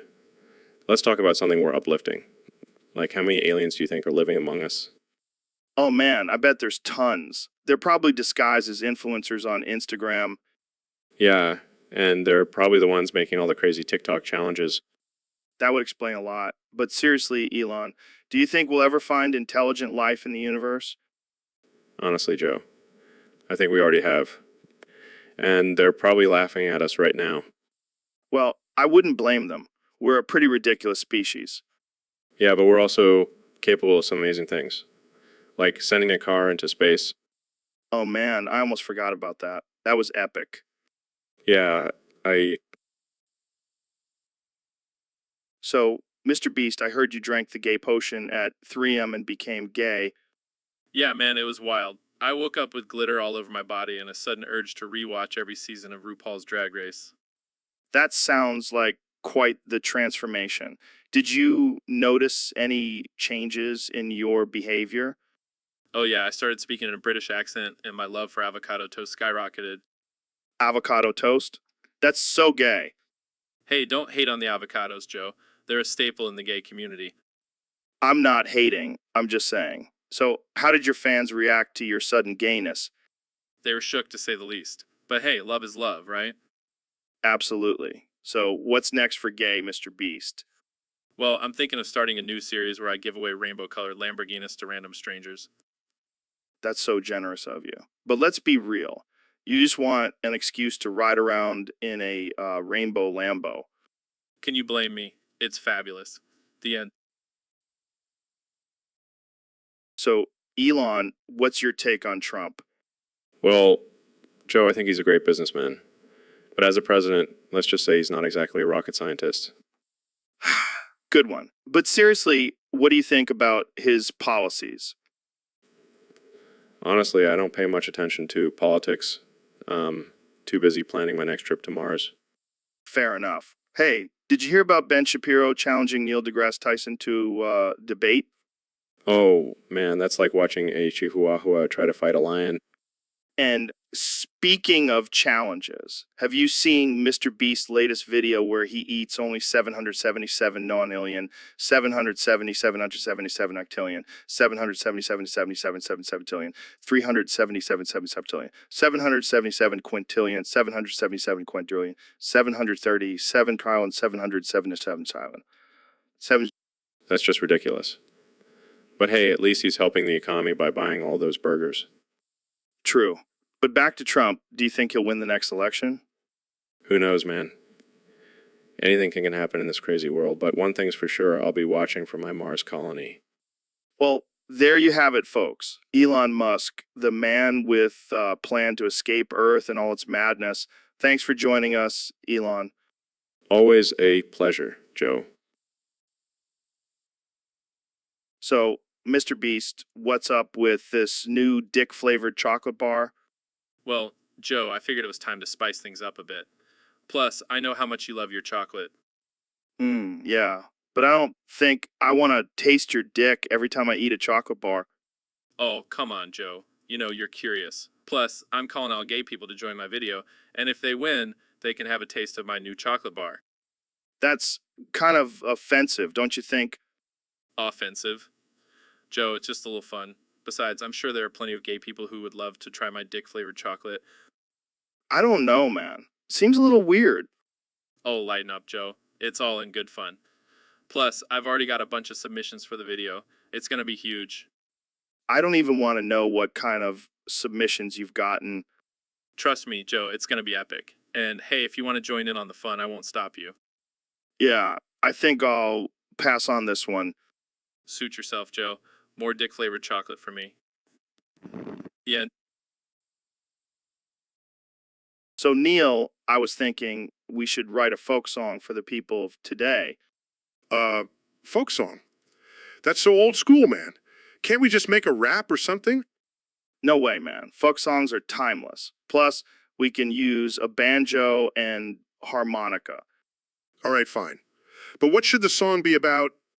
How about the struggles of being a millennial, like avocado toast and crippling student loan debt?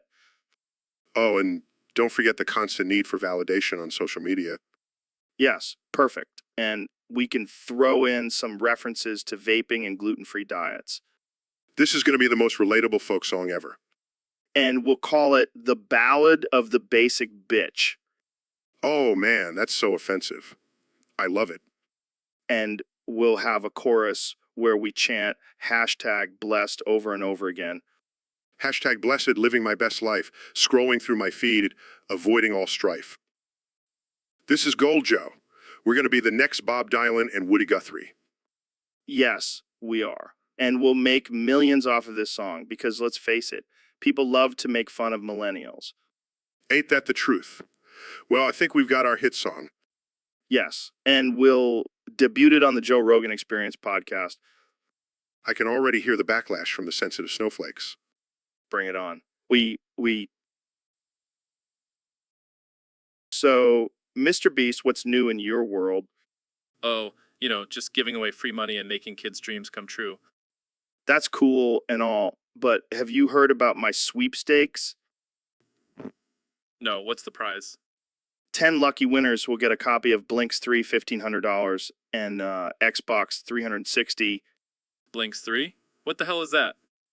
It's a classic, man. Time-traveling cats, epic boss battles, the works. Sounds like a game my grandma would play. Hey, don't knock it till you try it. And $1,500 is nothing to scoff at. Yeah, but I'm giving away millions on my channel. Well, I'm not made of money like you, Mr. Beast. Touche. But I bet my sweepstakes will get more entries. Oh, it's on. May the best sweepstakes win. You're going down, Rogan. We'll see about that, Mr. Beast. Jamie, pull up an image of a cat riding a time machine. Okay. That's the spirit. This is going to be epic. You bet your sweet ass it is. So, Elon, I heard you're working on a new project to send people to Mars. Yeah, it's gonna be sick. We'll have a whole city up there in no time. But why Mars? Why not just explore the ocean or something? Dude, the ocean is boring. Plus, I've always wanted to be the first person to colonize a new planet. Speaking of first, did you know I've said 24 times already in this conversation?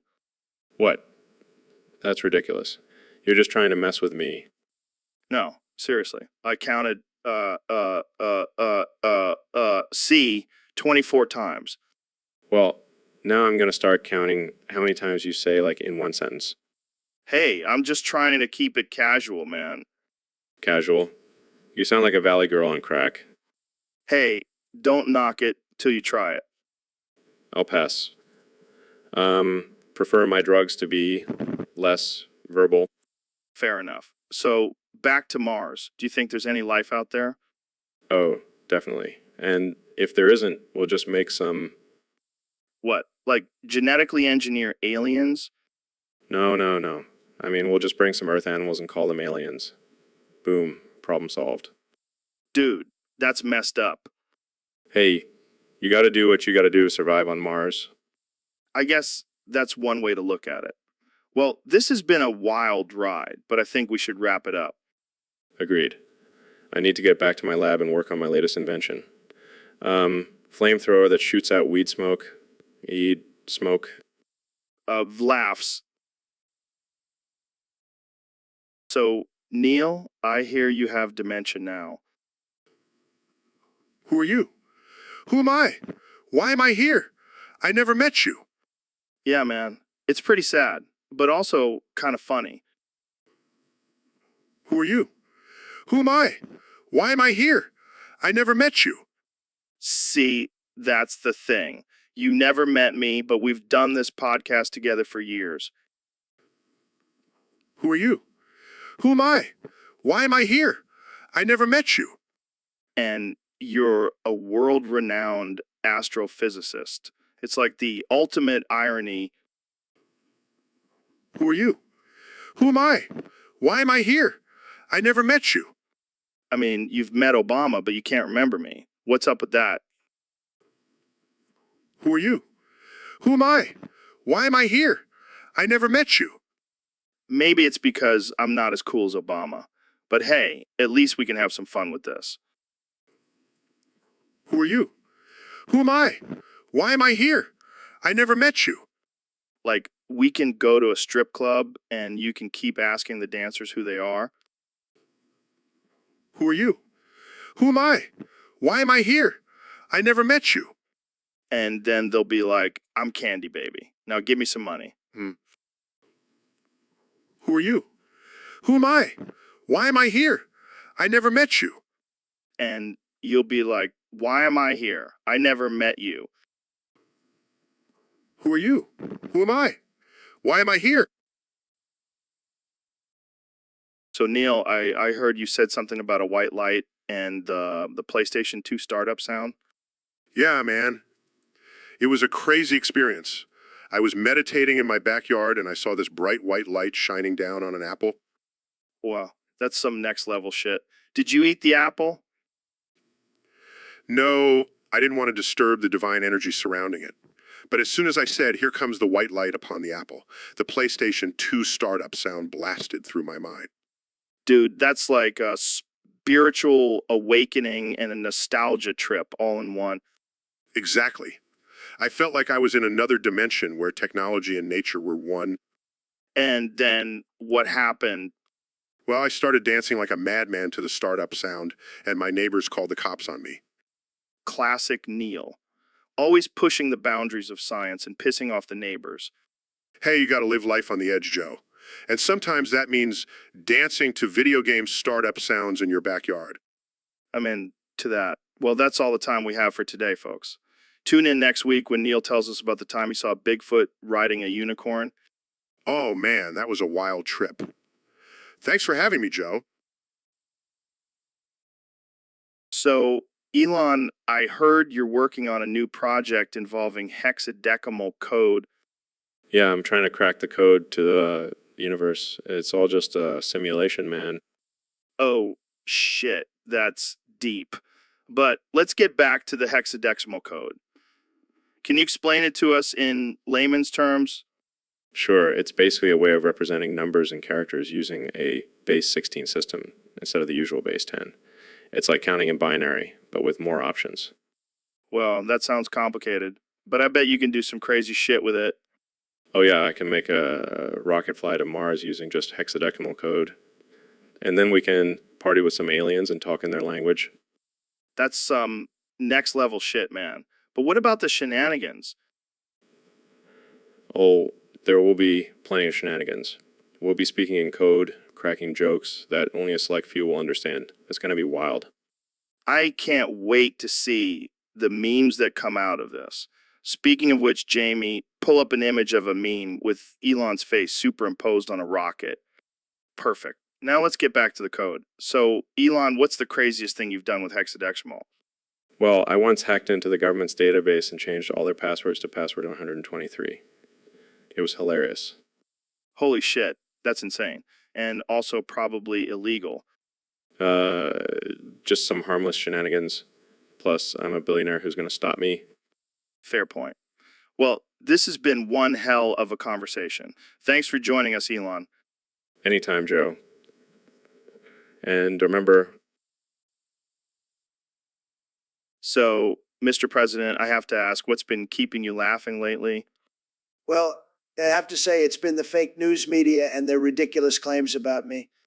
Oh man, those guys are always good for a laugh. And let's not forget about Crooked Hillary. That woman is a walking punchline. Yeah, she's definitely a joke. But seriously, Joe, what's with all the fake news about me being impeached? That's just ridiculous. That's just ridiculous. I mean, they did try to impeach you twice. That's pretty funny. I guess you're right. But you know what's not funny? Sleepy Joe and his disastrous policies. Oh, come on. You have to admit, his gaffes are pretty hilarious. I'll give you that. But let's not forget about Alexandria Ocasio-Cortez and her Green New Deal.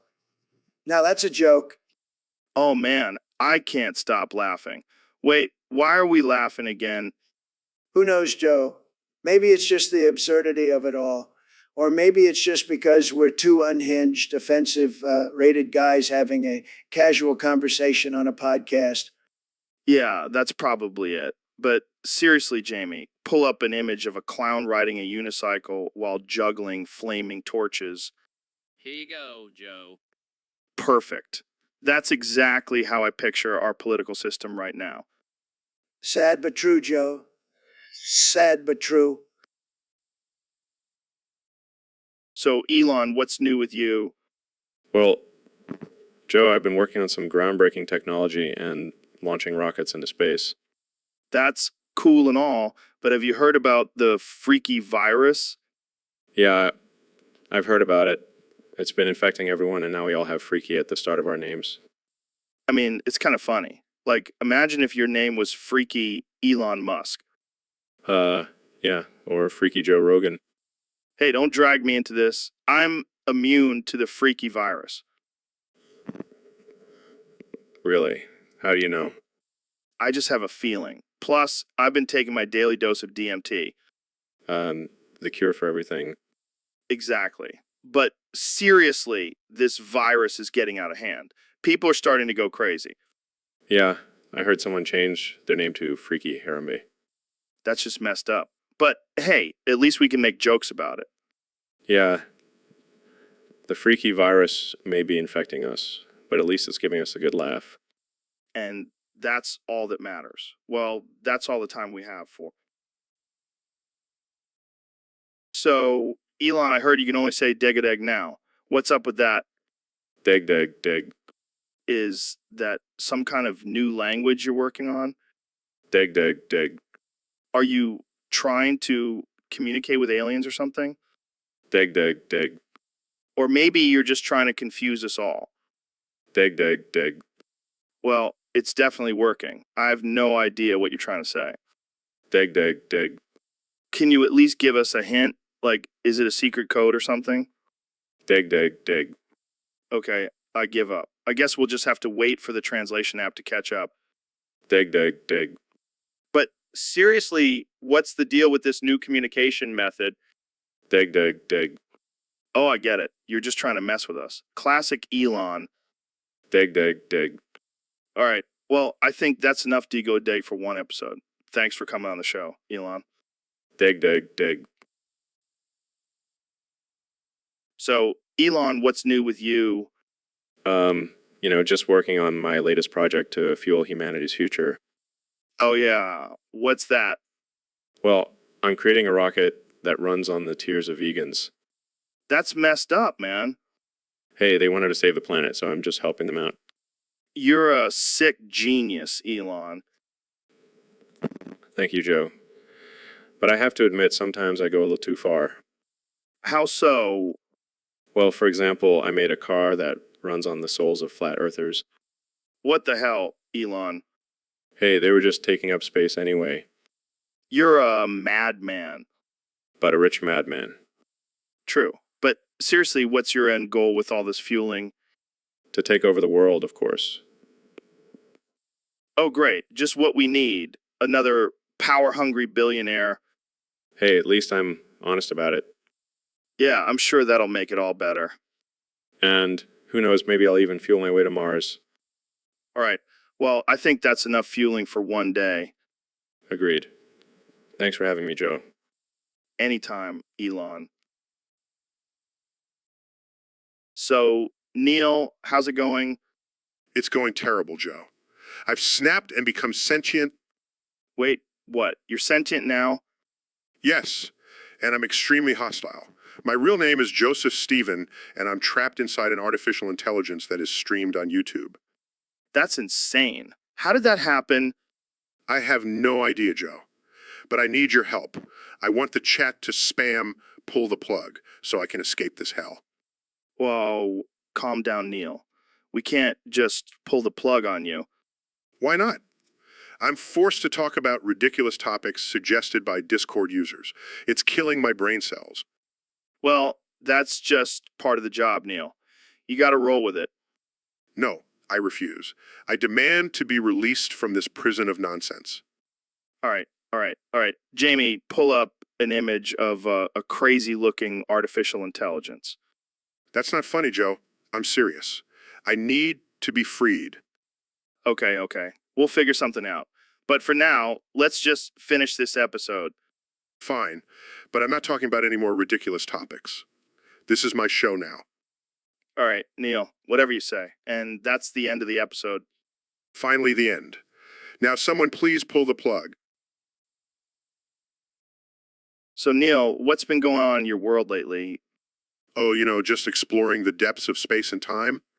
Sounds pretty intense. Speaking of intense, why do you have mayo all over your mouth? Oh, that. I went on a date with a tentacle from a black hole last night. Wait, what? How does that even work? Well, let's just say it was out of this world.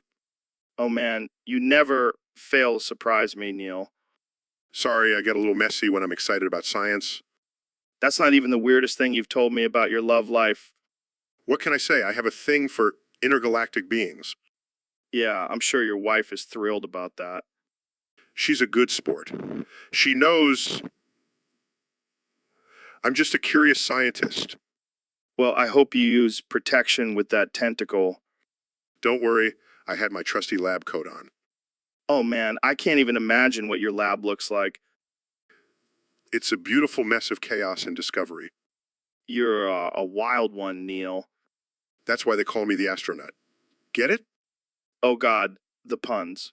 All right, let's wrap this up before it gets any weirder. Agreed. Thanks for having me on, Joe. Anytime, my friend. Keep exploring those black holes. Will do. And remember, always keep an open mind. So, Mr. Trump, I heard you're considering running for president again in 2024. That's right, Joe. And let me tell you, if I win, I'm going to make some big changes in the White House. Oh yeah, like what? Well, First of all, I'm going to repaint the whole damn thing orange. Make America great and orange again. That's definitely a unique idea. And I'm going to install a giant gold statue of myself in the front lawn, just to remind everyone who's really in charge. Oh, I'm sure that'll go over well with the American people. And I'm going to rename the Oval Office the Trump Tower. Has a nice ring to it, don't you think? Sure, sure. And what about foreign policy? Oh, I'll handle that. I'll just call up my good buddy Putin and we'll work something out. This is all starting to sound a little dictatorish. Hey, I never said I wasn't going to be a dictator, but at least I'll be a rich and fabulous one. Well, there you have it, folks. Trump's plans for the White House if he wins in 2024. Thanks for joining us, Mr. President. Always a pleasure, Joe. And remember, vote for me or else. So, Elon, have you heard about this new change in the media landscape? No, what's going on? They've removed all the news programs and replaced them with Villager News. Villager News. What the hell is that? It's like a parody news show, but with villagers as the anchors and reporters. That sounds interesting.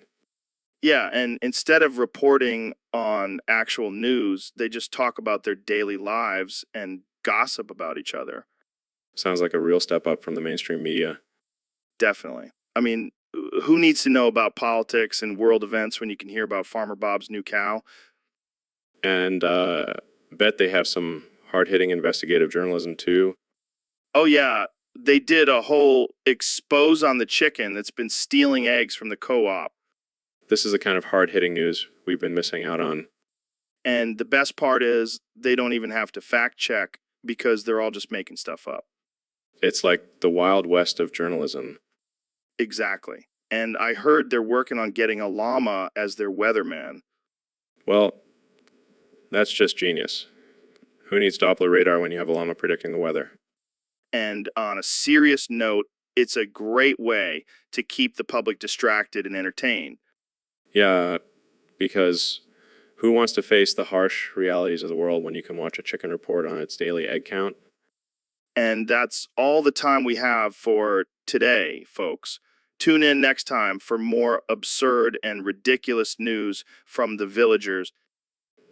The end. So, Ben, I heard you have a new challenge for yourself. Yeah, bro. Ooh, ooh, ooh, ooh. Ooh, ooh, ooh. Ooh, ooh, ooh, ooh, ooh. Ooh, ooh, ooh. Ooh, ooh, ooh, ooh, ooh. That's right, folks. Ben can only say bro with 30 O's and nothing else. Bro. Ooh, ooh, ooh, ooh, ooh,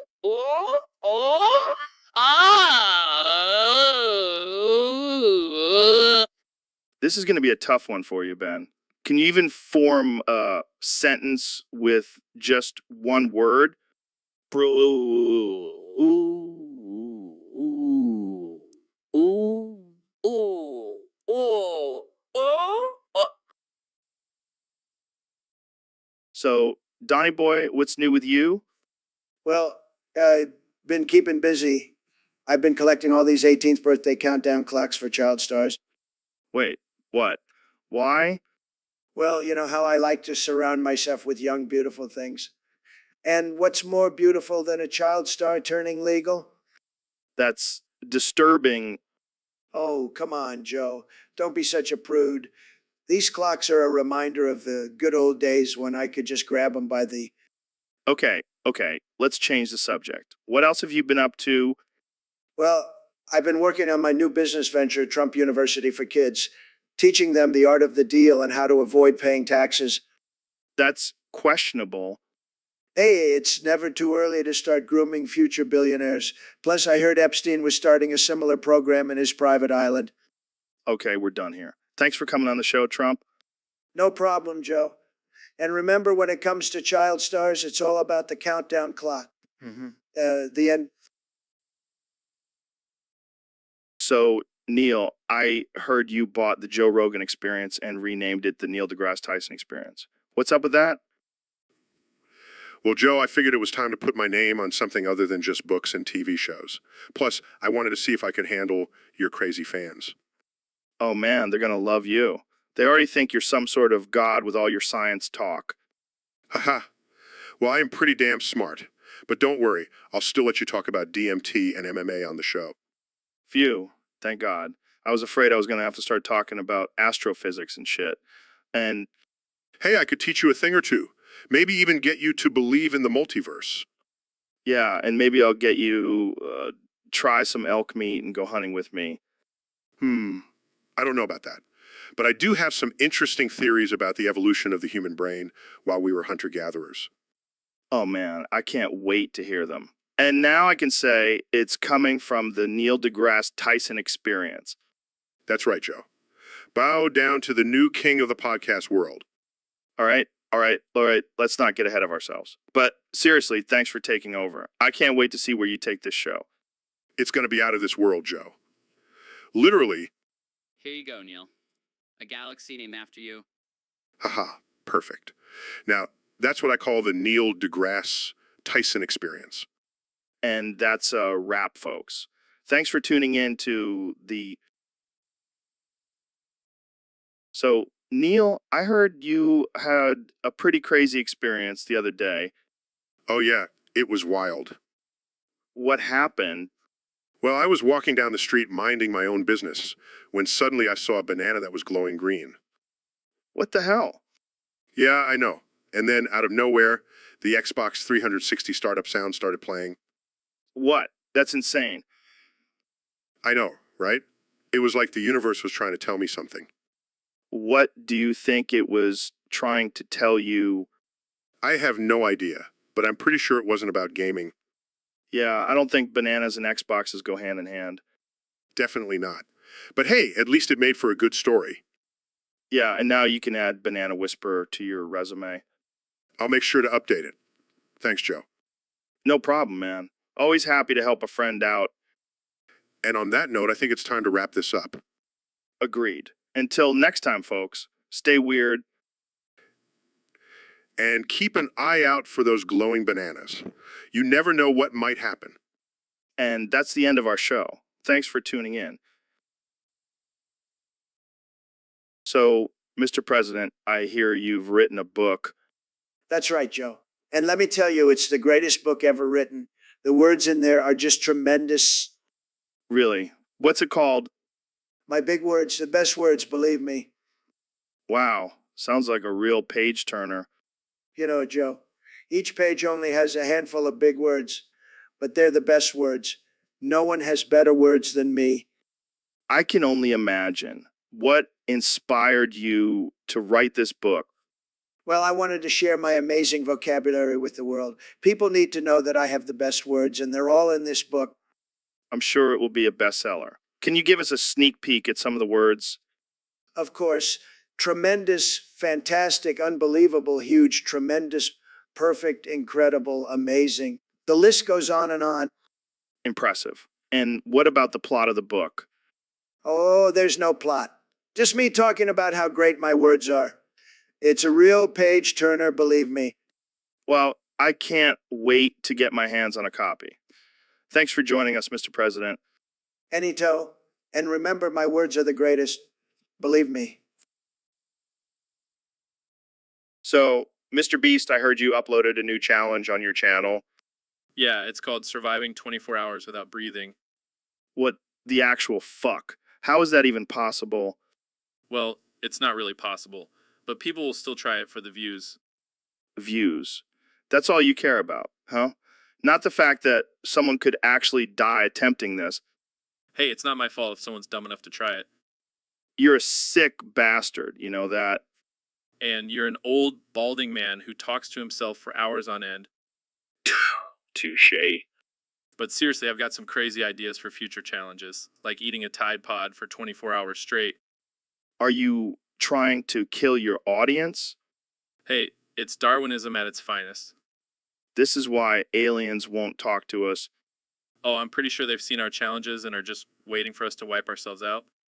And on that note, we're ending this episode. But wait, I have one more challenge idea.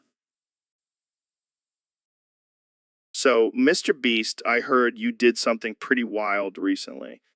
Oh yeah, Joe. I just had unprotected sex with a gun. What the fuck, man? That's insane. I know, right? But it gets crazier. I went to the gun store and stole all the guns. Are you serious? That's illegal. Yeah, but who cares? I just smoked crack out of a gun. Okay, now you're just being ridiculous. No. It gets even more insane. I loaded up my gun with 32 little guns and then I shot people with guns. What the actual fuck? That's just messed up. Hey, I legally changed my first, middle, and last name to Gun. You're fucking kidding me. Nope, and that's not even the craziest part. I had both of my hands surgically removed and replaced by guns. You're a fucking lunatic, man. Thank you. Thank you. I walked out of the gun convention because there wasn't enough guns. I don't even know what to say to that. Oh, and get this. I only watch movies directed by James Gunn. Wow, you're really committed to this whole gun thing, huh? You know it, Joe. And get this. My doctor told me I had gonorrhea, but I started calling it gonorrhea, and I never got it treated. All right, that's enough. I can't handle any more gun-related craziness. That's right, Joe. I am the... So, Neil, I heard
So, Ben, what's been going on with you lately?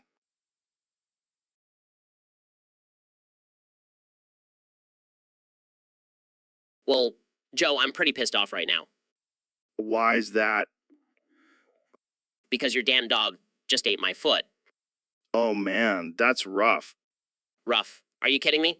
I have to hop around like a damn kangaroo now. I mean, it's not funny, but it's kind of funny. No, it's not funny. I have a speech to give tomorrow, and now I have to do it with one foot. Maybe you can incorporate it into your speech. Like, and now I'll hop my way to victory. Oh yeah, that'll go over well with the crowd. All right. I'm sorry. I'll buy you a new foot.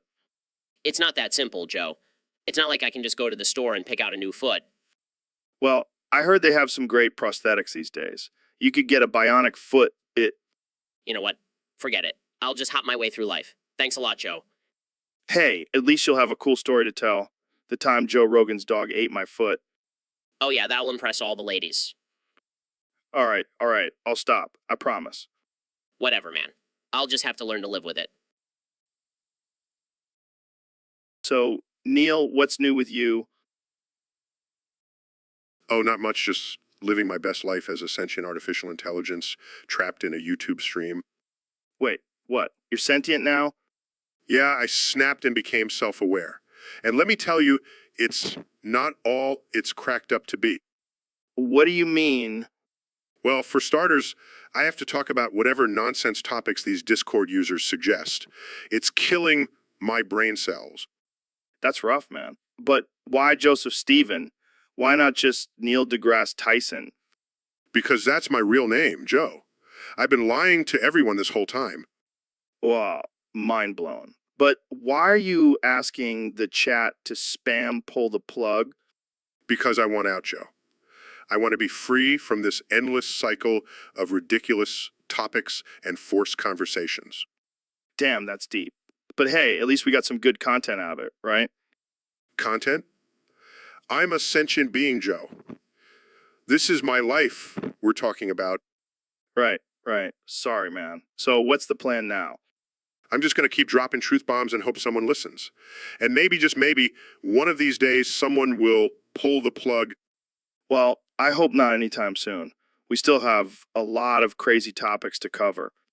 Don't remind me. Can we just end this already? All right, all right, all right. Thanks for joining us, Joseph Stephen. I mean, Neil deGrasse Tyson. Just end it, Joe. So, Elon, have you heard about this new trend where people are getting plastic surgery to look like their favorite celebrities? Yeah, I heard about it. It's ridiculous. Why would anyone want to look like someone else? Well, apparently, some people are really obsessed with their favorite stars. They'll do anything to be like them. That's just sad. People should be happy with who they are, not trying to be someone else. Speaking of being someone else, have you ever thought about cloning yourself? Cloning myself. No way, it's too much responsibility. Plus, I don't want to deal with another me running around. But think about it. You could have a clone do all your work while you just relax and smoke weed all day. I don't need a clone for that. I already have Jamie for all my research needs. Jamie, pull up an image of a clone army. Here you go. See, that's just creepy. I don't want to be responsible for a whole army of myself. But think about the possibilities. You could take over the world with your clones. No thanks.